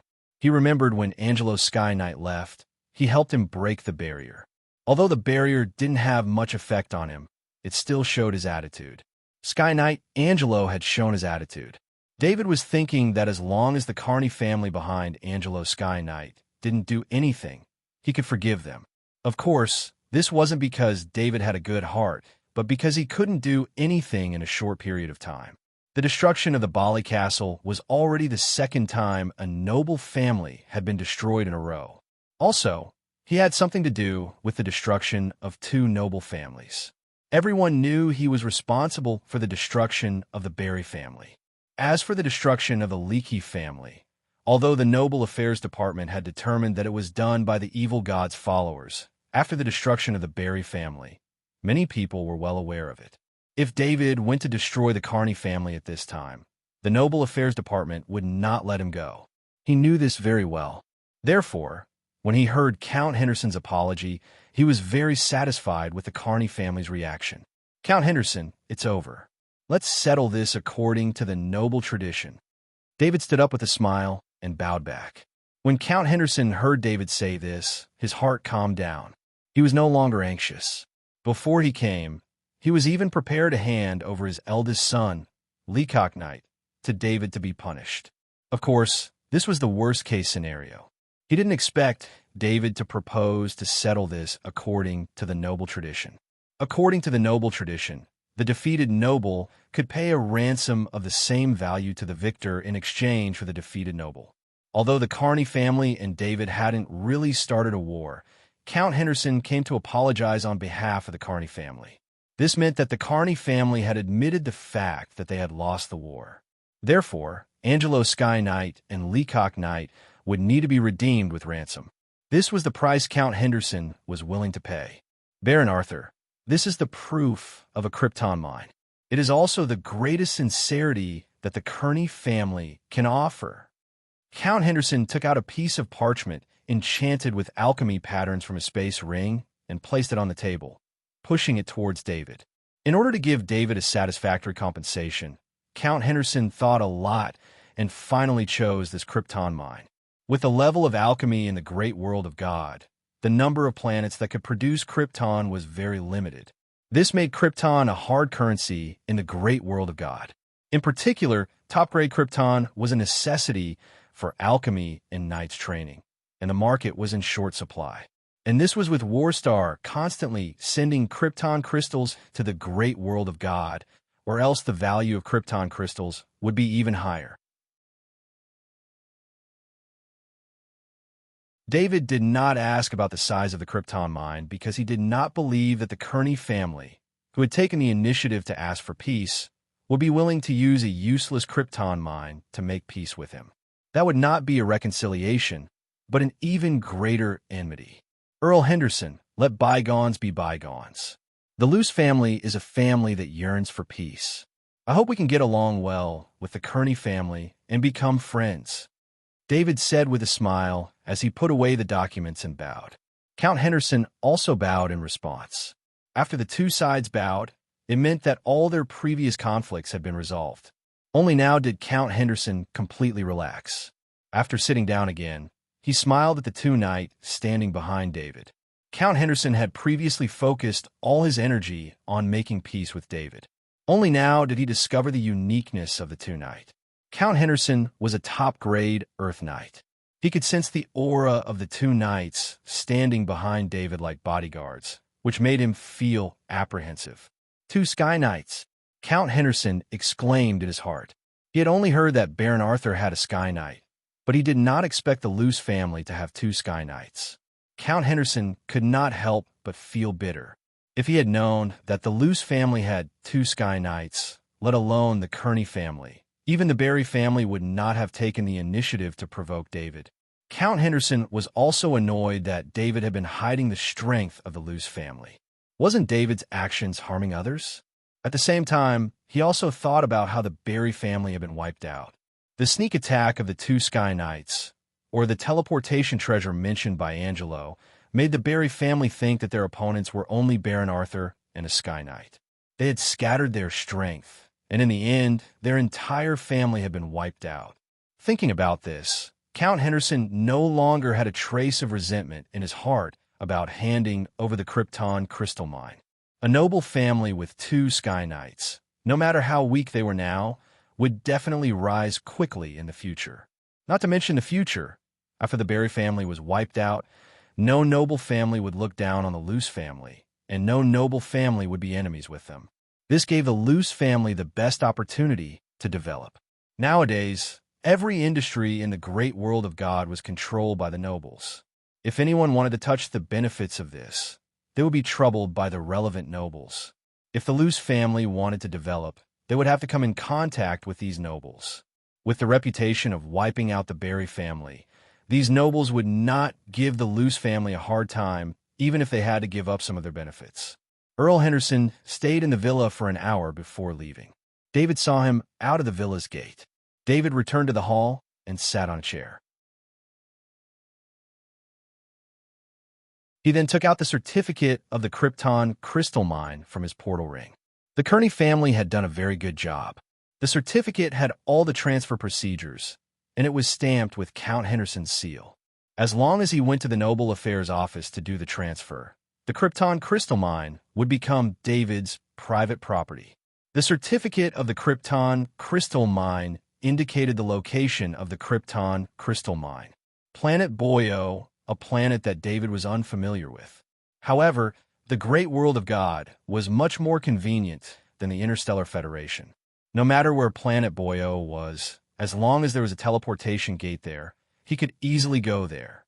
This Krypton crystal mine was located in the Black Rock mining area of Planet Boyo.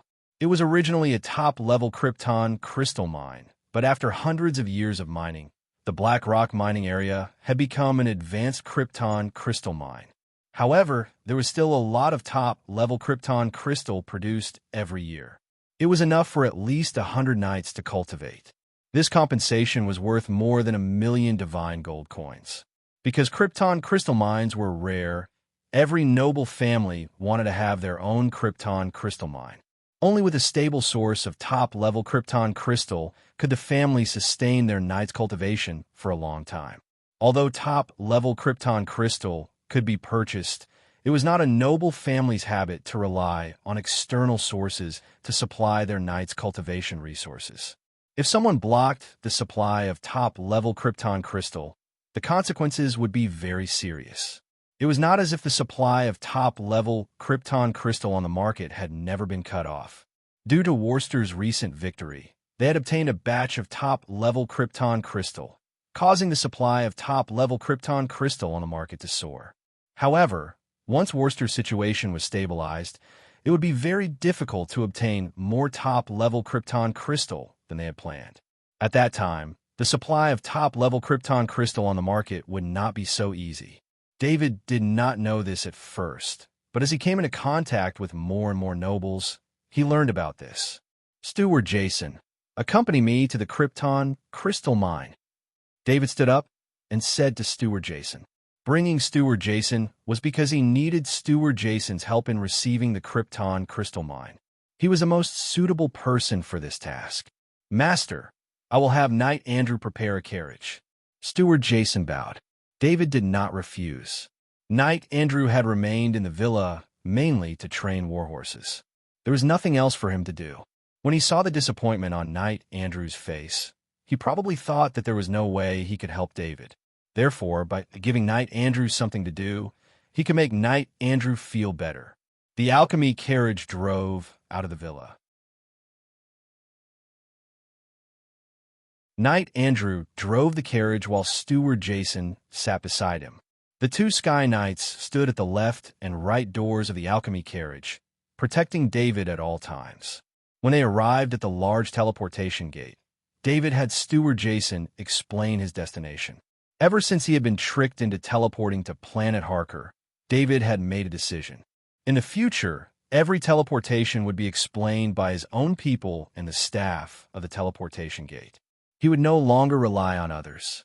After paying some divine gold coins, Knight Andrew and Knight Mark had both registered as Knights of the Loose family, so they did not have to pay any teleportation fees. However, Steward Jason and Garan Knight had to pay divine gold coins. In fact, the rule that nobles could use the teleportation gate for free did not reduce the amount of divine gold coins charged. Because nobles generally did not travel alone, there were many people accompanying them. David was already traveling in plain clothes. Many nobles had to bring their personal servants, chefs, and so on with them, so there would be more people to teleport. The alchemy carriage passed through the huge teleportation gate, and in a white light, it reappeared in a gray city. "The environment here is terrible." Steward Jason frowned. None of them had been to Planet Boyo before. They did not expect the environment here to be so bad. The sky was always foggy, and the sun seemed very weak. The alchemy carriage came out of the teleportation gate and drove on the ground, raising a cloud of dust. There was a thick layer of gray dust on the ground here. No wonder it looked like a gray city. "Go to the aristocratic affairs office," David ordered in a deep voice. The environment here was not good. The earlier he went through the relevant procedures, the earlier he could leave. He did not want to stay for too long. This city was not big. Normally, there would be a bookstore near the teleportation gate. He bought an alchemy map from the bookstore. According to the map, this city was the main city of planet Boyo. It was also the only city on planet Boyo. There were only a few mining areas on planet Boyo. It was because of the existence of the mining areas that a city was built here to facilitate the trading of minerals. It was also because of this city that there was a teleportation gate. David looked at the environment here and understood why there was only one city on this planet. The living environment here was really terrible. The alchemy carriage drove in the center of the city. Even though there were very few nobles here, no one dared to occupy the center of the street that was reserved for nobles. This allowed the alchemy carriage to move quickly. The most common vehicles on the street were some cattle carts. They were slow, but they could carry a lot of weight.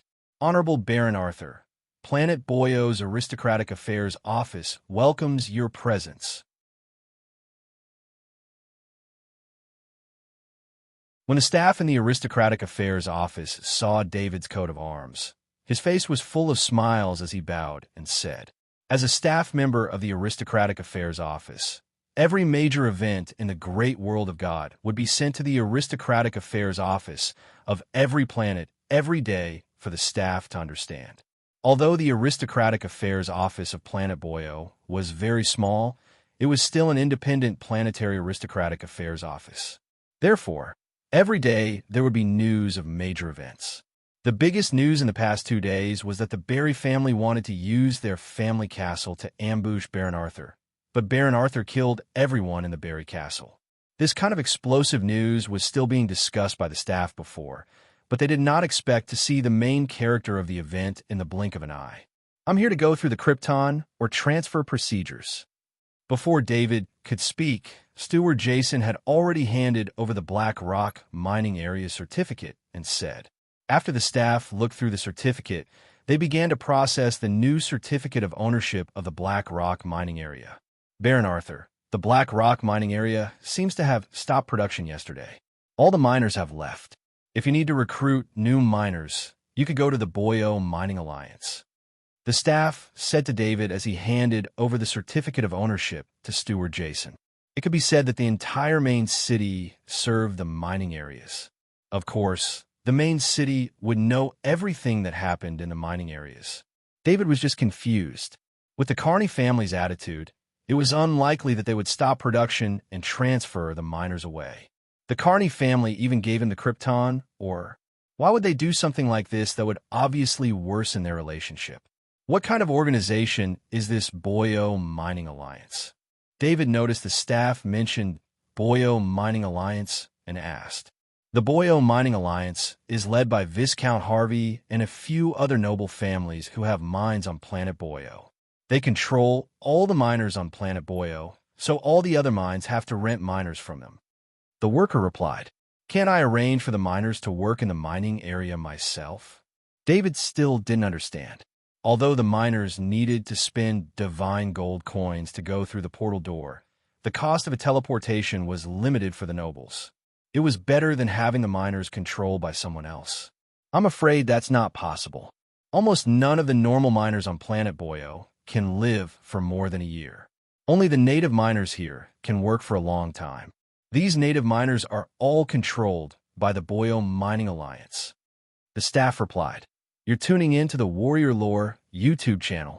Don't forget to subscribe and join us on this journey to catch the most captivating stories.